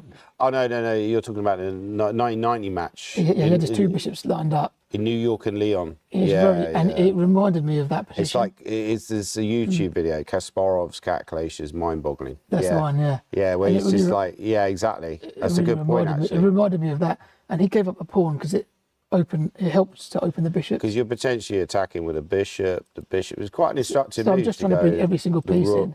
Yeah. So I want the rook in there. So I've got, the reason I went h4 was obviously to go h5, so he can't put a rook on It g6. says that move is also quite. You know, if you want to go like that, it's yeah, also but I quite wanted tempting. to. Yeah, h5 makes a lot of sense. I want to play actually. h5. I didn't want anything coming to g6. I want all the pieces in. So I'm not sure if this is the right manoeuvre in here. But That's a great move. And then really, this is very soft now. I mean, he could just lose in one move if he allows rook g7. So he did defend that. I'm not sure if queen g4. I was playing a bit on his clock here, playing his active moves. Even that move is so destructive because, you know, it's just. I knew This would have been like the Kasparov game, actually. I was looking at knight h6 actually instead of queen g4. So, yeah. But I thought he it could does play look a lot d4. like the Kasparov game, actually. Yeah, it reminded me of it a lot. Yeah. So this is why knowledge of games makes a lot of difference. So here he played Queen F7. Okay, Knight H4. I don't know if that's right. Yeah. And then Bishop Bishop there, G6. and he's got no square for his queen. So now I'm just collecting material now. Rook C7. Okay, so there your material up, and you've got, and you're a piece up, and then he could resign at this point. But I sort of landed a bit of a checkmate anyway. Yeah. Yeah, and then wow, actually we had a similar sacrifice in the Mickey Adams game, but the other way around with Rook G2, and then he decided to play on Rook H7. Very nice finish, very nice game. Yeah, but it did remind me of that Kasparov game at one point. Yeah. So your knowledge of chess, your experience won the day in that game. But if we go back to some of the other games, Luc Michane, what do you think about Luc Michane as a player? I mean, he seems to be quite technical. He's got that ability to play technical chess as well. I mean, that was the only game I lost this tournament was to Luke. I've played Luke. I have beaten him twice actually, but I've lost about, I think maybe 5 to him. And the two I won, ironically, were with black in some sort of Sicilians where I got some action going. Yeah. In the positional, I played him 5 times with white. The positional games, I think I've only got half out of 5 with white and 2 out of 2 with black. Wow. Because we've got some sort of hairy positions and I've got some chances against him. But with white, these positional manoeuvrings, a position like this, he's just so strong. I mean, he's just going to win this every time. Because this is just bread and butter for him. He's just so strong. Yeah, I feel that's the difference. Like you and Simon can compete with him tactically in sharp positions, but in like technical positions, I think he's on like that higher 2600 level. He's almost, you know, he's like, well, he's a super GM, isn't he? I mean, basically, and okay, so let's have a look at the position. Apparently, Bishop C4 is very strong now. You could also, I would just go C6, Richard, and then open the position. That's the thing with Lucas. He may not find the best move, but he'll just keep the pressure on until eventually he breaks through. So going forward for you, Richard, what are your ambitions in chess over the next few years? Well, I'm trying to recover from some surgery, so if I can get recovered, I would like to try and get at my 3rd grandmaster norm. Wow. So I got my 2nd one last year. Yeah. I got my 1st one 20 years ago. I'm not sure whether I could actually make the rating to get grandmaster, but I would like to still get the 3rd norm anyway. I think you need one in an open tournament, don't you? Because you get 2 in like British events or like closed events. And what about your kids played in the tournament? How did they do? Like Max and Nina? Yeah, well, Nina did incredibly well because she hasn't played much at all, and she actually won the AM Open. Wow. Which I wasn't expecting because she basically hadn't really played. She'd been in the A-levels this year. Yeah. And Max played in the under-16, where this year he did quite well. He got 5.5 out of 7, but that was only enough for 2nd place. It was quite competitive this year. He has won the under-16 championship before, and he played the Major Open where he finished in the top 10, which will qualify him for next year's British Championships. I think it's a real shame Max wasn't able to play in the British this year because he did very well in the World Junior Championships. For next year, maybe next year. Well, next year he's guaranteed his place, but oh wow! Last year he got 5 out of 9. I think this year he did very well at the World Junior Championships. He was England's highest scorer, and I think if he'd been able to play in the British, he'd have been in with a chance of an IM norm. Yeah. So it was a shame having to play the Major Open. I mean, yeah, absolutely. But I was chatting to some chess bubs yesterday. I said the British has grown a lot, you know, because I think when we first started playing, it was really maybe just the British and the Major Open. But now it just seems there's so many different events. It's almost like it's become too big for its own boots, you know. But yeah, so you think Simon will lose this game, and then that would... Which is I was really rooting for Simon going into the last round. Yeah. Because, you know, we had the 3 leaders. You had Harry Grieve, sorry, who's already won it. Shreyas, who's a young player who's going to win it loads of times anyway. But for Simon, this was a bit of a, you know, I'm not saying once in a lifetime opportunity, but these opportunities don't come around so often. Well, that's what I said. That's what I said to Nick earlier. You know, I think the older you get, the harder it becomes to break through. With Shreyas, you know, why wait? You know, if you're good enough, Yeah. why wait? You just want to win Green Invitation, it's very strong Yeah. tournament. Why wait till later? Because later, Bodhana might improve, and suddenly, you know, you might. So the sooner you win it, the better, and that's what he's proven. And yeah, I mean, it'd take a miracle now for Shreyas Royal to not win the British. Yeah. Basically, a blunder from Luke McShane. But I He's think getting quite a short time though. but But there's not much going on in the position, is there? I mean, I think just with Simon, it would have been. It's similar to, you know, players like myself or Peter Robertson, other players last year. Yeah. It's just so rare for players of our level to be leading against the last round. You don't have the opportunity every year. Yeah. You maybe have the opportunity. Yeah, absolutely. Once every 5 years at most. you Peter know. Robertson was devastated yesterday to lose that game, but I actually think it took more out of them. You know, like because they both lost really to that. I think Robertson has he already lost, but he's Yeah. 'Cause I mean, I know last year when I was joint leader, he's actually fighting back in that game. I felt very nervous going into the last game, and I'm wondering if it was the same for Simon. You know. Yeah, he looked nervous. He looked nervous on the stream. You felt that you were very nervous. I sensed that when you played last year. I made a mistake in that I did Yeah. a lot of preparation to try to win my last round game last year, and it was a morning game, and I felt a bit tired for the game. Whereas, for example, today in my last round game, I've just turned up and just played a quiet system, Sure. tried to win later. Yeah. But I was a bit naive last year. I was just trying to. I think you can try too hard in these I think so. situations, and you know it's a good explanation of experience. You know, I often think with preparation, people over prepare, For sure. and they spend too long preparing for the opening when they should probably prepare themselves psychologically and just say, like, write a few things down on a piece of paper. Say, look, I'm good at doing this. I'm good at doing that. Don't try to do too much. You know, prepare yourself in a general chess sense. Set yourself some chess puzzles.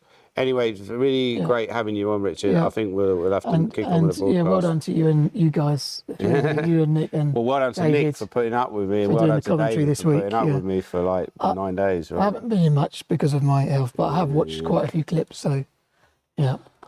Yeah, thank you, Richard. okay, Yeah, well, thanks I'll a lot, leave you to mate. it. Yeah, best of luck in Okay. the future. Okay, I'll pass over to Nick now, shall I? Okay, thank you. Cheers, mate. Cheers. Thank you.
Okay, we're back. And Simon Williams is the only thing that we mentioned this before, the only thing that stands between Shreyas Royal and the British Championship title.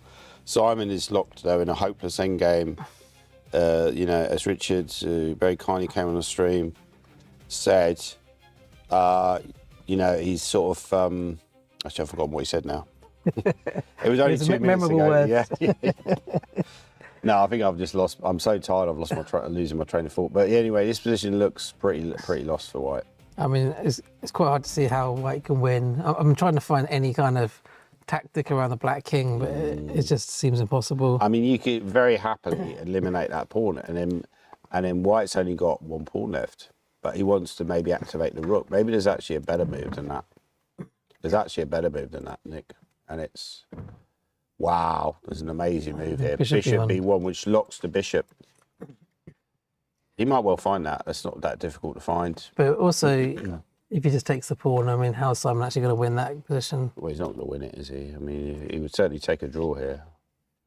You think Luke would take it and offer a draw? I think he probably will find bishop b1 because he doesn't want to lose his a2 pawn, does he? Oh, the a2 pawn's threatened. Yeah. I didn't even see that. Yeah, so you could take there, and then it's still a lost position for white, quite clearly, because h5 is so weak. But yeah, I mean, this is also pretty hopelessly technically lost, but you still have a lot of work to be done. Whereas if you take the, you could conceive a position where you could lose that pawn, game would continue. It would take a lot of work by black. He'd probably get there in the end. In the current position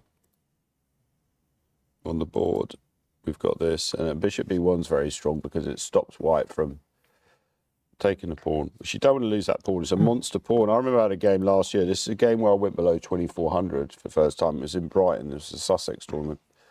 And I had like a monster A pawn, and for some bizarre reason, I just gave it up at some point in some endgame. And I was like, later on, I was like, why on earth did I do that? That's just crazy. When I was actually better. But this position, bishop b1. So someone's actually asked if Richard is related to me because we look similar. Yeah. We actually are twin brothers, amazingly.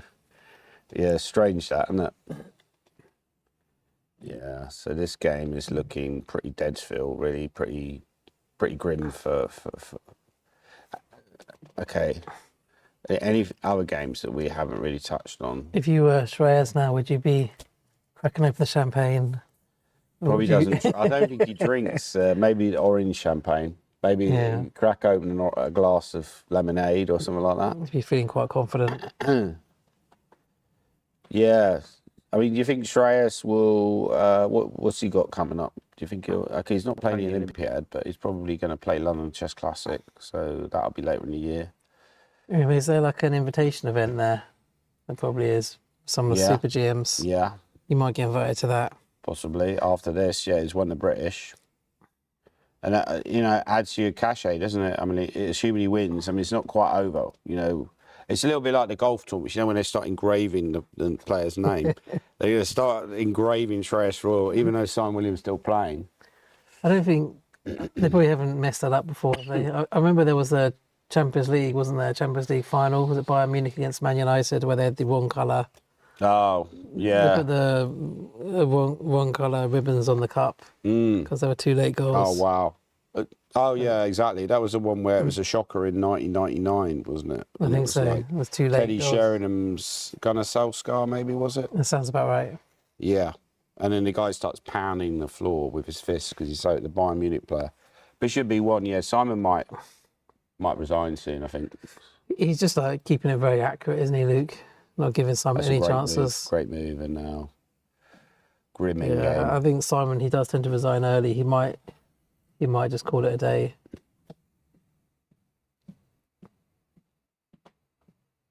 That's a bit I never noticed that since you said that Simon.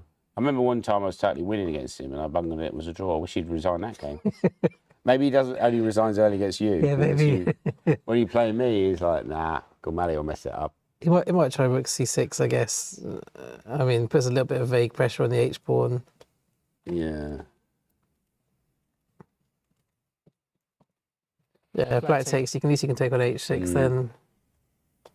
Yeah, that's a good try. It's a depressing in game for white. I mean, you just you're lost. Because rook d6, you just take on e5 anyway, and then you queen. Yeah, and then when you move a king, you start taking that pawn if you want, and it's really. I mean, then he would resign. I think then he just say that I've had enough.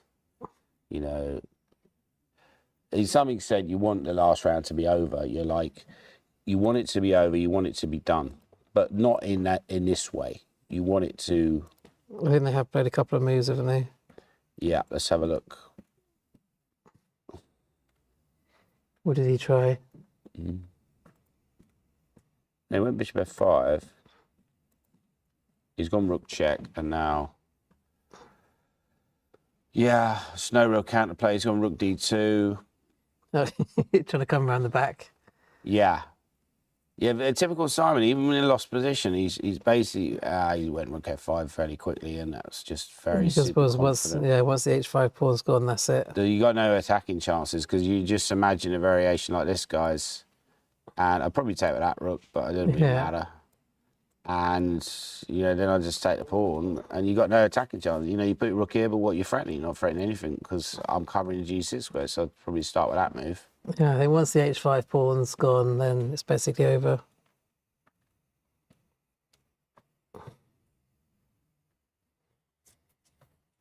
Yeah. Yeah, so we're thinking that this He's is trying to look for maybe one- the final one- pros one for last Simon swindle. Williams' bold bid. I think. Do you think Simon will win the British in the future if he doesn't win this game? I mean, he's always got a chance, but it's going to be tough, and all the young players are getting stronger. I mean, Basically, not. Then you've been no, diplomatic. I'm not saying that he won't win it, but I'm just Yeah. saying it is quite difficult. Yeah, it's going to be tough. Yeah. Yeah. I agree. Same Same- with me. same with all of us, to be Same with honest. me, right? Everyone wants But to- you've already won it, right? So at least you got that in your bank. But it's always nice to win it again. You think you can win it again? Well, playing it first. You've got to play in it to win it. Got to be in it to win it. By the way, Keith Farkle, the legend of seniors chess, did wrap up. Did he finish with a win? Did he? He finished with a draw, actually. I think. Oh, right. So if we just look at that game quickly and then switch away from the Simon game for a little brief time. Seniors 65. Yeah, so he could have probably played on because he was better. He kind of equalised by the end, by the looks of things. Yeah, 97. So at this point, you're off a draw, but it's wrapping up his senior title, another senior title for the legend of senior chess, Keith Farkle. Strange I didn't have a little photo for him. I mean, that's true of all the players. No, some of them have got photos. Right. Depends how No, important you're you right. are. You're right. So he will be celebrating later in the pub if you want his autograph. What about the 50s one? Did Steve Dishman win the 50s? I think so. Let's have a look. Well, he'd finished when I saw him. I think he was down the pub or something. Is this game still going on? I thought I saw him in the bar. That's He's just weird. taking a break in the middle of the game for a quick drink. Yeah, that's weird. Well, I feel like White is trying to do something, although we can see obviously it's a draw. But maybe there's nothing White can do. Yeah. Or we just hope for some kind of blunder from Black. Yeah, it looks like it's going to be a draw, right? Okay, so let's go back to the main. And then tournament. Tim Cat lost. He lost, yeah. So Steve Dishman's going to win then, basically. Basically, yeah, it's certain. So if we go back to the main tournament, so let's go back to the main championship and let's go back to the Simon Williams game yet again.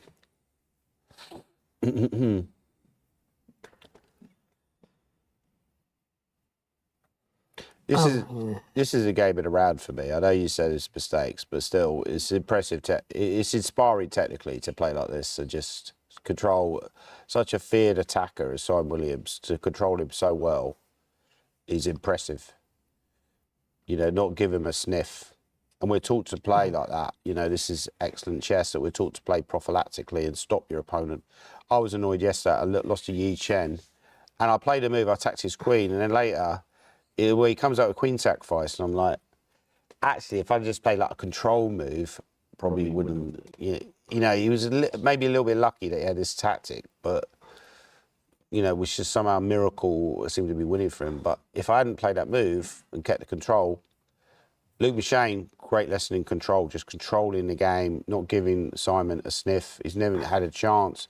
Like you said, he's always offered a queen exchange because he's just not. Rook A5. It's just desperation from Simon now, isn't it? How many pawns down now is he? 4? No, Well, 3. But I guess Black could play rook D3, G3, G5, and then take the H pawn, couldn't he? If he wants to. Yeah, exactly. I mean, there is a danger you might lose the E5 pawn, so he's attacking the E5 pawn. Rook D4 is also a move, maybe. Is Rook D4 a move? Also possible, but then you can take on E5. Yeah, so we're just thinking, like Luke was saying, it's got 4 minutes left. The only thing is it's short of time. That's all the time that he's got till the end of the game. I think he'll lose on time and To be honest, I take think us into a playoff. if it wasn't the final round of the British Championships, I think Simon would have resigned. But he's just keeping going just in case. Mm.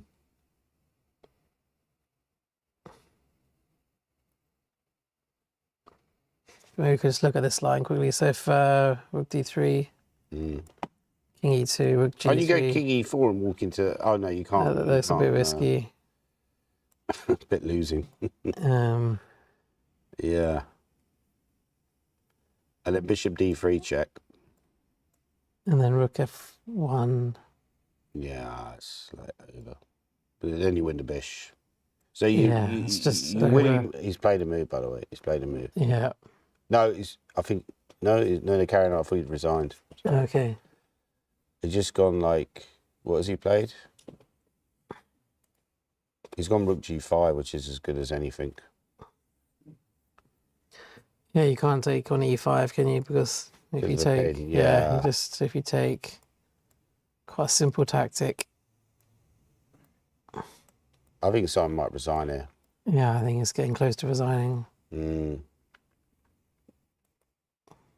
Yeah, very disappointing finish for the Ginger GM, but he'll learn from this experience. He'll become stronger from this experience. I think next time he gets a chance, he'll play a lot better. I mean, he didn't really play anything like he can play today.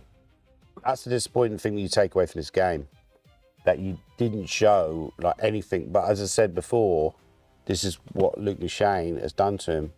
He's just really reduced him to passivity by this great strategic chess. I mean, it is tough when you play against good players because you can't always, they don't let you showcase your ability today. They keep control of the game. By the way, Bazakusta game's still going, and that's... Bazakusta looks like he's winning, does he? I think so. Yeah, he's totally winning, yeah.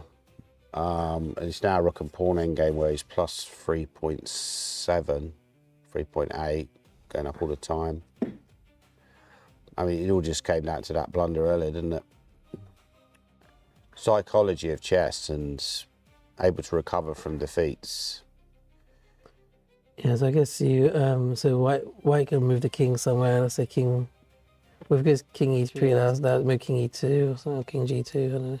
King g4, you mean? Yeah, it allows king g4 if you play that, so that's why I wanted to attack the rook. Maybe here, but then not put the rook. Maybe rook a1 and... Yeah.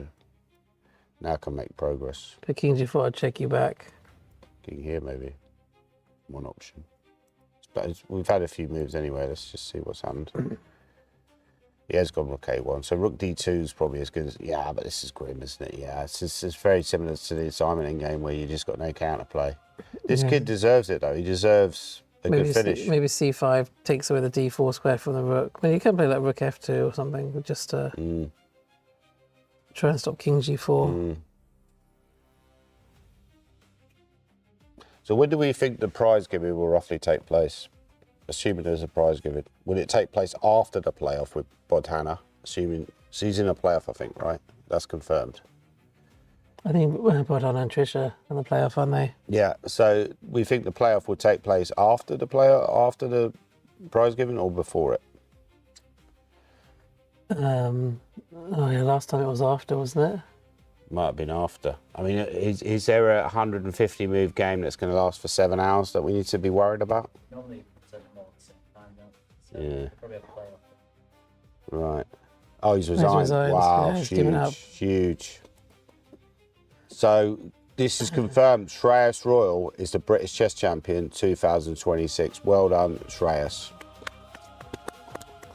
Great result for Shreyas. And I think it deserved it. He did played pretty much all the top players, didn't he? Yeah, he looked the most in control and the most relaxed throughout the tournament. Very impressive performance.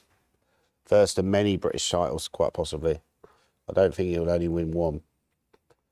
But yeah, it's unlucky for Luke Mushane because but I think he'll be quite happy with his performance in a way, even because he started poorly. I think he saw this maybe also as a warm-up for the Olympiad. You know, you've got the Olympiad coming up, so good to play a tournament before the Olympiad. I mean, his only loss was to Shreyas, wasn't it? The rest of the game. So he maybe had a couple of wobbly moments in the beginning as Pete Wells didn't play that well, did he? But yeah, I think towards the end, he had some nice games towards the end. Jonah Willow game and one against Richard, and he had some quite good games. The one today, so a few good games. Michael Adams also, you know, probably wasn't quite at his best, but still pretty solid overall. But those games on the top boards are wrapped up pretty quickly. So what's the plan now? Because Yeah, we'll leave it on the remaining game, and oh right, we'll finish and find out what's going on the playoff. right, okay. So we'll hang around for a while. No, we'll finish. Like wrap up and then. Oh, should we wrap up now then? But we'll be back to the play. Yeah, guys, we're gonna wrap up now. And there's really only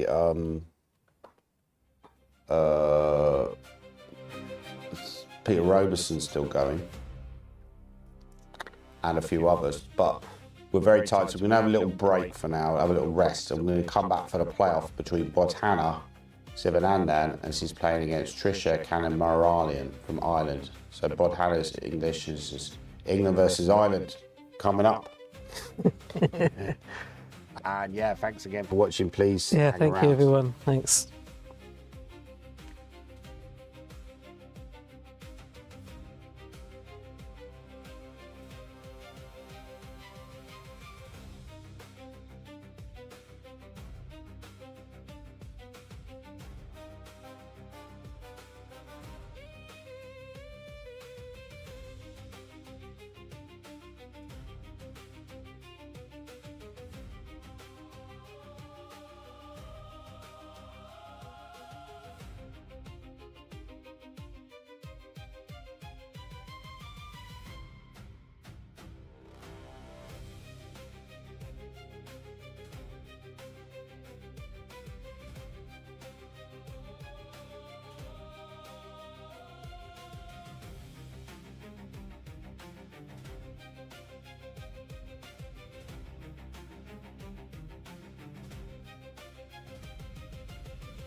Okay, welcome back everyone. We're joined by the 2026 British Chess Champion, Shreyas. Congratulations. Thank you very much. So there's a little bit of echo there in the background. Anyway, so, maybe we just take it from the start. So you obviously knew you were going to play against Harry. Yeah. How much time did you spend preparing for this game? I think I stressed out too much. I was quite upset to see the swindle yesterday between Peter and Harry. I thought playing Harry would be the worst possible pairing for the final round because he's generally quite well prepared, and I didn't really want to play playoffs pretty much because my energy levels were going down. So whoever I was going to play, I would aim to win, and I know that Harry's like quite well prepared. He's quite a solid player in general. Someone mentioned you've got a bad record against Harry. Is that correct or not? I mean, I played him for like 4 years ago, lost both games, but I think a lot has changed since then. Yeah, so I saw you switched it up and played d4, didn't you, against him? And I mean, well, you can take us through the game yourself if you like, but yeah, so I switched it up and played d4 today because I saw he was generally playing like Carlsbad pawn structures. He was going knight f6. Well, actually, this is a recent addition, knight f6. He was generally going a6. And okay, for the final round game, I just wanted to play something solid, and if I get my chances, take them. But I mean, pretty much like guarantee I would, I should get 7 points and likely play the playoffs at least. So this was a good opening choice. And in general, I'm like quite comfortable with these structures. I've played a lot of games and generally have had a lot of success. I mean, with your openings, it seems like you play a lot of openings. Do you just spend a lot of time working on openings? Yeah, I mean, like I've played d4 most of my life, so with d4 it's not too much more to work on, but recently I've been working a lot on e4, and I spent a lot of time this summer sorting out 1e4, and I think it's paid off. Okay, so roughly like how many hours a day do you spend on openings, or it just depends? To be honest, I mainly invest more time leading up to an event. I'm generally not bothered enough at home. Sure, it's quite hard work. Yeah. Yeah, so we get a Carlsbad. Bishop d6 is slightly unorthodox. They generally play bishop e7 and, well, I pretty much play the same setup that Harry did, but with the bishop on d6, I hadn't really checked this time, but I thought it should just be a slightly worse version because pretty much the only way to justify bishop d6 is generally to go a5 and knight a6, which he didn't really end up going for. He went rook e8, h3. Be careful not to blunder castle, bishop takes h2. So I played h3 here, and yeah, I thought he would go a5, knight a6, play that sort of setup, but he played knight b7, and I was already quite happy. Of course, he's still in prep, but I thought this should just be a slightly worse version of the bishop e7 Carlsbad, as the bishop is generally better placed on e7, and there's like some knight h5 ideas. And that was one thing I wanted to ask you, because in a lot of these Queen's Gambit positions, black actually aims to exchange the dark square bishops. And you sort of voluntarily went for the exchange of dark square bishops. Yeah, it was a practical decision because here the main move I was considering was queen c2, well actually the alternative. And I mean, it's the most natural move, so I just assumed he would have prepared this, and I thought, okay, bishop f4. The thing is with the Carlsbad, I feel you can get away with a lot of things. It's a fixed pawn structure, you know.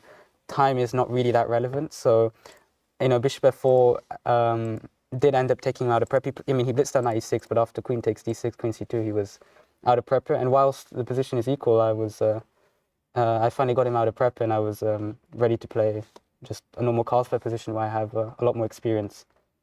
Were you a bit scared when he was putting his pieces near your king, or you felt under control?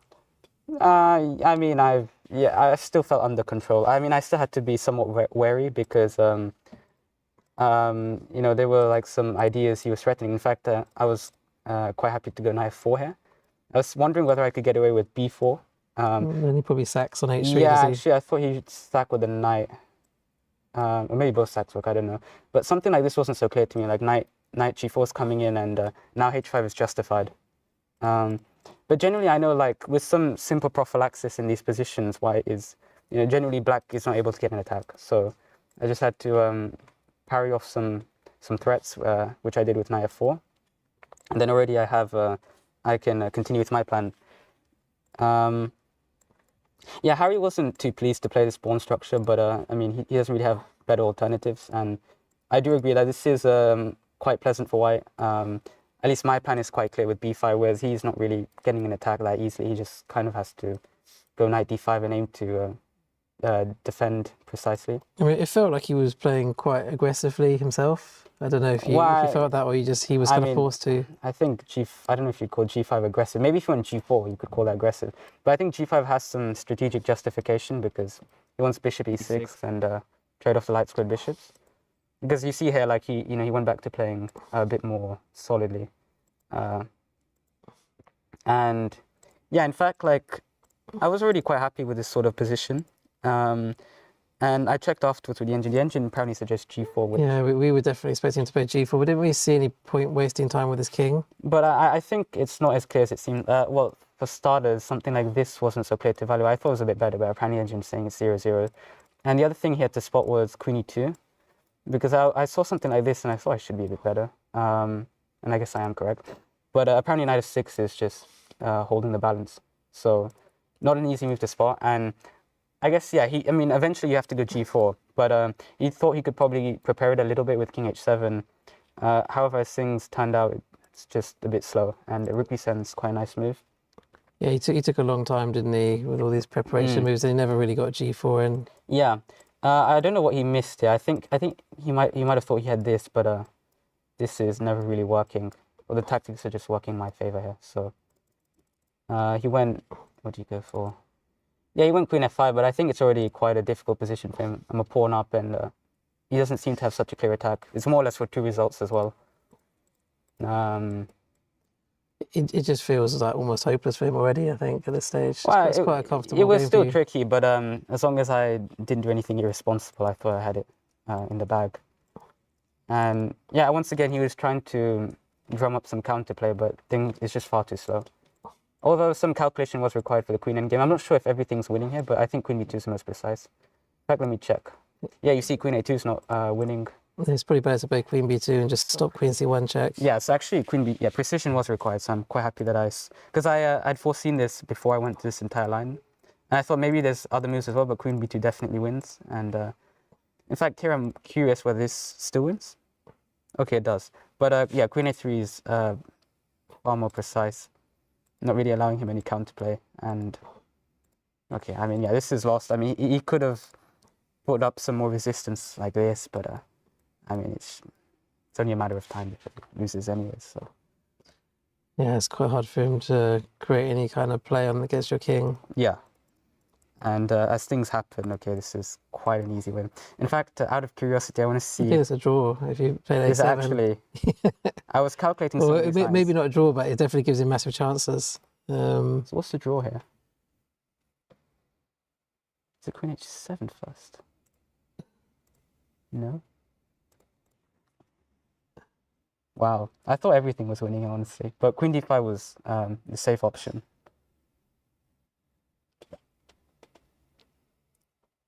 And this is like king f3 or something weird like that. Yeah, actually, that's probably right. Because in this line, I was just going to take, and I'm going to exchange off queens. He doesn't really have counterplay. But yeah, in any case, like it was just. So after g3, king f3 is a draw, is it? Good question. Let's check, actually. I think a7. You have to put it. Hang on. It's after king g4, a7. King g7, yeah. A7. Queen c7, g3, king f3. Yeah, you're right. Yeah, it's probably holding. Yeah, now I probably can't stop the checks. Okay, in any case, it was just an intrusive thought because I knew queen d5 was easily winning. This time around with queen c7, I have queen e5 and there's no checks, so finally consolidated and 2 whole pawns up. And then did he? Well, he played onto a checkmate, which baffled me, but I don't know. I guess he really wanted me to work for the win, work for the I guess title as well. Also, I think quite a few of his games end with 2 queens as well, so maybe he likes that. And so, what's your next big event after this one? I'm not entirely sure. Okay, to be honest. Do you sort of feel a bit bitter about the Olympiad, or you're kind of okay with it all? Somewhat, but I do understand the selectors. I was having a rough period, so yeah. And whereas Daniel was having a good run, so I guess it makes sense on their end. But yeah. If only the deadline was a bit later, perhaps they would reconsider. It's a bit tough. Daniel does deserve a chance as well, doesn't he? I mean, he's a very good player, very talented player. But well, congratulations anyway. Obviously, phenomenal result, and I think your level was just very high throughout the whole tournament. Yeah. Maybe just the game against Andy Ledger was not quite as good, but the rest of them. But the draw was probably the best move I made in the game. The draw offer. Good draw offer. But yeah, the rest of the tournament seems, you know, very, very convincing and very smooth. So yeah, congratulations and thanks for coming to show today's game as well. Yeah, thank you for having me. Okay, thanks then. Thanks. Thanks, Shreyas.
Just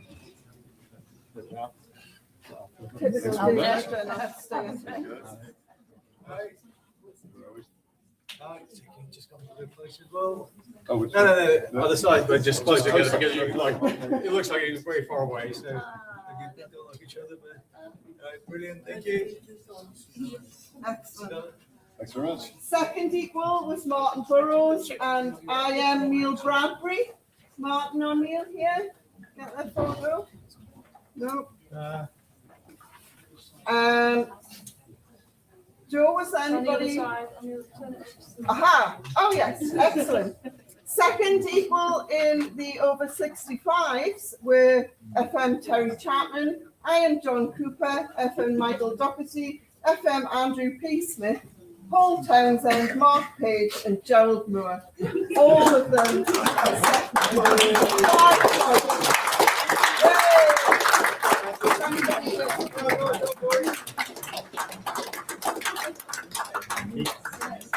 It was really nice of you to split it 7 ways. To split £700 prize, so they get £100 each time. That's right.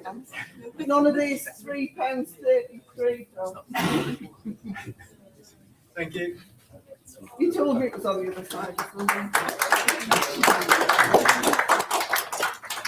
The rest of the British Championship in 6th equal for the Ladies Championship or Women's. I'm sorry, I'm old-fashioned. So we had Rukoya Reader, Shambhavi Hari Haran, Katerina Toma, all 6th equal in the women's prize. Any of those ladies still here? 4th equal were Kedavan Arikamia Grant and Elmira Mirzova. Give them a clap. And 3rd outright was Lan Yao.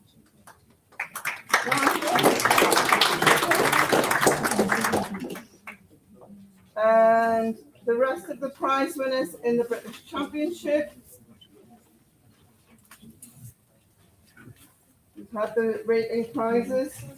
So we had a huge bunch on equal 8. We had Arabama Mudan Balaji.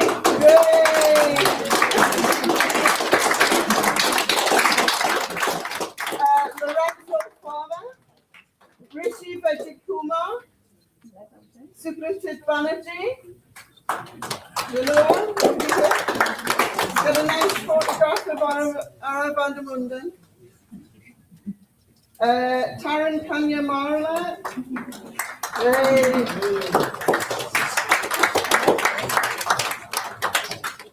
I am Richard Pert. GM Stephen Gordon. Vachier Choco. Vachier here? No. Jonah Willow and Amit Ghazi, Grandmaster. They were all equal 8. Very well done. Equal 4th in the British Championship was Svyatoslav Bazakusa.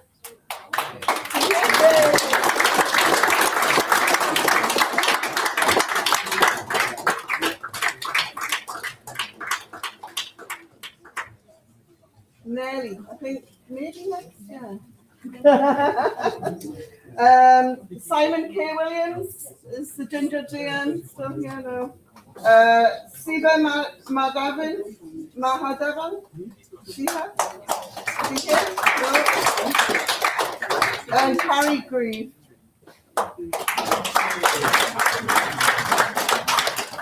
Second equal were Mickey Adams, who's given his apologies, and Luke McShane. Did Luke say?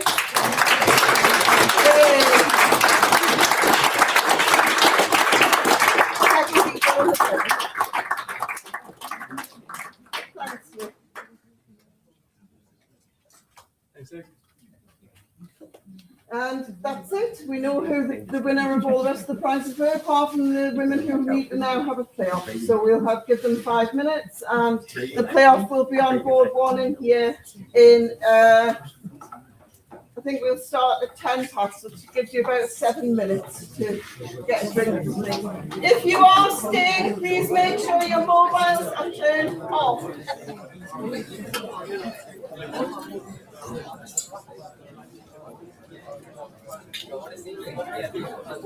Matthew, are you putting it on all the tellies?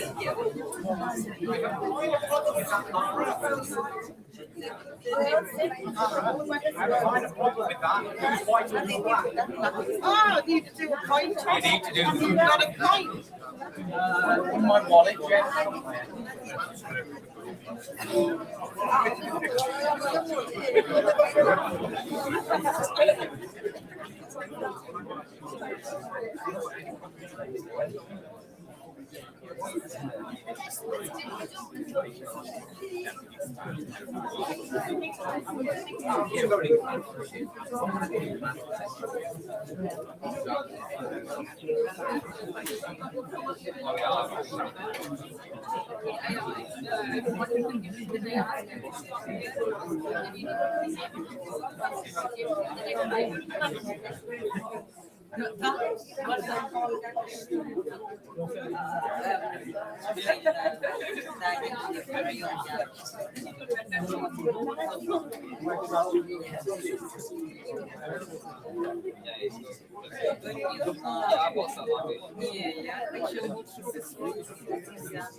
Yeah, I know what it's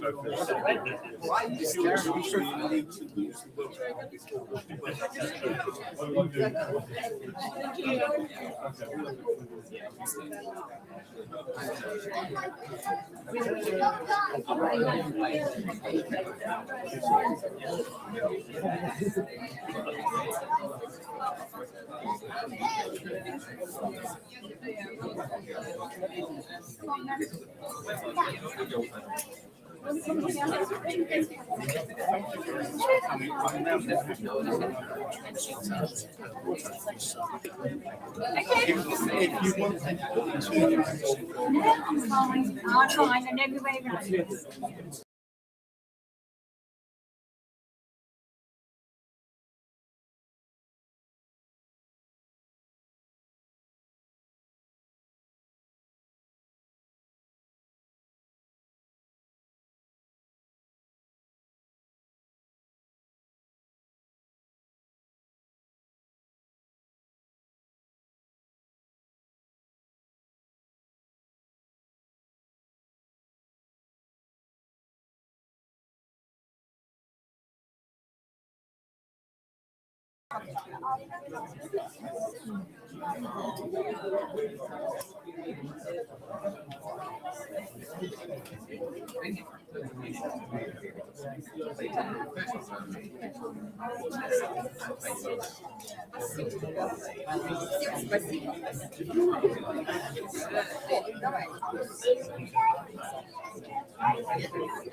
Could I have my two ladies officially off? Just want to do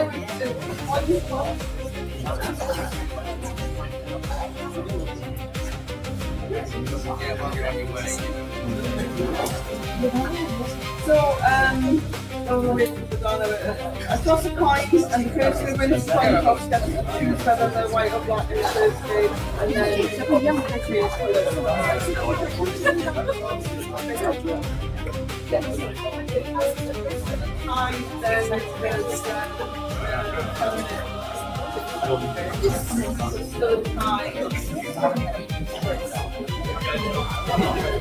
I need it here because I need to fill this one up.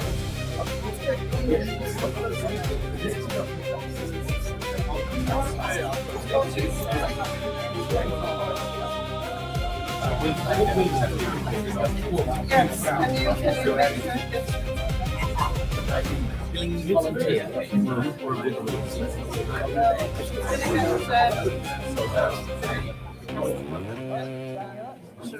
Hi everybody, welcome back. I'm extremely tired, but we're battling on, and we've done the prize giving. It was wonderful to see Shreyas step up and collect his British Championship trophy. I'm sure that won't be the last one that he wins. Well done to him. But we could have another younger player, domination younger player, win the women's. In fact, we will do, because both of the two players are pretty young, particularly Bodhana. So a new generation is sweeping through. Bodhana is black in the first game against Trisha Canamaralim from Ireland, and they're both tied with 5.5 points out of 9. So now they have to have a playoff to determine who is a women's champion, because last year they had a shared trophy, and apparently some of the people weren't that happy with that, so they suggested that it would be better to have a playoff. So that's going to be very interesting to watch. Who do I think is the favourite in this playoff? I would probably give a slight edge to Bodhana, because he's a blitz expert, and I mean, the game is actually 15 plus 10, but he's very good at rapid play. He did well in the British rapid play earlier this year. In fact, in the UK Rapid Play Championships, they tied the women's title as well, I believe, with the same player, Trisha. I played Trisha in the Rapid Play last year in Peterborough as well in the playoff. Sorry, not last year, it was about 2 years ago. So that was a very impressive performance as well from her. So I think this is fairly 50-50, but I'd give a bit of an edge to Bodhana. Going to be very interesting to watch. By the way, Trisha has got a lot of sharp openings in her repertoire, but I think she's maybe something solid like the Slav, which Bodhana plays, is not ideal for Trisha, because she's quite an attacking player. So be interested to see if she's got any lines against that, which give her some attacking chances. She looks very composed out of the board, Trisha. Big moment for both of these two players. Potentially one of them is going to become the women's British champion. So we're just waiting on it to start. Looking very exciting. Bodhana there, sat there. She's wearing glasses now. So she didn't used to wear glasses, but she is now, yeah, both of these players are looking very super ready for the first move. Trisha's white, so they'll play 2 games. If it's tied after 2 games, then we potentially go to an Armageddon, I think. And yeah, we could be here for a while if these 2 games are tied. So Nick, you're on. Who do you see as a favourite here, Nick? Well, it's hard to look past Bodhana as the favourite, but Trisha is a very talented player. She has improved a lot. She's very active. She plays, well, based out of Dublin, I believe, and yeah, she plays all the time. I think most British Championships she seems to be playing, doesn't she? Her and her brother Taran. Obviously, yeah. I think that's the key to playing well, really, as well. You know, you need to play a lot of chess. But, you know, take advantage. When you're young, play a lot of chess. And we interview the winner after this, or will we? What's the plan, guys? Maybe we interview the winner and then we go to another playoff. Okay. I think there's. Would you like to start the white clock, please? Okay, here we go. We're starting, Nick. So we got knight f3 on move if you're playing this D5. game as black, you just D4. play solidly first game. Yeah, I think that's what I said. Bodhana tends to play very solid. It's got very solid opening repertoire. Knight f6. So I would expect like the move c4, but actually she's played quite a quiet system with e3, Trisha. So Bodhana's thinking. So you decided to go for c6. And you got a lot of time as well. You can really, you know, get into this. I wonder what would have happened if they'd have had 2 playoffs. I guess both players would have started at the same time, but then we could have been here maybe even longer, right, if they'd have had... They would have had a semi-final and a final. Yeah. So bishop f5 by black. This is very solid setup for black, and bishop b2 by Bodhana. So potentially at some points he's going to play the pawn c4, but he's just quietly developing. Trisha. Already the engine prefers black. By the I way. think H6 Probably is unnecessary. played with the intention of meeting knight H4 Yeah. with bishop H7. She's probably a bit worried after E6, but I might play knight H4. Yeah. So we just show that E6, knight H4 is apparently not very good. Yeah, Okay, we've maybe had after some more bishop moves. E2 first, but she was probably She's gone concerned about H6. it. I think she could have just played E6 first, couldn't Yeah. she, and just carried on developing. It's a typical move in these positions, Nick. Just give the bishop an escape square. I mean, black's kind of playing a London system, but with white. That makes sense. But Montana is a phenomenal player because not only is he good positionally, but he's also very strong tactically. You know, she's a bit like a chess ninja. She's a little chess ninja. I said she's like, you know, Baby Yoda. She's the Baby Yoda of chess. I'm not sure about knight D2. Normally, white might play. We could play bishop D3 or just play C4, knight C3. Yeah. I think this is where Trisha struggles, maybe in more positional battles. I think she's good in attacking positions, but maybe I'm wrong. But I think she, you know, a little bit like Simon. Sometimes you play against the opponent, but she seems to be doing fairly well. Bishop E2 is a good move. Is there a possible plan that white could go knight E5 followed by G4 and start? I mean, could you play that move now? I thought you meant knight E5 and F4. You could play knight E5.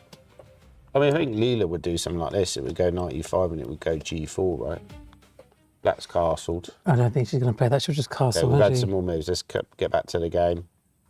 You think she's quite an attacking player, Trisha? Because she's actually played quite solidly here. Yeah, but as I say, I think maybe she struggles against the Slav. You know, attacking play is a good way to defang. We saw that earlier with Luke McShane. He played a very solid system. You know, Simon wasn't able to get his usual hacking chances. I think Simon might have been better at mixing it up a little bit and maybe playing something he doesn't normally play because he seemed a bit predictable in that game. But anyway, coming back to the normal stuff. By the way, there was a lot of people missing from the prize giving. You know, if we want sponsors, we need to have players at the prize giving. So, I mean, I didn't see that many players. I saw Bezakutster, Luke McShane. How many of the other top players? Only Shreyas was there. But you know, as long as you get your prize. There was no Mickey, was there? I mean, I missed the prize given at Hastings, and apparently that didn't go down very well. So, you know, I'm a hypocrite as usual. She's played knight E5. Yeah, which is a useful space gaining move. I guess Black will play knight D7 most likely. After knight D7, can you go F4 just to clamp? That's certainly an idea. I mean, you do give away the E4 square. Did you congratulate Shreyas on his win? Yeah, I interviewed Shreyas. Oh, you interviewed him, yeah, but did you shake his hand though? That's nice. It's like those golfers, you know, when they golf tournaments and then they wait for. I'm always referencing golf for some reason. Maybe I'm obsessed with it, but they're always waiting after the last round. Like the guy who finished second, and you know, see the sportsmanship if they wait around to congratulate the player.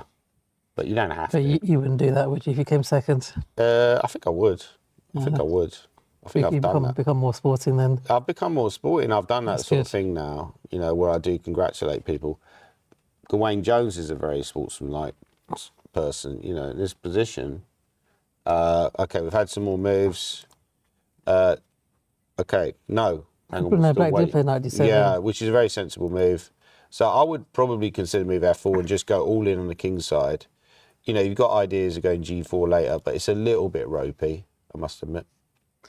I mean, Bodhana's moves are just very logical, aren't they? Trisha's got to try something like this if she wants to have any chance of causing an upset or getting a win in the first game. Yeah, let's refresh. Well, she could just play solidly She with has C4. gone F4. Okay, she's gone for it then. Wow, this is huge.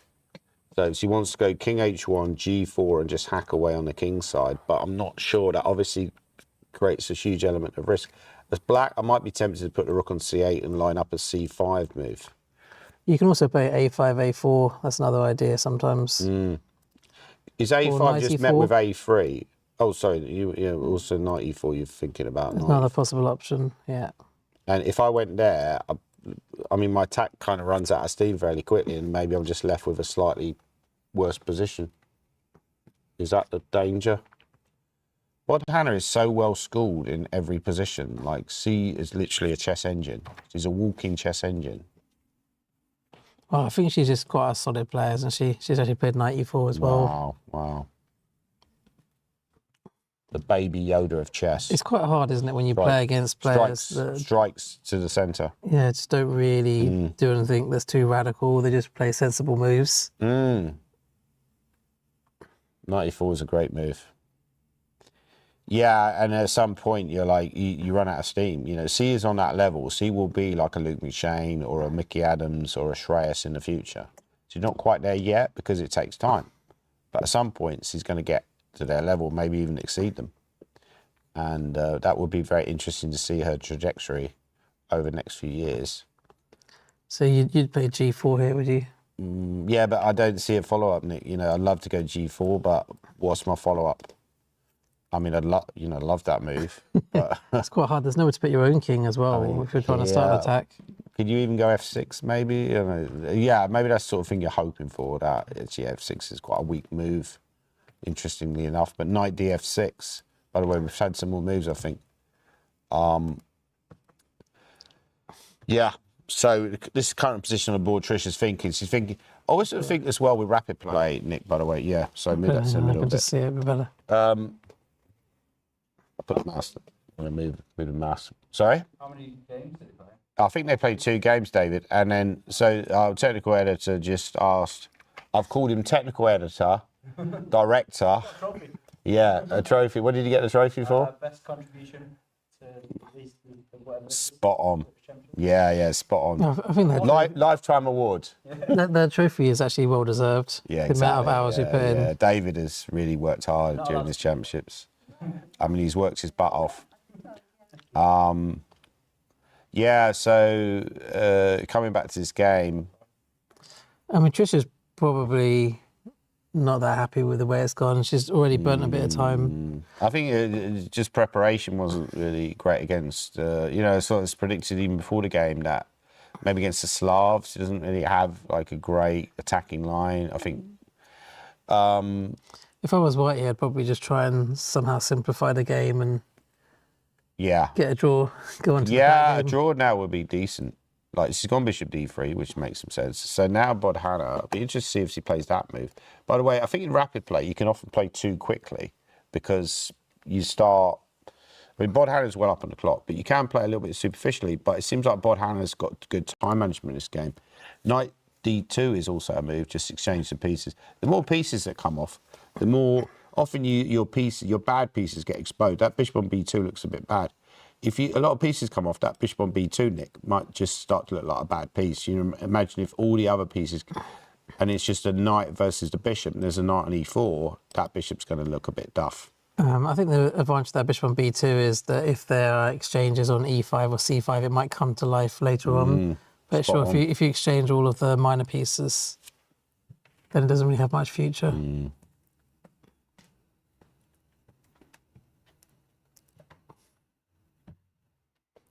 I mean, black could just play either knight f6 now or take on d2 and then knight f6. That's very logical, isn't it? Oh, yeah, thank you. Cheers. Tea. Yeah, latte, if that's all right. We'll get the drinks order in. Latte, yeah. Just a tea for me, please. Thank you. Right, let's see if there's any This more. is our professional commentary, Danny. I'm already down a Red Bull, so I might have a caffeine overdose, but, you know, you only live once. At least, if I go, I will go at the British, my favourite tournament. And there are quite a few people watching the game, actually.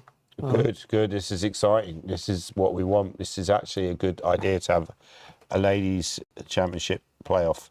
Yeah, it's nice because you do it for the men, so why not for the ladies? And in fact, in some ways, it's actually even more relevant for the ladies' tournament because, you know, they haven't necessarily played each other during the tournament. Yeah, that's true. Whereas the men do tend to play each other. So it's actually, absolutely right. I think it's a really good idea to have the playoff. Yeah, now Botana's having a think. So the time advantage is going down slightly. Yeah, I think maybe would you play knight f6? Or would you just take on d2 first? Because you could end up with those double pawns, but I actually don't think that's a big problem. Let's say white takes an f5. No, it feels like this structure actually favours black. Very much so, and you know, your knight would jump in and you play f6, and it's, you know, your advantage here is you can get rid of the knight on e5, but once the black knight goes to e4, white can't get rid of that knight, you know, just to show that I could easily get rid of knight. Probably better moves like queen h4, but this, you know, even this, and then rook e8, and you know, you can't get rid of that knight now with a pawn. So that's the issue that white has. That actually black has a strategic advantage already because of that factor. If I'm not forced to take that knight, what white really wants is black to take the knight, and then we open up the f file. That's the logic behind the move f4. You know, if you did that here, I think white would be fairly happy. You know, in something like this, and then Yeah, you could even imagine a position like this appearing. This is some pretty poor moves by black, but this is very nice for white. Okay, we've had more moves. Did she play, was it f6, was it? Or what did she play? I think we've had another move. Okay, she's played f6. Okay, that's apparently a mistake, but it's an understandable mistake. It's the move that I suggested earlier, to just kick that, get rid of that knight. I think the point is, with this move f6, you could end up with the bishops against each other. You wanted to try Quite and get drawish. You wanted to get a kind of good knight, bad bishop type situation. That's what you're aiming for. Yeah, I think this could end. I mean, it's not a terrible move by Bodhana, but it's could well end in a draw, which, to be fair, actually favours Bodhana. So even when she makes a bad decision, it's a good decision. How can this girl ever go wrong? Okay, she's taken on e4 with a bishop, which apparently is not a good choice. Now black should actually take back the pawn. I think Bodhana, though, might at least consider taking back with the bishop, which is also not a bad decision. The question is, do you want to leave that knight? I think she's taken back with a bishop. She has taken back the bishop. Yeah, it seems like Bodhana's just playing this quite solidly. She's not really taking any chances. She's quite happy to lock it down for a draw and then go on to the white game. Capablanca reborn. Capablanca reborn, I would say. That's her favourite player. That's her favourite player. She plays very simply, and you know, there's a beauty in simplicity. And she takes back on e4. And now, maybe idea of putting the king on h7, playing f5. A very aggressive move. Yeah, I mean, Shreyas played well last few moves, and Bodhana's looked a bit shaky, comparatively speaking. She's going to have to play f5 at some point, isn't she, to protect that pawn? F5. But f5, you know, considering that bishop was a bit duff, you know, suddenly you've got ideas going d5. Maybe not straight away, but at some point you might be able to open up that bishop scope. Yes, possibly Bodhana hasn't quite handled this correctly, these exchanges in the centre. It feels as though white suddenly that's often what a little bit more comfortable. I find that my opponents allow me to take on e4 when I play these kind of positions, and that's often a mistake. You know, at the right moment, you time that exchange on e4, Nick. I also think it's quite hard to play for a draw sometimes. You're actually better off just playing for a win. If you try and make it too solid, you can end up just getting into a bad position. Well, that's a great move by Bodhana. So you think, well, if you go d5, trying to open a position, actually that's a mistake, because you can take with a pawn and then bishop c5, and then you kind of got a double attack on this pawn and that pawn. So that would be a blunder by maybe just some sort of slow build up, or yeah, you could play king h1 and g4. Yeah, this actually is making a lot of sense now. I mean, if she finds that plan, it's actually quite dangerous for black. So she played a move. I don't know what she played. What did she play? She went queen e2, which is also not bad. Just keeping all your options open. It's quite a solid game by both players, really. Yeah. I mean, I think a draw might be a favour here, but both players looking quite focused. We notice there's actually two arbiters watching the game. Yeah, I mean, I think a boss move would be for Bodhana to get up from the board and walk around, look bored, you know, have a little wander over. Get a latte. Yeah, get a latte. Okay, we've had some more moves, I think. No, we're still waiting. Yeah, the position is more or less equal. I would play king h7, yeah, because I like just to tuck that king away. It's the old Russian advice, tuck the king away. And also, you might also rook f6, rook g6. Well, you might even go g5 as well later. Yeah, good point. Well, that's a great shout. Yeah. But you'd have to have a rook on the g file. But I go g4 there immediately. Apparently, that's a mistake. Then g5. Okay, have we had any more moves? No, Bodhana's thinking. She's got a good position, but now she's actually down on time. She was well up on the clock. It's pretty close to equal, isn't it? She's slowed down a lot, though, because she's played a move. She's gone rook d8, so she's not messing around. White will probably play rook d1, something solid like that. Yeah, this game is looking a bit dull now. I think yeah, as we expected. But I think, Yeah, one of them used to try and play the G file. That's how you might get some attack. Yeah. Simon would try and play the G file. Yeah. Yeah, Simon would go King H1 and G4, you know. That's a good thing about Simon, he's reliable. You can learn so much from Simon.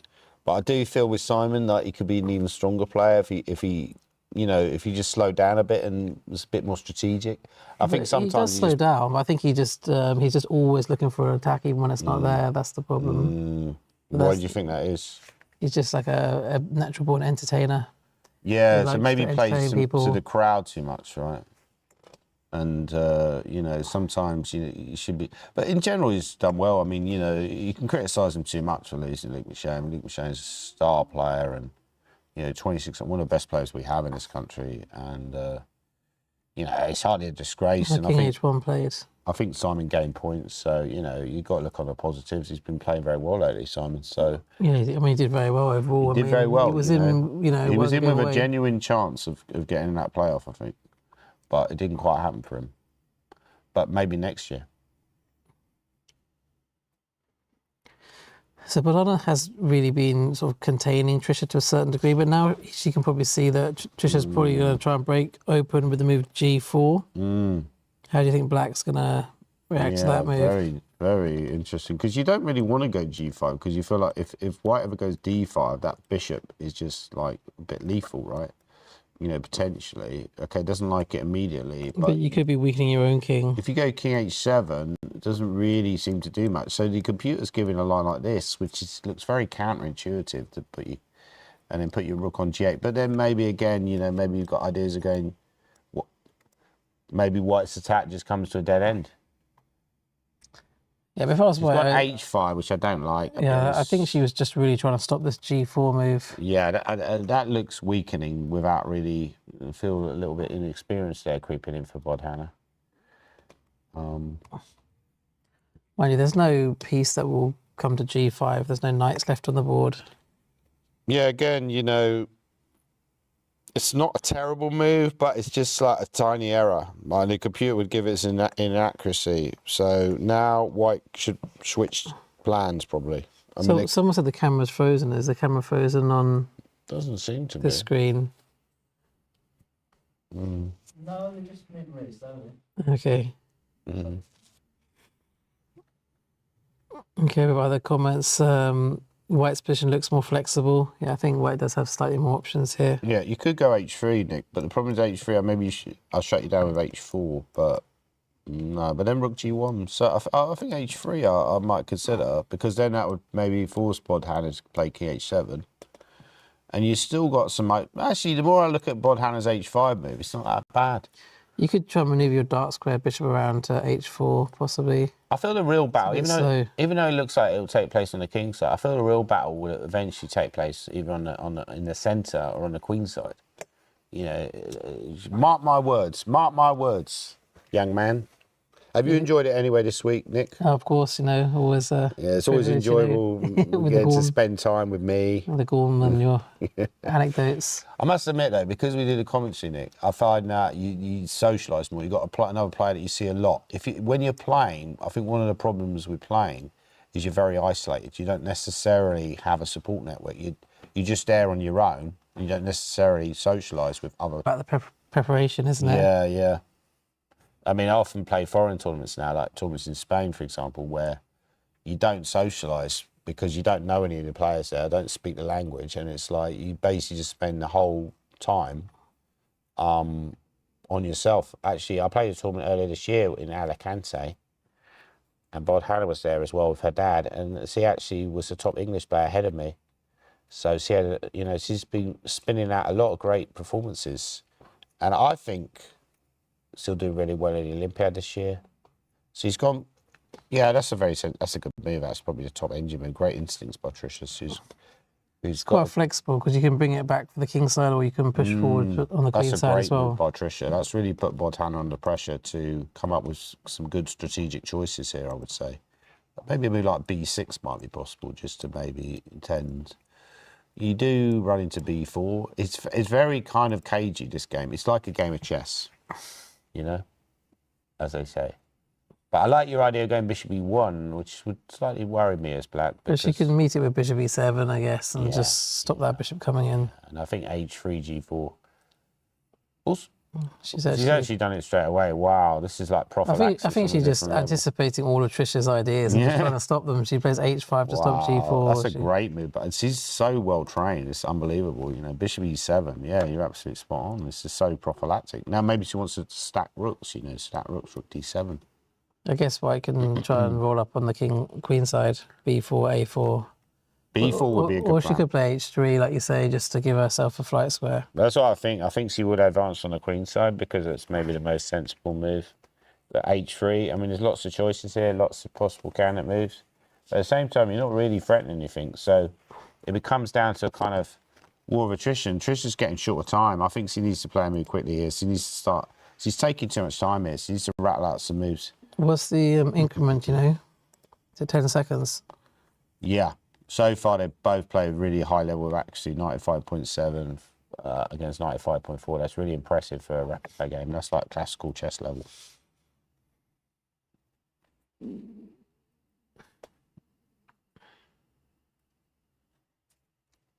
I think Trisha might bet another move.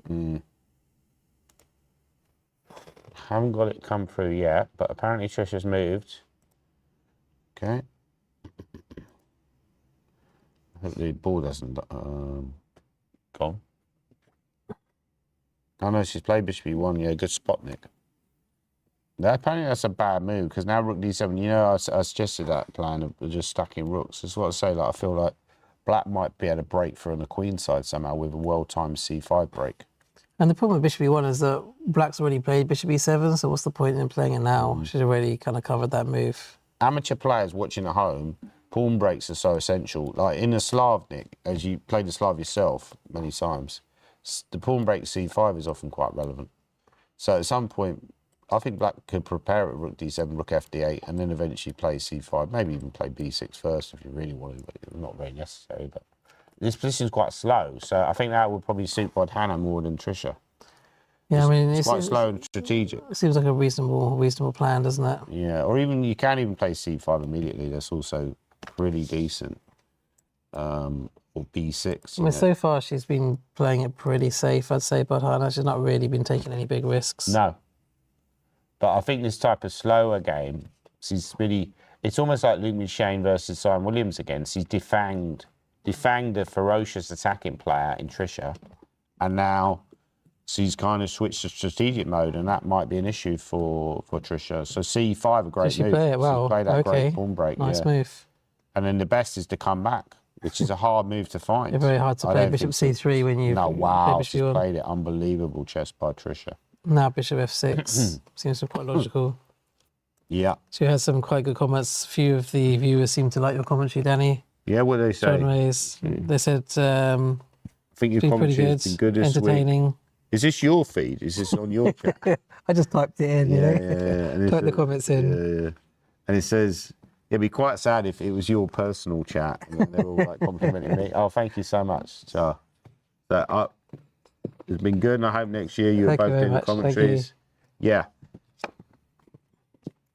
Yeah, would you want to do the commentary next year? Yeah, Nick? I might do it. I thought you were going to play, Danny. I'm going to play next year, possibly, yeah. You're so good, you could probably like win the British and commentate at the same time.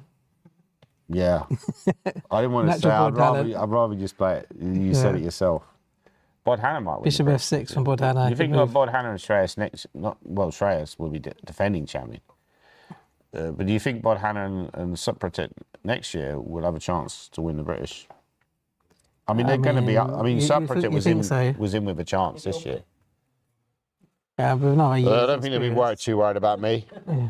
No offence to myself, but I don't think they'll be terrified. I mean, I think I'd have a chance as well if I played in it, but it'd be an outside chance. And they're already at a level where they can beat players like us. They're probably not quite at a level where they can beat players like Luke and Mickey yet, though.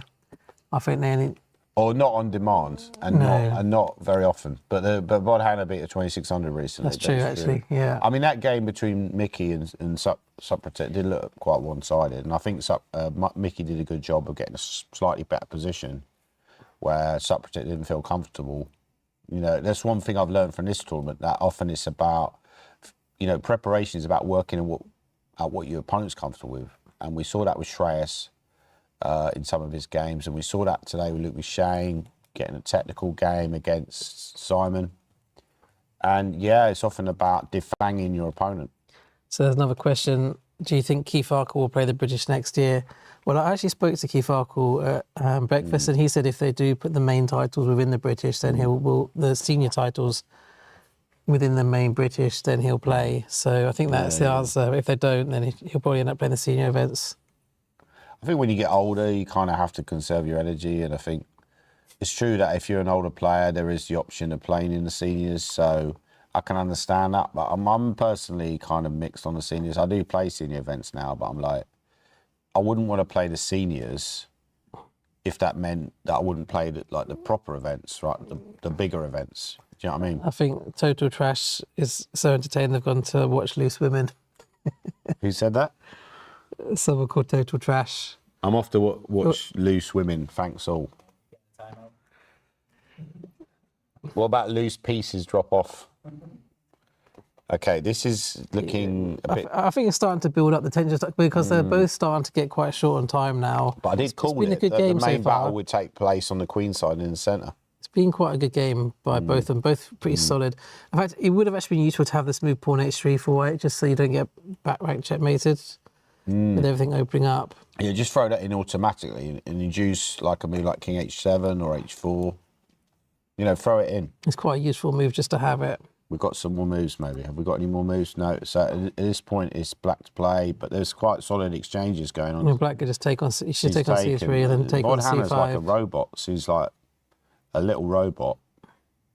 She very rarely makes blunders. She's a great calculator. Queen c5, great move. So e3 is a bit weak here, and you know, I think you look at the weaknesses. Like e6 is weak, but how do you attack that? Whereas e3's already been attacked by the black queen. You could play b4 or you could play h3. I mean, if you play h3, would black consider a move at a5 to stop b4? Or yeah. Maybe you go b4 first. Because a3, I'm chopping. I'm probably going to win a pawn, right? Yeah. So you didn't want to really get into this if you don't have to. No. Yeah, so maybe b4 first. I quite like h3. Knock the queen back. Yeah. She should have played it already, probably, shouldn't she? I would have played a bit quicker. I might have played these moves, but tried to play them a bit. Well, she's got rook d2, which again, solid choice by Tricia. Like, she's also a very solid player. Rarely makes tactical blunders. Got a great rapid play pedigree. Now rook d6 if you want to fight for the d file. Then it could be like massive trays on the d file. I think when I asked Taran earlier, last year, I asked him how he got his chess, and I think his sister played first, but then he got competitive and wanted to be better than her, or it might have been the other way around. What's the age difference between them? I think she's older, right? Is she older? I'm not sure, to be honest. I'm not sure. I think she is older, but not much. I think they're quite close. So in this position, black has a nice, e5, great move by Botana. Wow.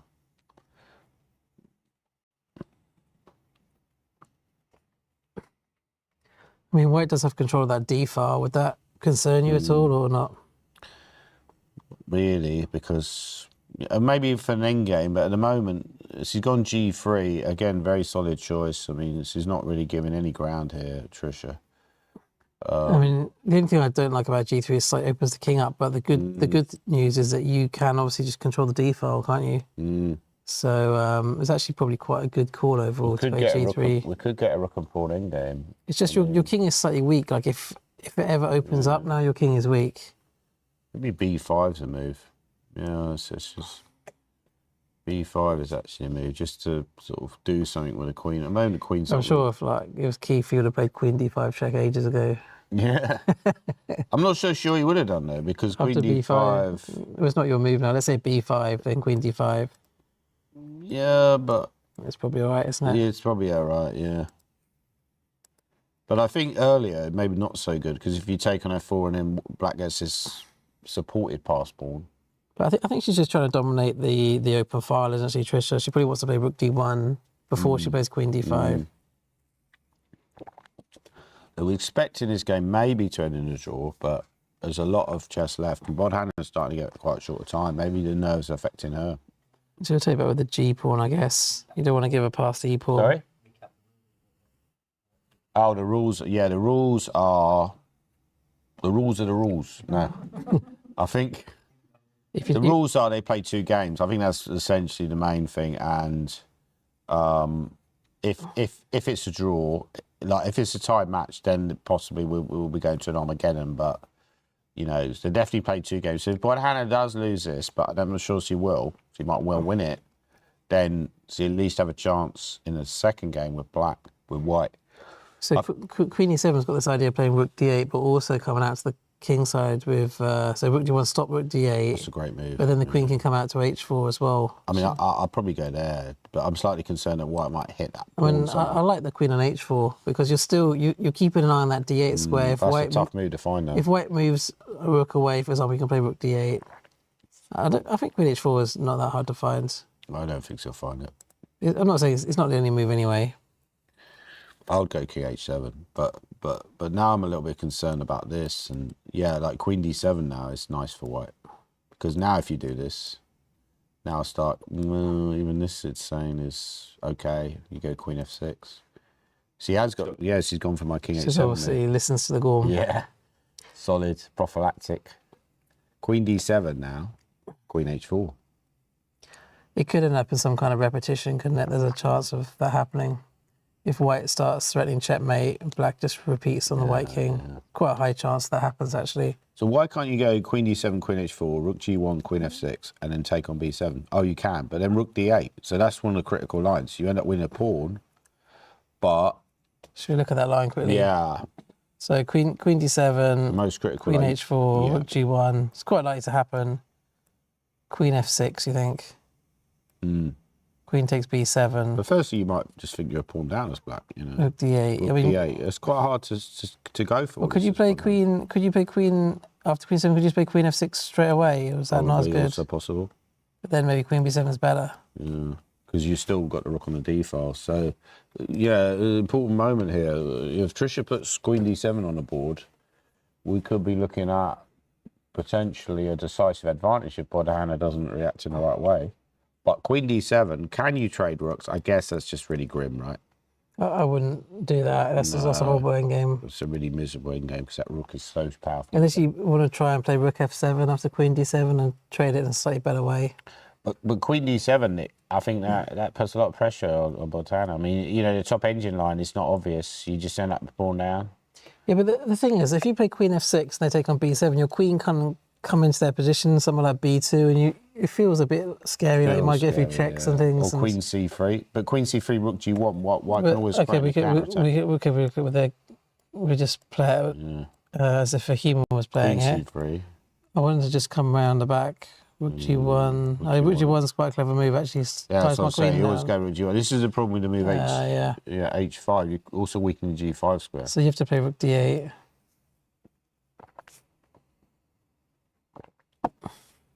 Looks drawish, somebody said. I'm not so sure. I'm worried for Bodhana here. I think she could be in a bit of trouble. Yeah, Queen D7 is. To be fair, Trisha probably deserves to win one of it. No, she plays done something else. She started advancing her pawns, which is slightly surprising. She went B4. But now I'd be a bit nervous to be white, because I agree with you. Black might be able to create some sort of attack on the white king, because you know you got that pawn on F4, the pawn at E3. Your king's very airy. The pawn square on H4. Square on F3.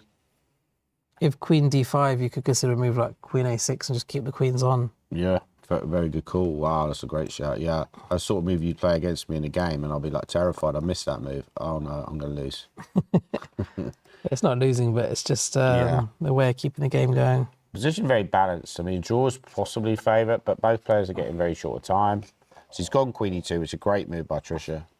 So Bodhana needs to defend accurately. Bodhana's getting very short time now. So he's well on the clock. But we know that her blitz skills are very impressive. But Trisha looks the more calm of the two players. Rook D6 is an option now. You have to watch out for Rook D6. So, yeah, that's something to be careful of. Yeah. H4 is apparently a good move. But then you're... So if you play Rook H6, maybe Rook D6. Yeah. Maybe. So spending some time here. Quite a good move, actually, Queen E2. It's a great move. You don't want to go G6 because that's very weakening. You know, It's that long-term it weakness. looks a little bit like the Harry Grieve game where Shreyas won so easily today. It was unbelievable. You know, you wouldn't expect. Maybe Queen E8 or Queen F7, something like that. She might play to defend the pawn. How many British titles do you think Shreyas will win? I'm going to go for about four or five. I think he'll get overtaken at some point when I think he's got chances maybe the next 5 or 6 he'll have chances to win. But Adams, you know, won a British title at 17, and now he's on 9 titles. So. But maybe you could argue no one came along behind him to that's all the these thing, titles. Yeah. But then with Bodhana and Socrates, Actually, we've had some moves. I don't know if it's not updating. I mean, there'll probably be other juniors Actually, coming Queen along over the next F7, few years as well B5. that we've never even heard of yet. It's quite hard to get your rook and queen into that position, isn't it? Yeah, H4 is a good move. But yeah, this is pressure for Bodhana. I think she's in a little bit of trouble. H4, you've got the advantage of. That's a good move. And then you put the H3, pawn close to the opponent's king, and then create a mate net around the opponent's king. So yeah, very much in a balance this game. This is going to come down to a blitz finish. Okay, A6. That's not bad. Well, White could probably just going to play A4, isn't she? Okay, I suspect the next game, by the way, after this game finishes, the next game will probably be following very shortly after. So. Yeah, she played A4. But these two are playing at an unbelievable level. These Bodhana's time is getting a bit low. 1 minute, just over 1 minute. No, they play one more game. So they both, I think they get a white game and then a black game. Yeah, it's 2 games, unfortunately. So it's quite a long. That's what me and Nick said. We were worried that like Rook H6 is very passive. Now White can play C6. Yeah, and it's a passive move by Bodhana. Maybe her instinct is always B6 is a great move. Yeah, it's kind of an obvious breakthrough, and then when you take, you can actually go B6. But that's actually because that looks more natural. But apparently that's a mistake. But will Trisha find that great breakthrough idea? This is a great opportunity for her. So someone's mentioned Jude Shearsby's a very underrated player. He's very strong. I think we've got a lot of very strong players, haven't we? That because someone like Jude Shearsby, if he'd come along in a different era, would be the next big thing. Yeah, but then you compare him to the other juniors, he's not quite as strong, but he's still very strong. I mean, he comes from like a poorer background compared to a lot of the chess kids are from like, you know, quite posh middle class backgrounds, right? Or upper class backgrounds. He's kind of from a sort of like working class family, so he's done really well to do what he's done, you know. I think he was from around this area, wasn't he? Was it Paul Lamb was telling me that he big blunder. He was doing some training. He didn't find that breakthrough idea. By the way, I'm now regretting drinking that coffee because now I'm like desperately. I didn't learn my lessons from earlier in the week with a lactose deficiency or whatever it's called. It could end up in some repetition now if you just take the rook. No, this is taken. That's also Or taking the pawn is pretty much the same thing. Yeah, and then go Queen D5 and even give up the pawn. But like I say, I mean, I don't know if that. I don't think she'll play Queen D5, do you? No. Can't see her playing that move. I think she'll take. Actually, H4 is a good move here. Just H4, you know. Maybe if Bodhana finds H4, she could even win this game, you know. I think Trisha. Still odds on a draw. Trisha, though, is in a comfortable time situation. She's got a bit of a lead on the clock, so that gives her. Maybe she could have invested a bit more time there before. Now she's put the queen on B3. Wow. Bodhana is going for it, I think. Yeah, queen B3 is a very brave move by Bodhana. She's really attacking. Maybe this is a good move because if they take your rook, just take back with the king. It's fine. Yeah, exactly. And the queen is quite active. Aggressively. Maybe, you know, once you trade, the king takes, the queen will come into D3. Yeah, I think queen B3 is actually quite a good decision. Yeah, good move by Bodhana. So this is a danger. He looks like she's passive. She plays a move like Rook H6, and you think, oh, that's not very good. And then she leaps in with Queen B3, which is a super aggressive move. And now Trisha's under massive pressure. What's she going to do? She's not looking comfortable now. Do you think they both look a bit nervous? I think Bodhana looks she's nervous. She's breathing quite heavily, I think, but she's kind of got it under control. Yeah. This is a massive moment for her. She's already the UK Blitz champion. For ladies. In fact, she's also the UK Rapid champion, joint with Trisha and Harriet Hunt. So this is actually going for the treble. The Bodhana treble, because last year was the Blitz. Right, so it's like the Tiger treble where it's not Oh, she's backed out. Rook all in the D1. same year. So if she wins this, then she'll potentially win the UK Blitz title. So you could win all 3 in the same year. So Queen C3 makes sense now. Just pressure the C5 pawn. I should say she'll probably be going for the UK overall Which she plays. Blitz title Nice this year, move. rather than just the women's title, which she won last year. So in this position, She's played very well, though. I mean, they both actually played a good game. There's been no big blunders in this game this at is all. a very high level game. This is Super GM level, really, like almost, you know. Like, I think the most important thing is not to do anything stupid. That's the in these kind of games. But I'd rather be black here, Nick, because you know the king on H7 is actually quite sheltered now, whereas the white king feels a bit airy. If you could just get that rook into the attack, it could be quite dangerous. But you're just tied down to this H5 pawn. Maybe, can you go rook D5? You can go rook D5. So wow, they're both getting very short time. She's gone rook D4. That's rook D5 was played. Yeah, that was a good move a good power move. Yeah, because now Queen F6, you don't really want to play Queen F6, do you? No. So you could go check. Yeah, I think she's more like to play a check. Then it could get a bit wild because the king will have to come up to back H3. and then repetition, right? No, check, King G2, Rook G6. It's quite double-edged. I'm not sure if it really works or not. Okay, H4 now. Okay. Wow, this is a good That's actually quite nice because he's leaving the F5 pawn, but if you take it... Apparently H3 is like the best move, but that's a tough move to find. I don't think she'll find H. No, she's found it. Wow. Good. This is high-level stuff now. Incredible. Okay, Trisha is in her zone. You probably have to play Queen F6 at some point now. Yeah, this is such a high-level game, isn't it? They're actually playing really well. I'm very impressed. Yeah. The accuracy, we didn't ask for the accuracy. Moves, 94.8, 94.6. Given like how long the game has gone, they're both over 94% accuracy. We've had some more moves, guys. Could this end up being a draw? Rook D5, I think.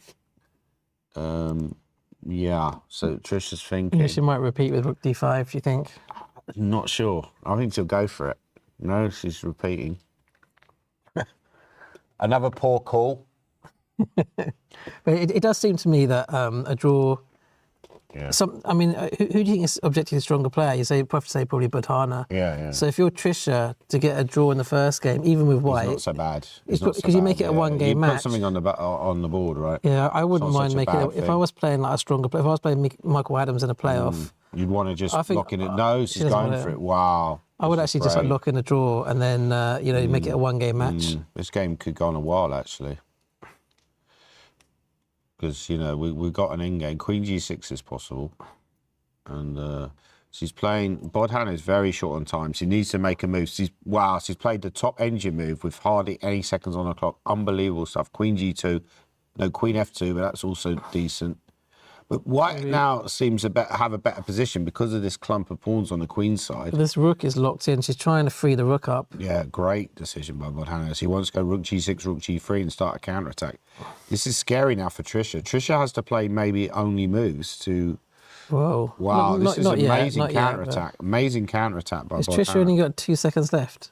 But that allows rook G6 Yeah, rook G6 is an obvious move. Now she's going to have to go back again. But after Queen F2, rook G3... starts to become difficult. I think Bodhana's taken over. She's gone back, which Queen is the right move. She's bashed the clock. Bodhana G3. very short time. Wow, she's got rook G3. Wow, this is scary stuff. Rook G3 by Bodhana. So Trisha's under huge pressure. If white plays C6, is there some mating attack? Don't know. Maybe rook F3. Yeah, it looks very dangerous. Rook D2, great move. The best move, the only move. This is actually really high level. Unbelievable. But she's still under pressure. Now this rook on G3 looks very powerful. Bodhana pausing, realising that her opponent's playing an amazing defence. She's gone rook F3, could get a repetition. Queen G1. You could repeat if you want to. Might be worth repeating once just to get some more time.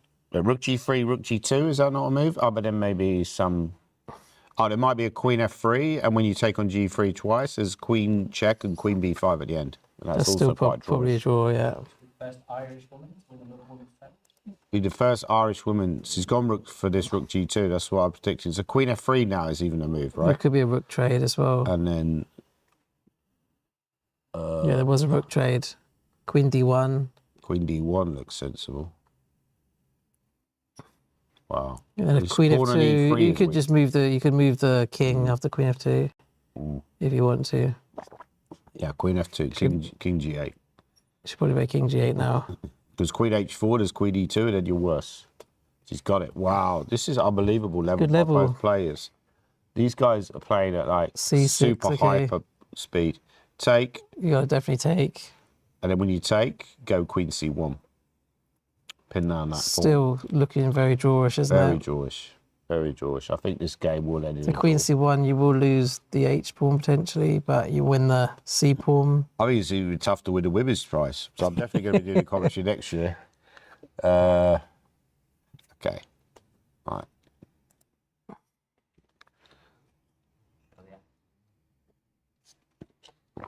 Okay, is the game finished? No. All right, the axis level. So she's taken on c6. The Bodhana needs to be careful about that pawn. She can keep it on the lock of key with queen c1. So he's played queen c1.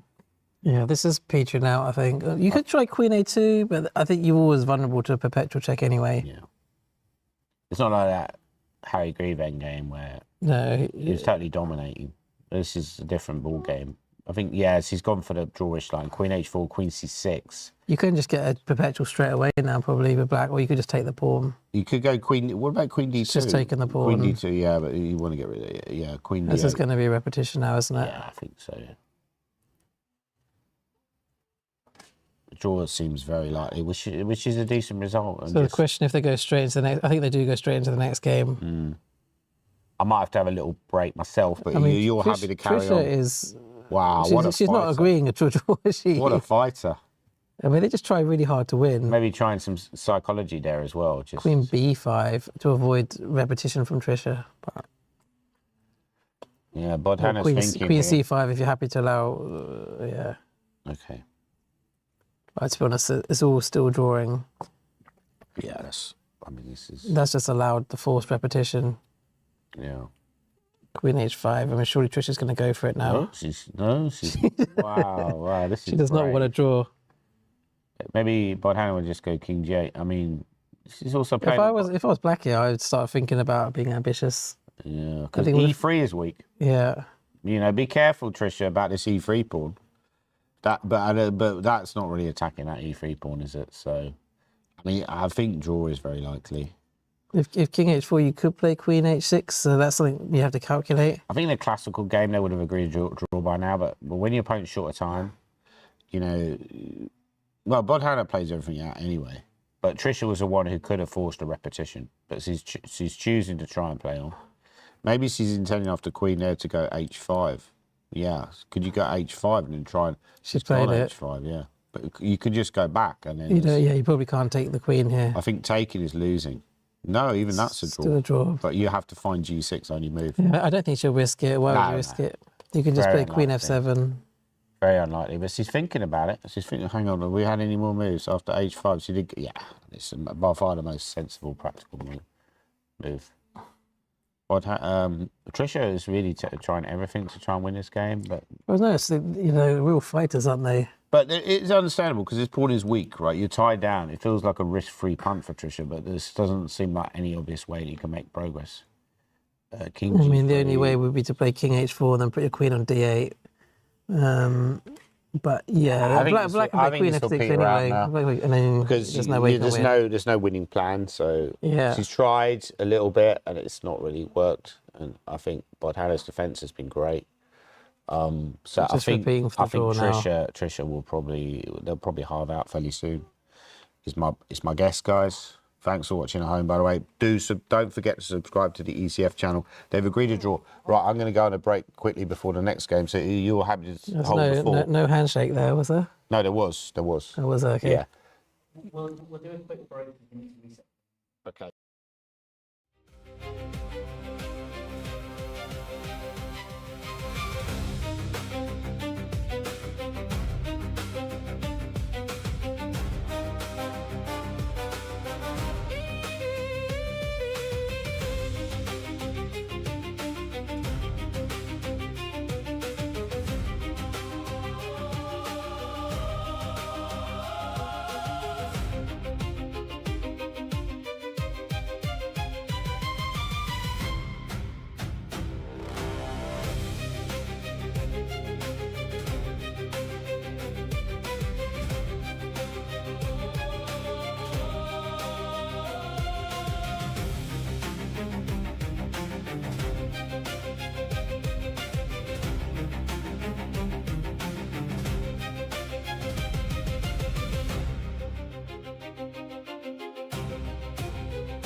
Made a note of some of the times.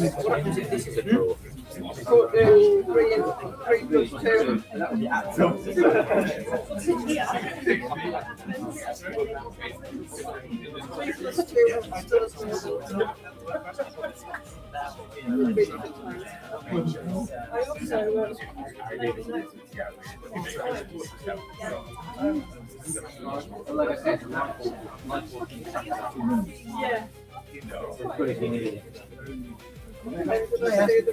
I saw you walking already before the group. Did you already see that coming? I mean, so they were still playing the moves, but I saw that you walked from here to. And then I came up in 55 because the court that 50 moved on, all I wanted to make sure that it's not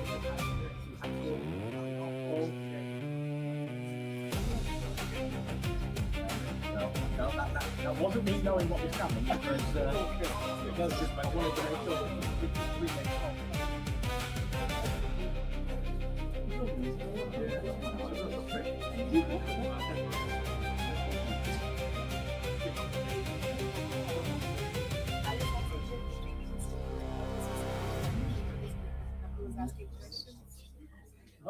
Not guilty, I am no longer open court.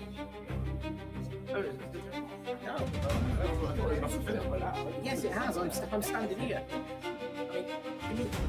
Unless I'm a figment to your imagination. Gone for a walk and twisted imagination.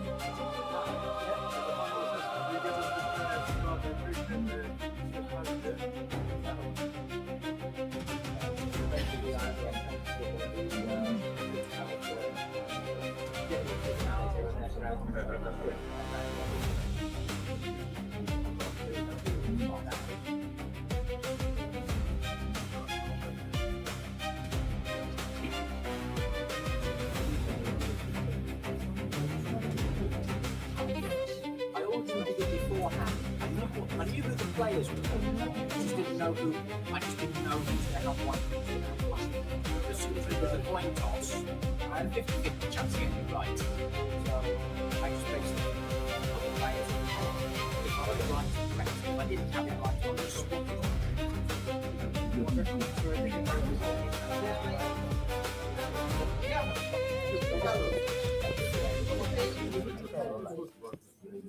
Okay, welcome back everybody. I'm joined here by Nick Purr and we're going to do the second game of the women's playoff for the women's title at the British Chess Championships, and it's currently tied between Trisha Kannamaralian and Bodhana Sivanandan. Trisha is white in this game. Sorry, black in this game. She was white in the first game, ending in a draw. Now we're going to see what Bodhana's got with the white piece. It's going to be very interesting to find out. Yeah, so it was a very high quality first game. Not really any big mistakes by either player. Both playing solidly. Maybe just quickly we could recap some of the other scores. So in the over 50s, Steve Dishman finished first with 6 points, ahead of Neil Bradbury and Martin Burrows, both on 5.5. Yeah. In the over 65s, first place was your good friend, good friend. When they announced the winners for that section, they said winning yet again was Keith Arkle, and I thought, well, that's a bit strange because he never won the over 65. First ever win. But it's true, he's won a lot of senior titles, so well done to him as well. And Steve Dishman. A mass pile up on 5 points. By the way, I think we started the other game, so we need to. Sicilian. Right. We'll come back to that, but yeah. By the way, I think in the overall section, Luke Michane and Michael Adams are tied for second. I don't know if you can get that up. Sorry, yeah. So on the main. In the main championship, the final scores were obviously Shreyas won. Very well done, Shreyas. 7.5. 7.5. Michael Adams and Luke Michane was 7. Yeah. And then Harry Grieve, Bazakutsa, Siva. Yeah, Siva Mavanandan. and Simon Williams, Ginger GM, all finished on 6.5 Great points. scores for all of those guys. So I think there were 8 prizes. That's the top 7. So the players on 6 points would have got a nominal prize, not really very much. You notice how all the IMs all came with, like, all the strong IMs all got the same score. Harry Grieve is a GM to come, right? GM elect. Sure. Obviously, Simon Williams got that score. He's a GM. By the way, looking at this game here, Nick, this is Bod Hannah's favourite systems. He plays his G3 and Bishop G2 against Sicilian. So looking very solid for Bod Hannah. Has Trisha got an answer to this? Well, it's quite likely to end up in an isolated Queen's Pawn type position. Yeah, Bishop, nice. Played Knight C3, that's a great move. Could Black consider the move Bishop G4 pinning? I mean, that's definitely an idea. But apparently, Knight C6 Trisha obviously is quite useful move, which she's she got played. Knight C6, yeah, useful move. She didn't listen to the call.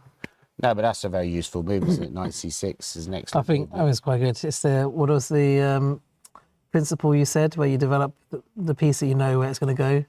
So you develop the knight because you know it's going to go. Theory of the there. only moves. That's it. Theory of the only moves. You're finally getting it now. Exactly. You're one of my disciples.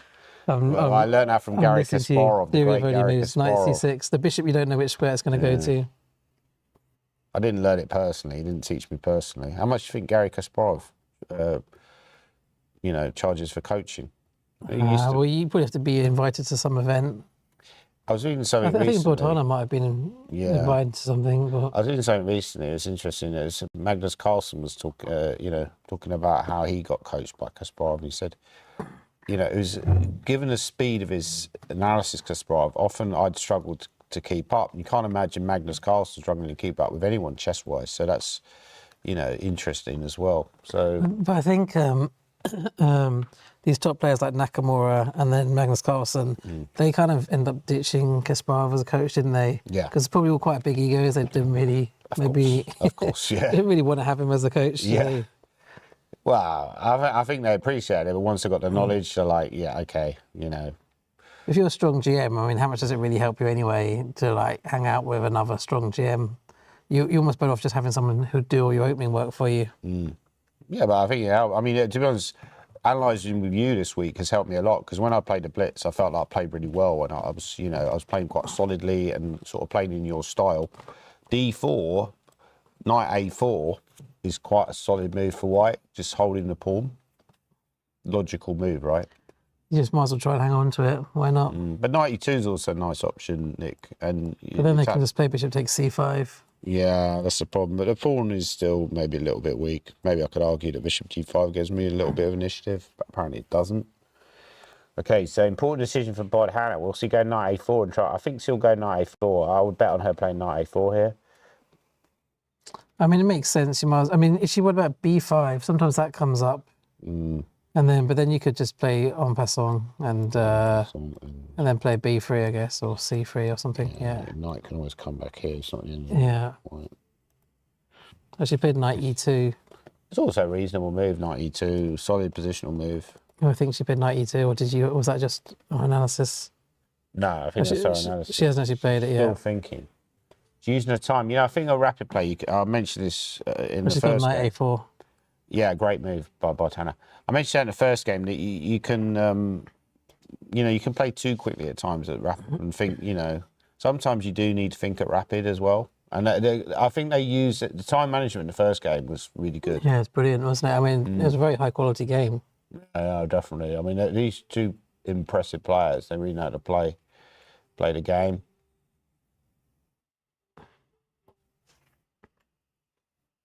Bordana attended a Kasparov Academy, somebody said.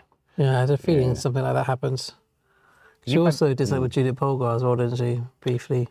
Do you think, let's say you worked full time with like a super GM, do you think you'd improve? No.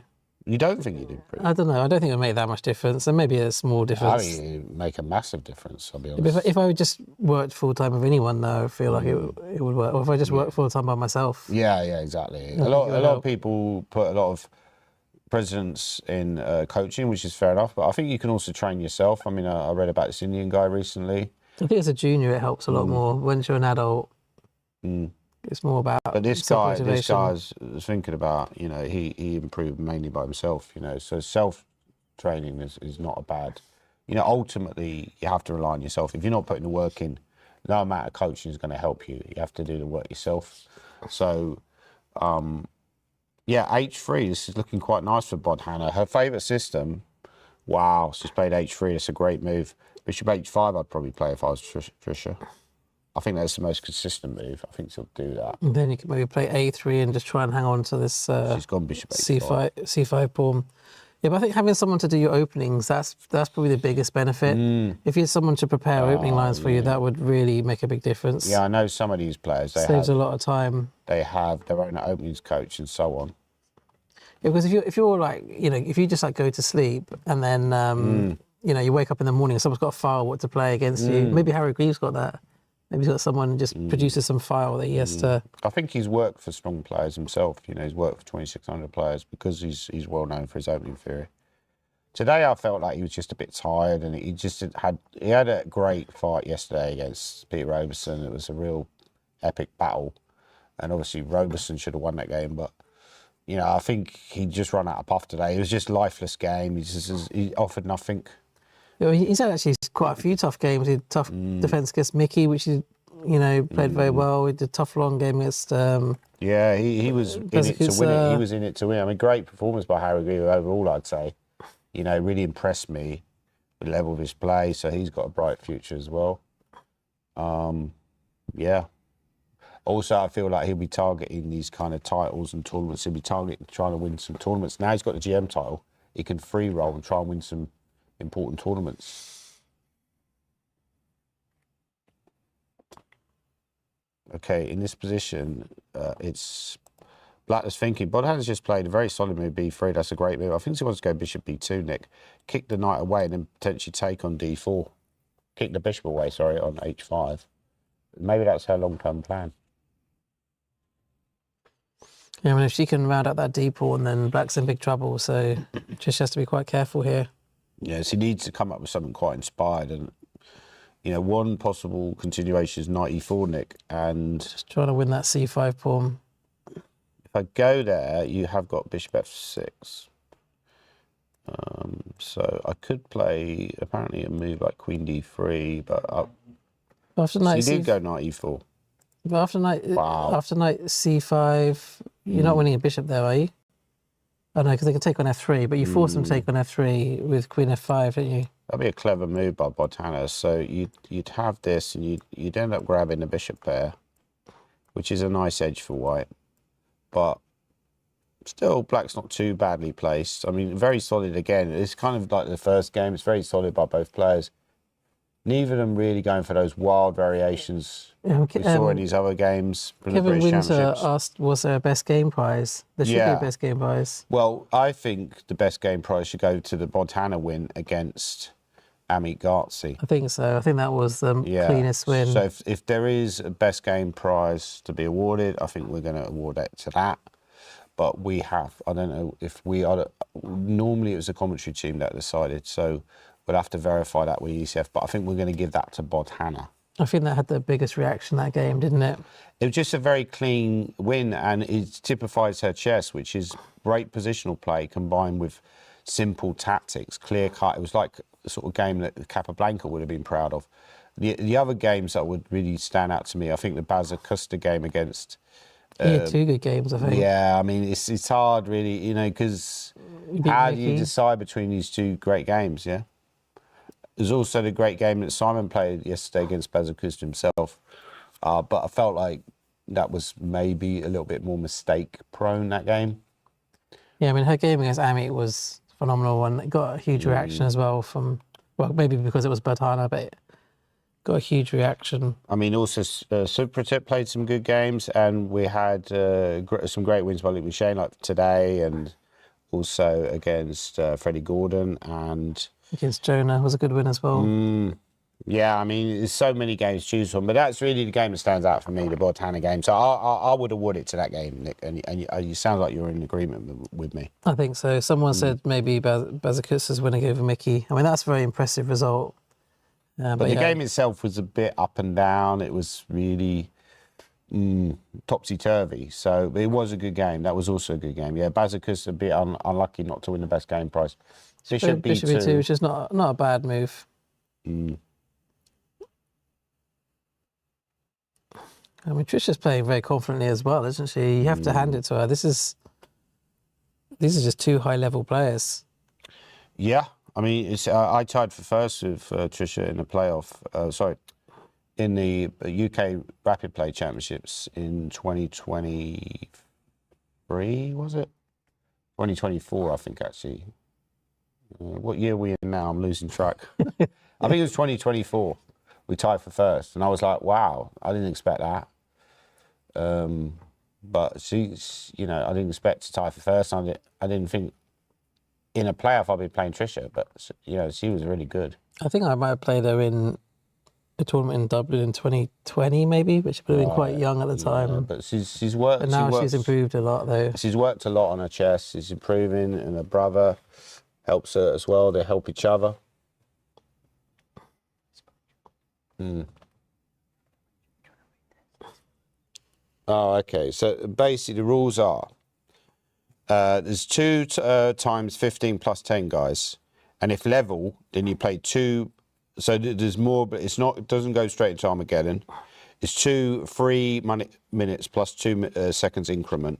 And if that's level, then it's sudden death. The sudden death game will be played as below. White shall have 4 minutes plus 2 seconds increment per move, starting from move 1. Both players shall submit a time bid, specifying how much starting time they're willing to play with as black, also with a 2-second increment per move, starting from move 1. A bid cannot be more than 4 minutes. The player who submits the lowest time wins the bid and plays with black. If the players make exactly the same bid, black starts with that amount of time. A drawing of lots shall determine the colours. If the sudden death game is drawn, black will win the match. So that's the rules, guys. There will be an Armageddon game. If this game is drawn, which I'm not convinced it will be. There's 2 more games still. And there's 2 more games. I think this game might be decisive. But yeah. So far, Trisha's played well, though, because it looked like she was in a bit of danger. Thanks for that. I mean, Botana actually has to be quite careful here as well. Yeah. Trisha's played some really good moves. Yeah, I mean, knight d2 is the only move not to be worse. Wow. That's interesting. Do you think she'll find knight d2? If she finds knight d2, it's no longer Bodhana, it's God Hannah. That's your favourite nickname for her. She might play a move like a3, I'm expecting. But yeah, knight d2 was stronger. a3 is apparently quite poor. Also, I'd be concerned about even black. Well, h5 is really, really annoying. That's why you have to play knight d2. Yeah, but yeah, I mean, since you have this time bid, I find that a little bit complex. I'm not sure why they do that. Like I would. What if you time bid and you said our bid's sort of 4 years or something? They just said the maximum bid was 4 minutes. Oh, 4 minutes, right.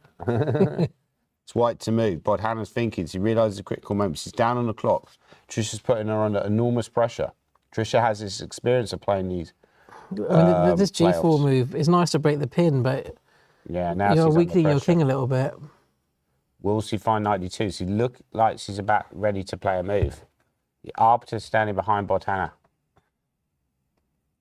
The arbiters are actually quite close, aren't they? Yeah, yeah. It's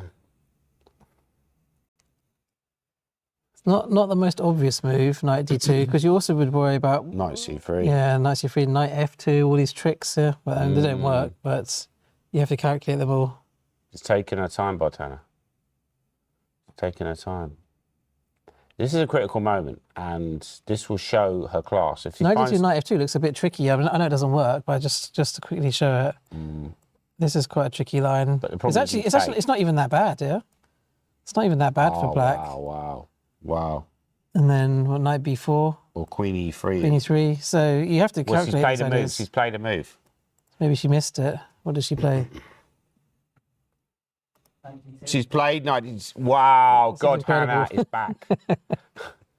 That's unbelievable. She's found the top end. The only move to retain the advantage. If this was like if this was like Mickey against Luke, you still think it's your level. They wouldn't the play level this is well. so I high. reckon they wouldn't play this well. Yeah, It's really, really good level. This is unbelievable. Unbelievable chess by both players.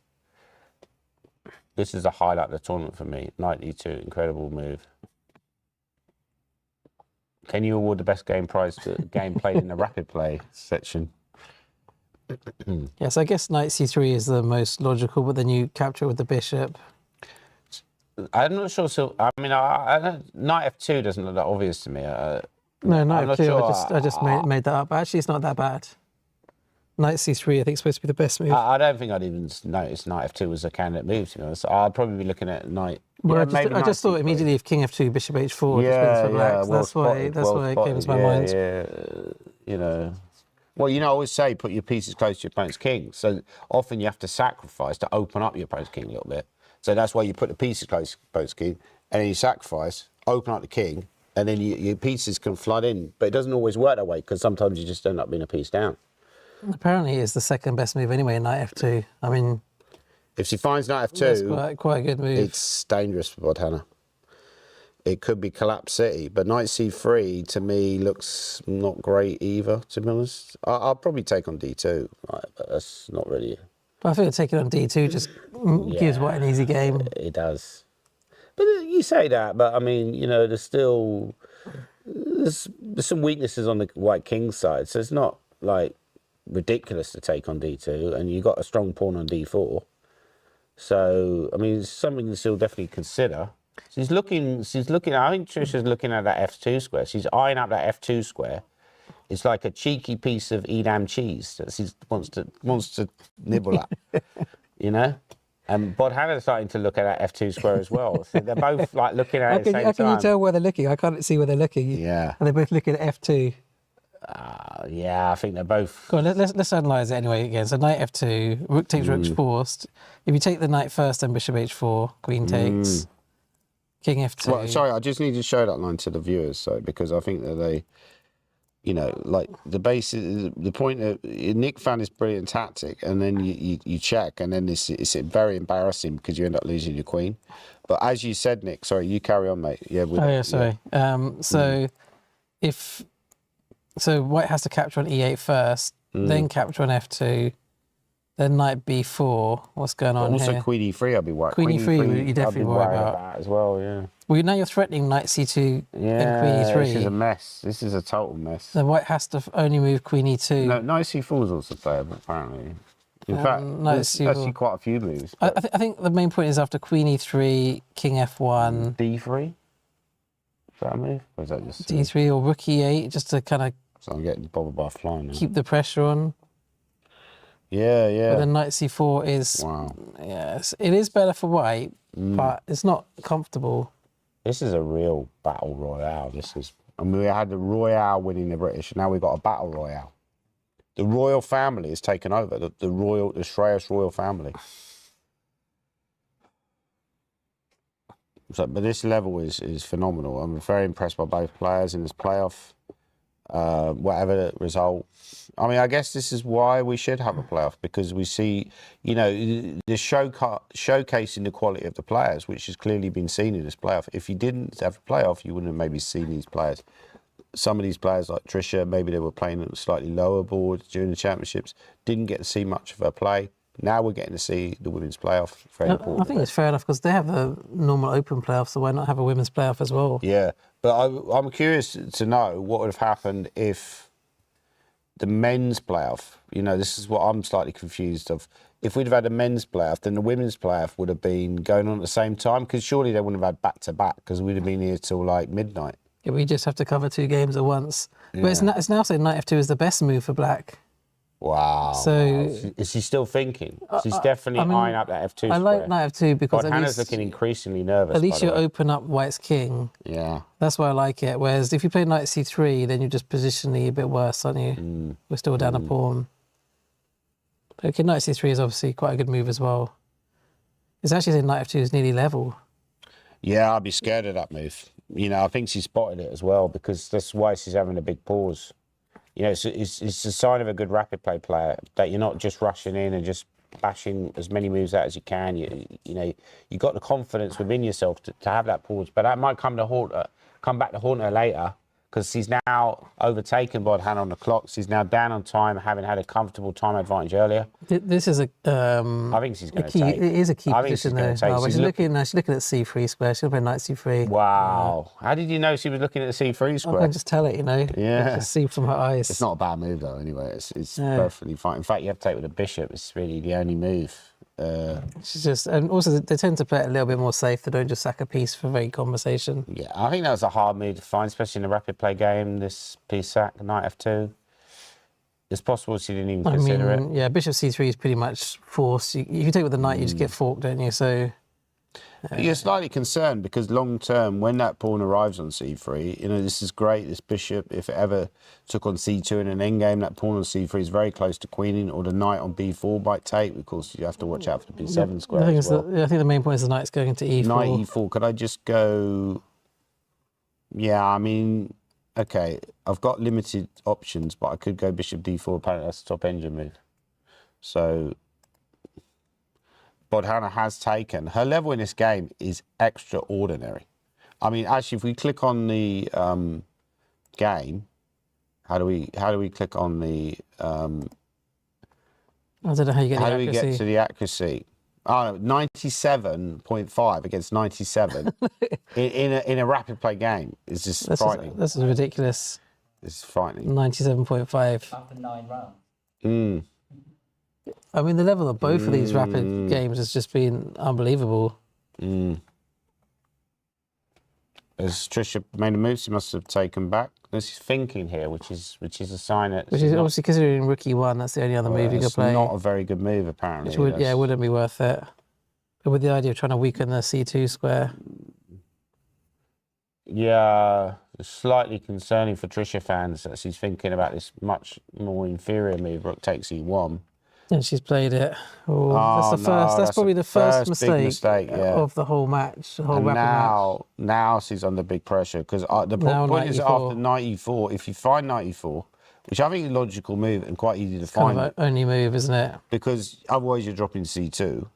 So knight e4, suddenly c3 becomes weak because as well the queen on e1 is hitting that pawn. So more than likely c3 pawn will drop.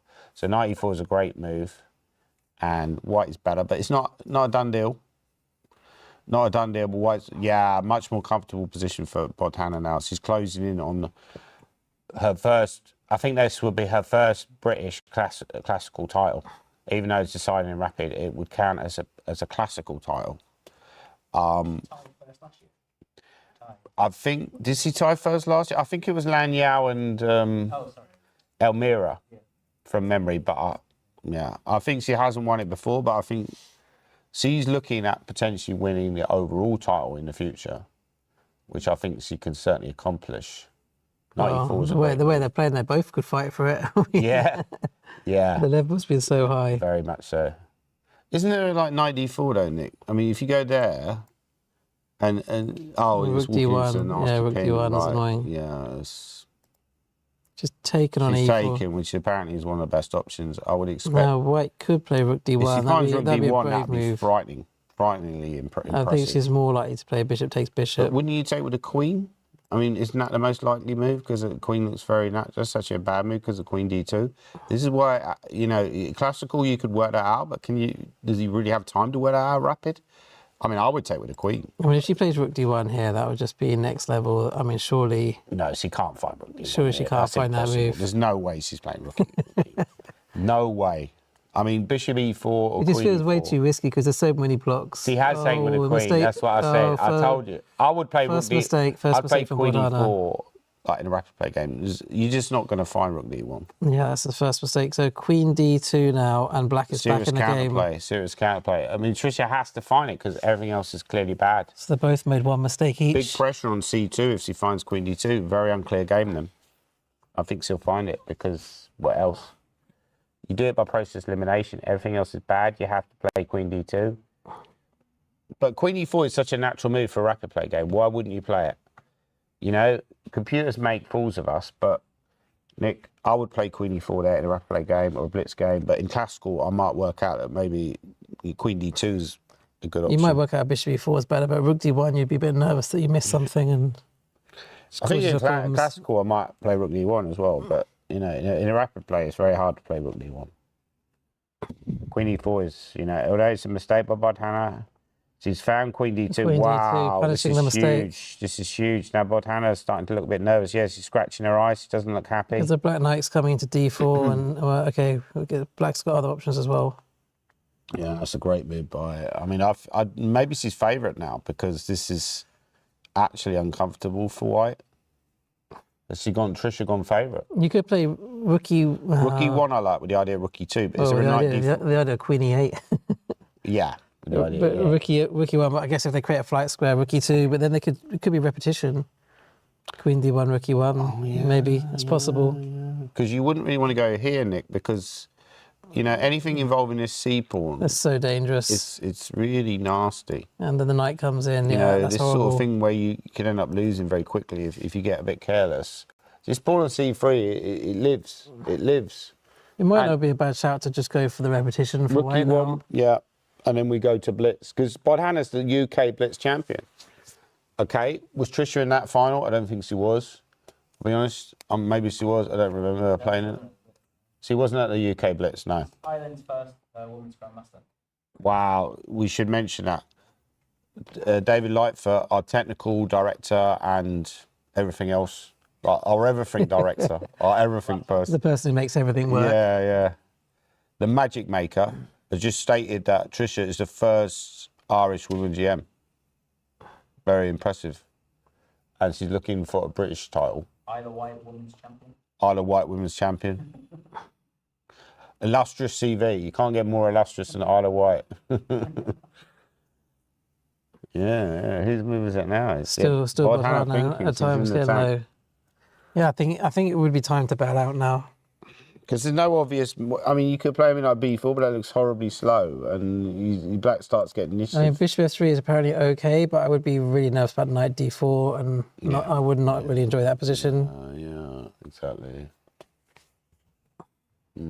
Yeah, bishop f3, knight d4. Could you take on b7? But You, know, is that you could play rook d1. Well, bishop f3 threatens to win the queen with rook d1, but if I go here, then you're losing. apparently I'm in big trouble, and I think that's an easy variation to play for white, and you're just dead lost because of the strong knight. And yeah, this is big pressure for Bodhana. This is a really important move. He's blundered with queen e4 when rook d1 was huge. And now Trisha's back in the game and putting, well, yeah, I think she's getting ready to move her rook. Wow. She's played it. Unbelievable. She's gone rook e1. Unbelievable by Bodhana. But will she take the repetition if... so presumably Trisha now plays h6 or g6 to stop back rank mate. G6 looks the most logical. I think she'll go g6. But I'd feel more comfortable here as black. Yeah, I would like the repetition. But after rook e1, to e2, is there any way that black could try and play on? Well, you'd have to just retreat your queen, wouldn't you? Something to like queen g5 and then take it from there. But there's a bit of a concession. I think Trisha would take it. Yeah, she'd take the draw. And breathe a sigh of relief because she was in trouble earlier.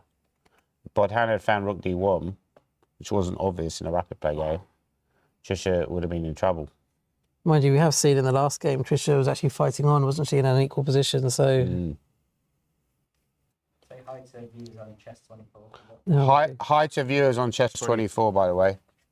And anyone on chess.com, don't forget to subscribe to the ECF channel. Loads of great content on there, loads of interviews, lots of videos from this year's British Championships where interviews of players. You get to see the players. You know, you get to learn about the players. That's one of the great things about the commentary. You get to connect with, see the players behind the moves, right? See their real personalities. Nice. I mean, I noticed quite a few people, they just came to the event just to watch it. They went and just saw the players. They didn't actually play.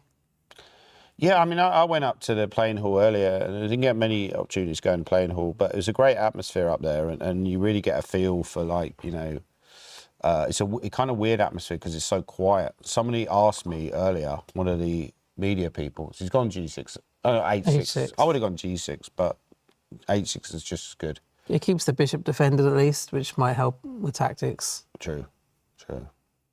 You think of everything, Nick. Rook everything. E2. I think it's time to bail out. But I think Bodhana wants to win this game. But You could try and win on the next game. You don't have to win this time. That's true. But she might start to think, am I destined to win this? I think she'll be very upset if she doesn't win. Very upset. I mean, she was happy to draw with black. She was offering draws with black, but now she's white. She probably feels like she needs to win. Yeah. Can you go rookie what? I know. I was thinking. Yeah, the problem is if you go Queen C1, King H2, you're actually losing after Bishop E5 check, like dead lost. I think you just keep repeating, keep repeating, and hope for the best. So rookie 1, I'm not convinced he'll play rookie 1, Nick. Rookie 2, sorry. I'm not convinced he'll play it and bail out. I mean, you'd play it at least once, wouldn't you, just to see? Ah, okay, yeah. Yeah, true. After Rookie 2, could Black play Rook D8? Yeah, that's a bit of a cheeky move, isn't it? Looks like she's about to go Rookie 2. Can Black play Rook D8? Well, Hannah's got like 2 minutes. She needs to play a move quickly. Or does that just lose? Apparently it loses. Oh, because they got Bishop F3. No, she hasn't gone. I told you. No, she's played Queen E2. I think that's a blunder, Queen isn't it?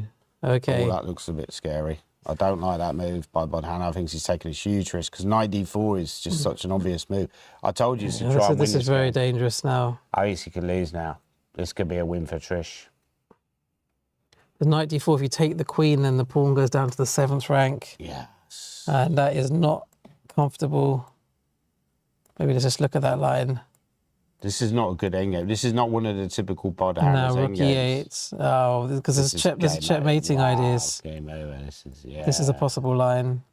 No, this is not good from Bod Hannah. I mean, it's a shame because, you go back a few moves and she was playing so well and everything was ticking. And maybe the pressure's got to her, to be honest. So knight d4, can Trisha find knight d4? It's kind of an obvious move, though. It is, but you might play a move like Rook d8 instead, which is not as effective. Yeah, but then you get the chance to even exchange the bishop for the knight. She's gone back. She's got, oh my goodness. Wow, that's a very strange decision. I don't know. Bod Hannah is breathing a sigh of relief right now. She's so relieved. That's very strange. Queen d7. I think she didn't see that line with Rook e8, Nick. But the level has been so high up to this point. I think eventually they were going to crack a bit. They couldn't keep reducing it. It's a good chance for Bod Hannah. Get some pieces off. Play with a bishop. Would you take that knight? Well, it reduces a lot of tactical danger. I don't know if I would or not, but it feels like it removes that threat of knight d4. No, she's not bothered Rook d1 is a sensible move. Also quite sensible. Now, only move seems to be Rook e8. Wow, that's tough to find. I don't know. I think you could find it. No, I don't think she'll find that. I wouldn't even consider Rook e8. I mean the queen. I'm not sure. If you move the queen, white sort of dominates these two central files. So, is it that bad though? Move the queen to c7. I don't know. I mean, Engine hates it, but I feel like it's still a game. Yeah, Rook e8 now, really the only move. I'm slumping again. Posture is everything. Their posture at the board, these guys, is great. Their postures. Actually, Bod Hannah's looking taller than Trish. Trish is kind of more hunched in.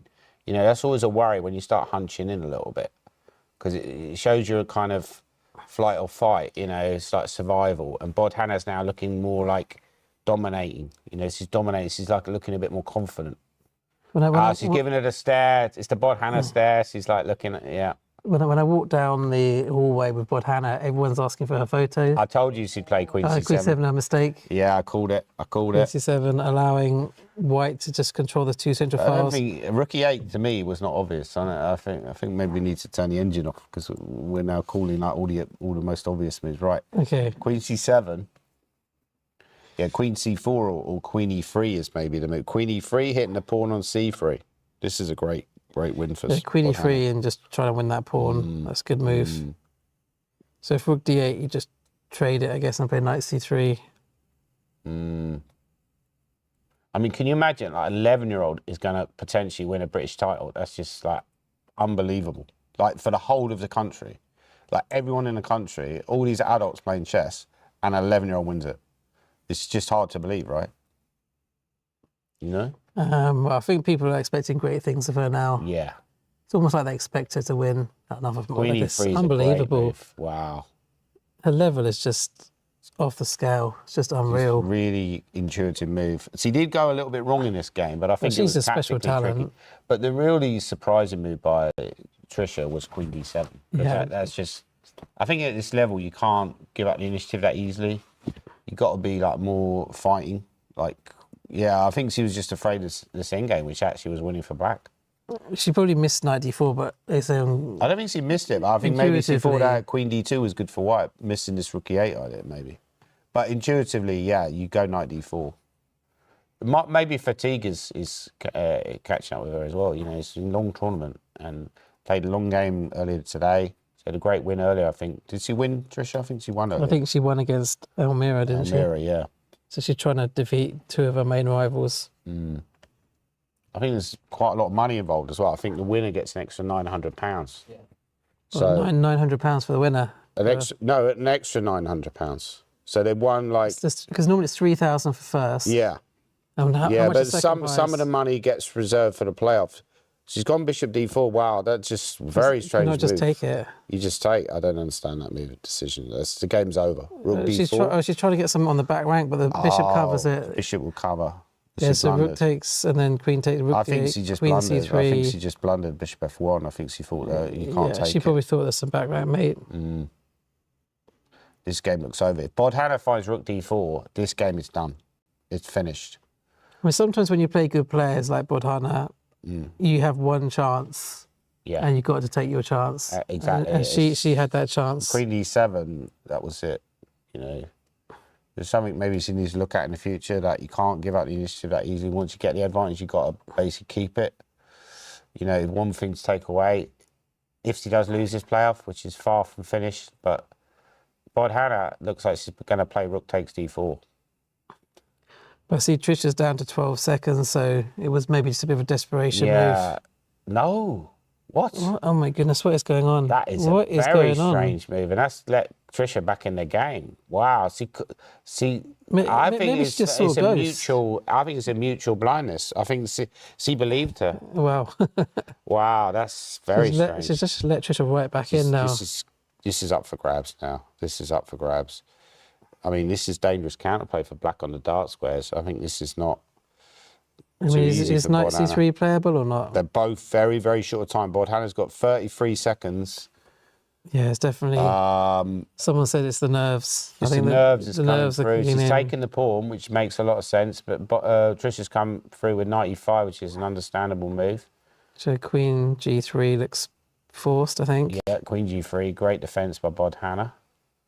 Still pressing, but Tricia's got hardly any time. This is really super critical. I think we expect some serious mistakes over next.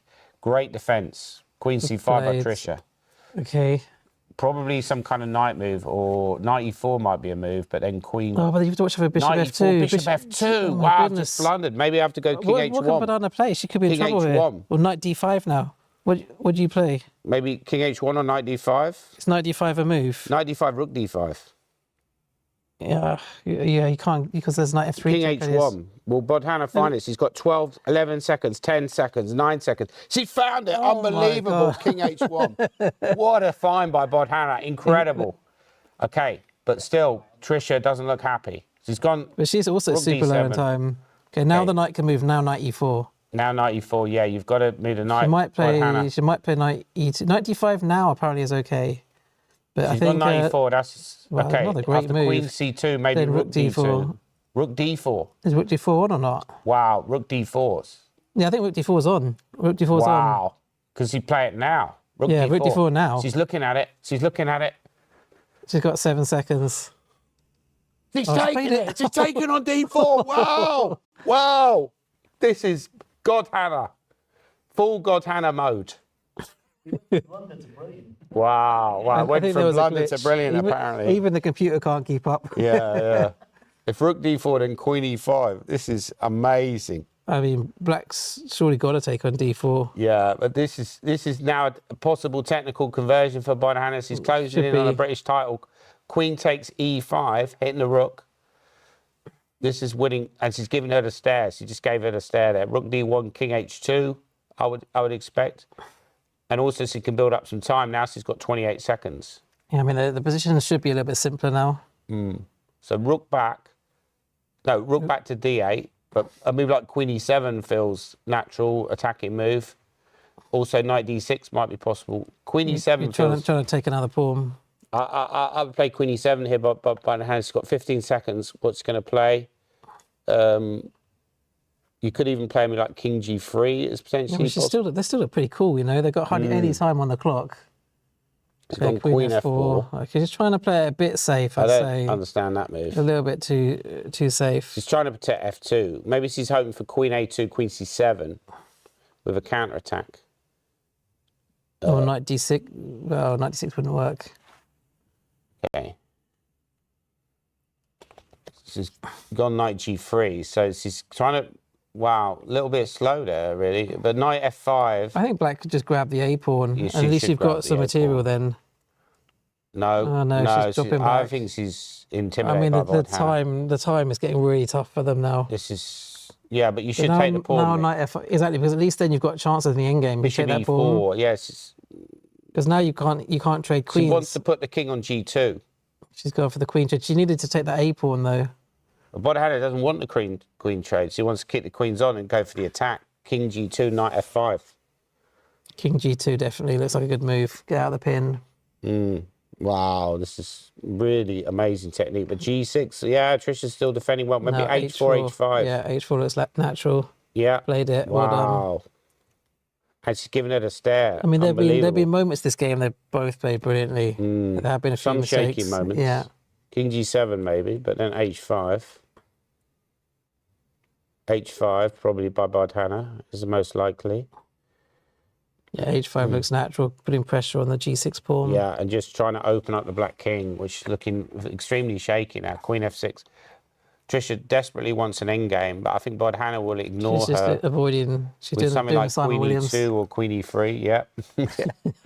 Normally Bodhana wants an endgame, but she doesn't want to. The rook is becomes stronger in the endgame, and it starts to become a lot more powerful. So you need to avoid the endgame and try to play on the weakness of the black king. You know, so this is a very good move. You're going to take on g6, drop the bishop back. So somebody like queen Trisha's going for the e2. ending. She's trying to trade the queens. She's desperately trying to trade the queens. Queen e2, she might offer another queen trade. She might just bring the queen in.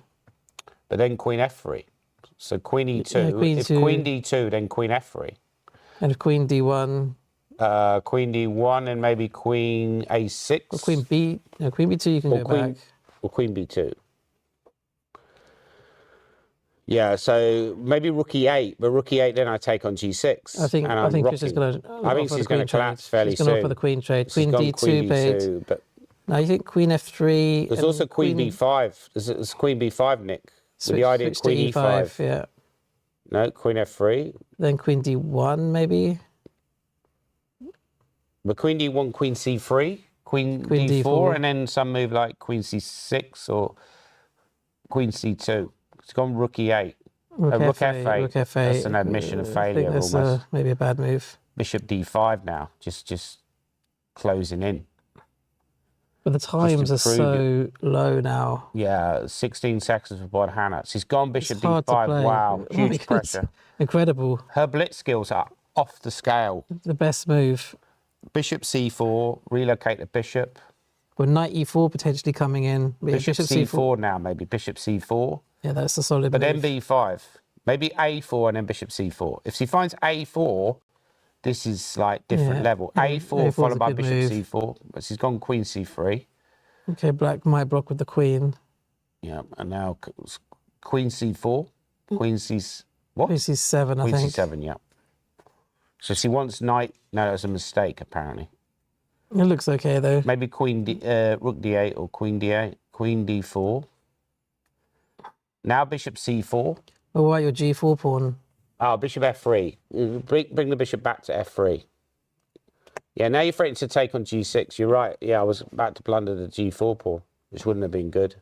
Trisha's very, very much under pressure here. This is a really tough hold. If she takes on h5, she loses immediately to knight f5 check. You might move the a pawn, do you think? Or then you can just take on g6. Actually, you're threatening to just take on g6. But now I can just take on a7 and start harvesting pawns. This is what you said earlier. So you should have taken the pawn on a2, Nick. Now Bodhana's just cashing in. This is I such think an when you get a impressive chance, conversion. to take these pawns in these endings, you often should just take them. Yeah. I would have taken A2 there, Nick. But now she can take on G6 and open up the king, or even play a move like A4. There's no counterplay for black. There's literally zero counterplay. 94 is a great move. Yeah, She keeps giving her the stare. She keeps giving her the death stare. Right. She's giving her the stare again. This is... Now Queen E7. Queen or E7. taken. Yeah, it's a good move. Wow. Queen E7. She's just unbelievable. Unreal. This level. I wouldn't want to play I mean, her. she is going to be just a fantastic player in the future. Yeah, maybe she might become the best ever female player. Yeah. I like the way you just never lose your sexism, do you? She might become the best ever player. Yeah, that's better. That's better. Right. Still, but it's true she could be the best of both. Yeah.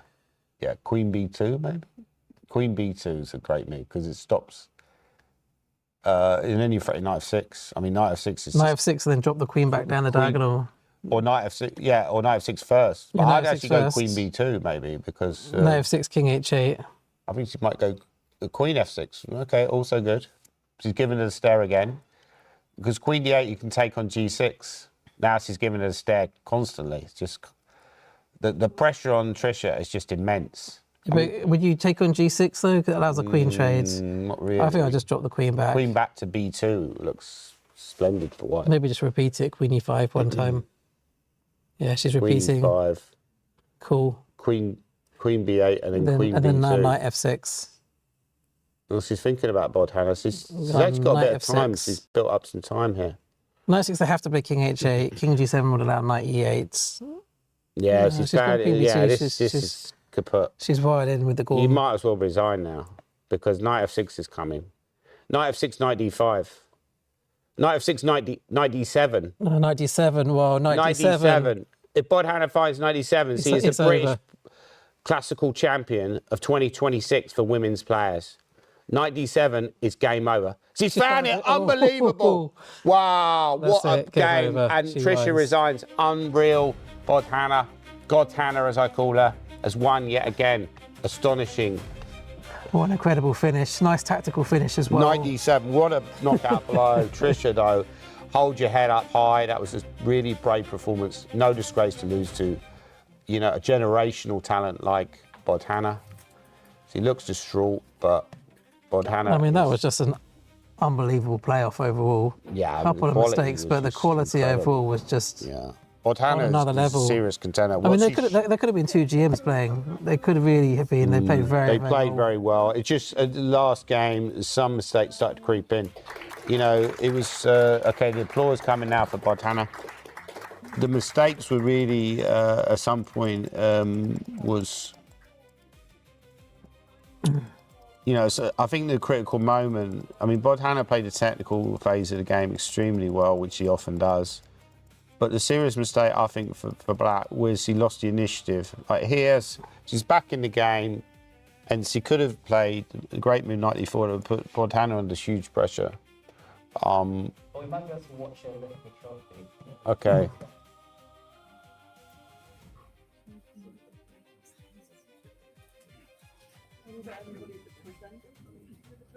That's all right. We have a little Grandmaster. Smell the damage. Well done. Well done. Thank you, everybody. You were so quiet. Brilliant. Thanks to the two of us who scored the game. Children and Energy. Price at the age of just 11 years old. Incredible. That's an incredible achievement, isn't it? And you think she might be going for the overall title next year? I think so. Yeah.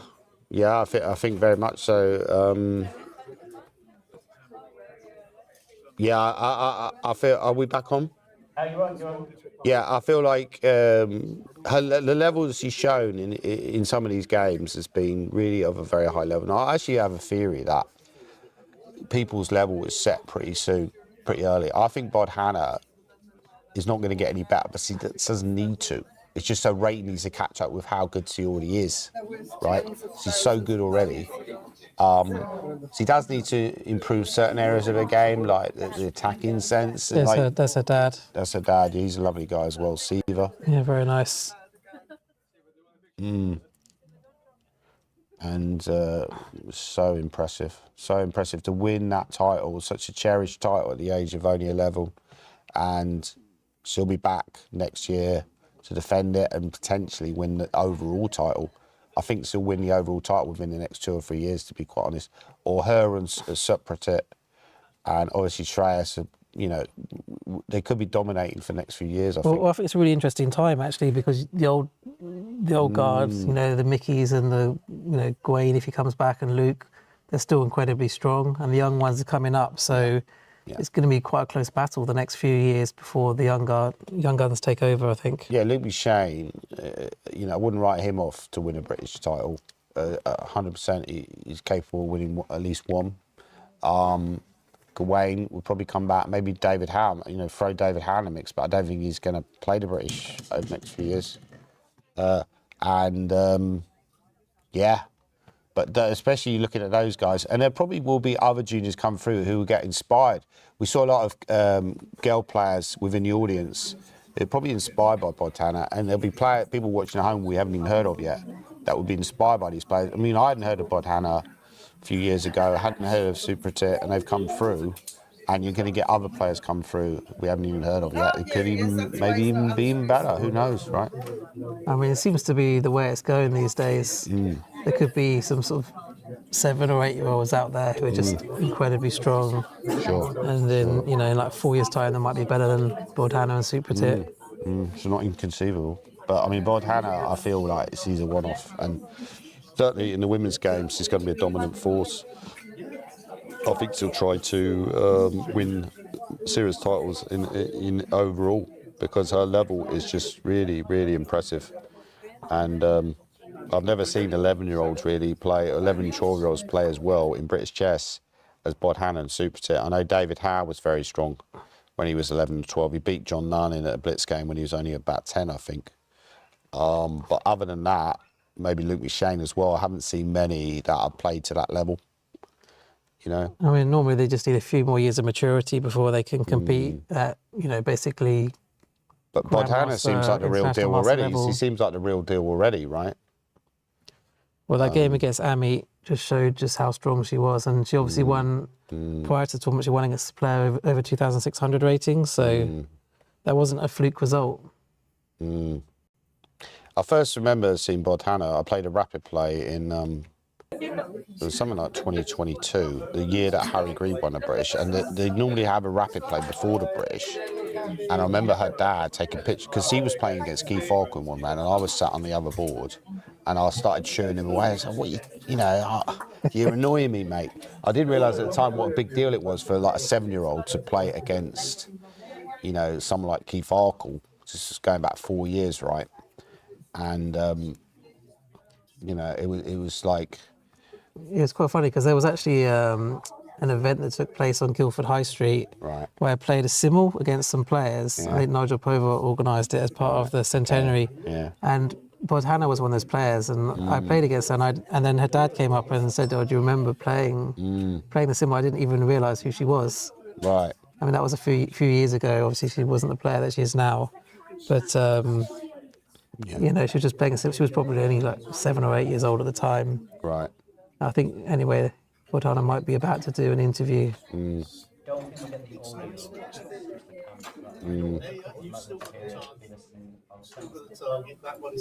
Stand as a tango.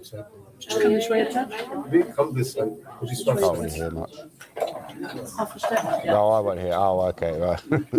It's all that matters is me. Nothing else matters.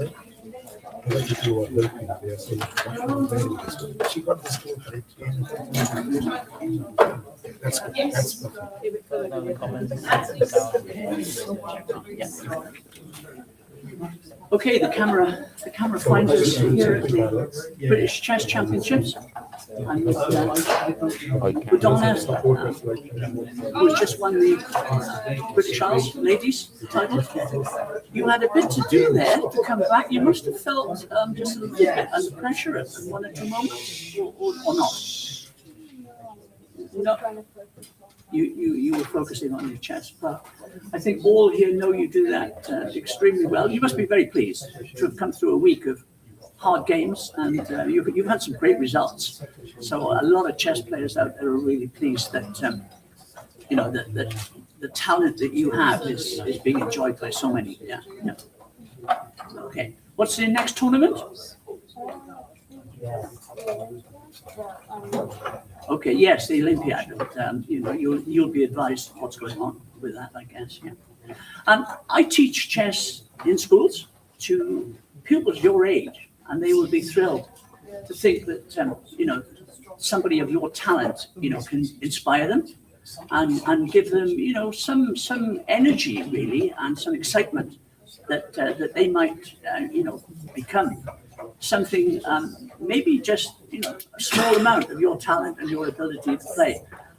So they'll enjoy the fact that I'll go back and say I've met with Dana, and you know, she has played some great chess, and it was an honour to be associated with her sort of talent. You know, you play in the Harrow Middlesex leagues, yes, with Neville. I had a chat with Neville earlier on, and he said that you're just making such progress.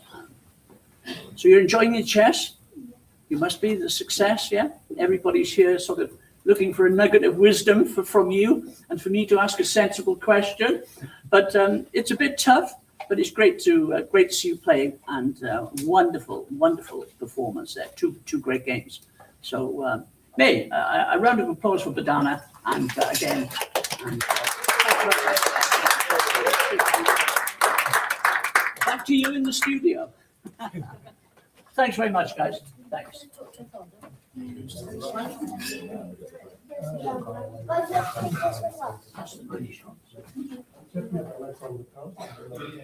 Oh, you see, she's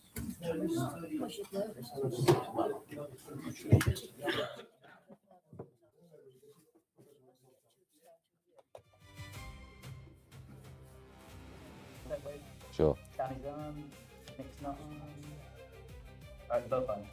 Okay, welcome back, guys. We're gonna wrap it up now. Bod Hannah's won the women's title. Shreyas Royal has won the men's title. Domination by juniors, which is the way chess scene is going now.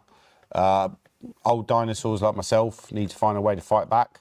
It's not easy, but it's been great. I've really enjoyed doing it. I mean, this day has probably gone on a little bit too long, but it's still fun.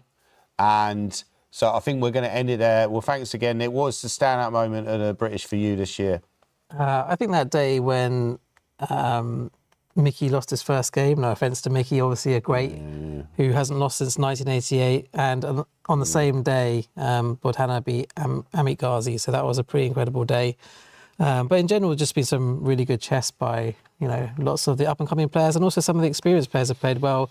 Simon Williams had an incredible run. Obviously, we saw Luke McShane playing well with certain parts. I think my brother did quite well in the end with 6 points. Super Tit had a good tournament as well. So actually quite a lot of very good performances, and it's just, you know, just exciting to be part of the whole experience. Yeah, I agree with you. I would say, to be honest, this has been the best British ever. Like, honestly, I think it's been the most entertaining, because you've got a clash, really clash developing. We've seen that before, but we're really developing between the young players like Super Tit and Bod Hannah, and potentially clashing with the older stars like Mickey Adams, Luke McShane, and Shreyas Royal, kind of sort of as well, is a very young player and potentially going to improve a lot. So, you know, for me, the most exciting British ever. Anyway, I think that's it for now. Thanks again for watching, and don't forget to subscribe to the ECF channel. Thank you, and goodbye from me. And okay, goodbye from me too. Thank you, Danny. Cheers. Thank you.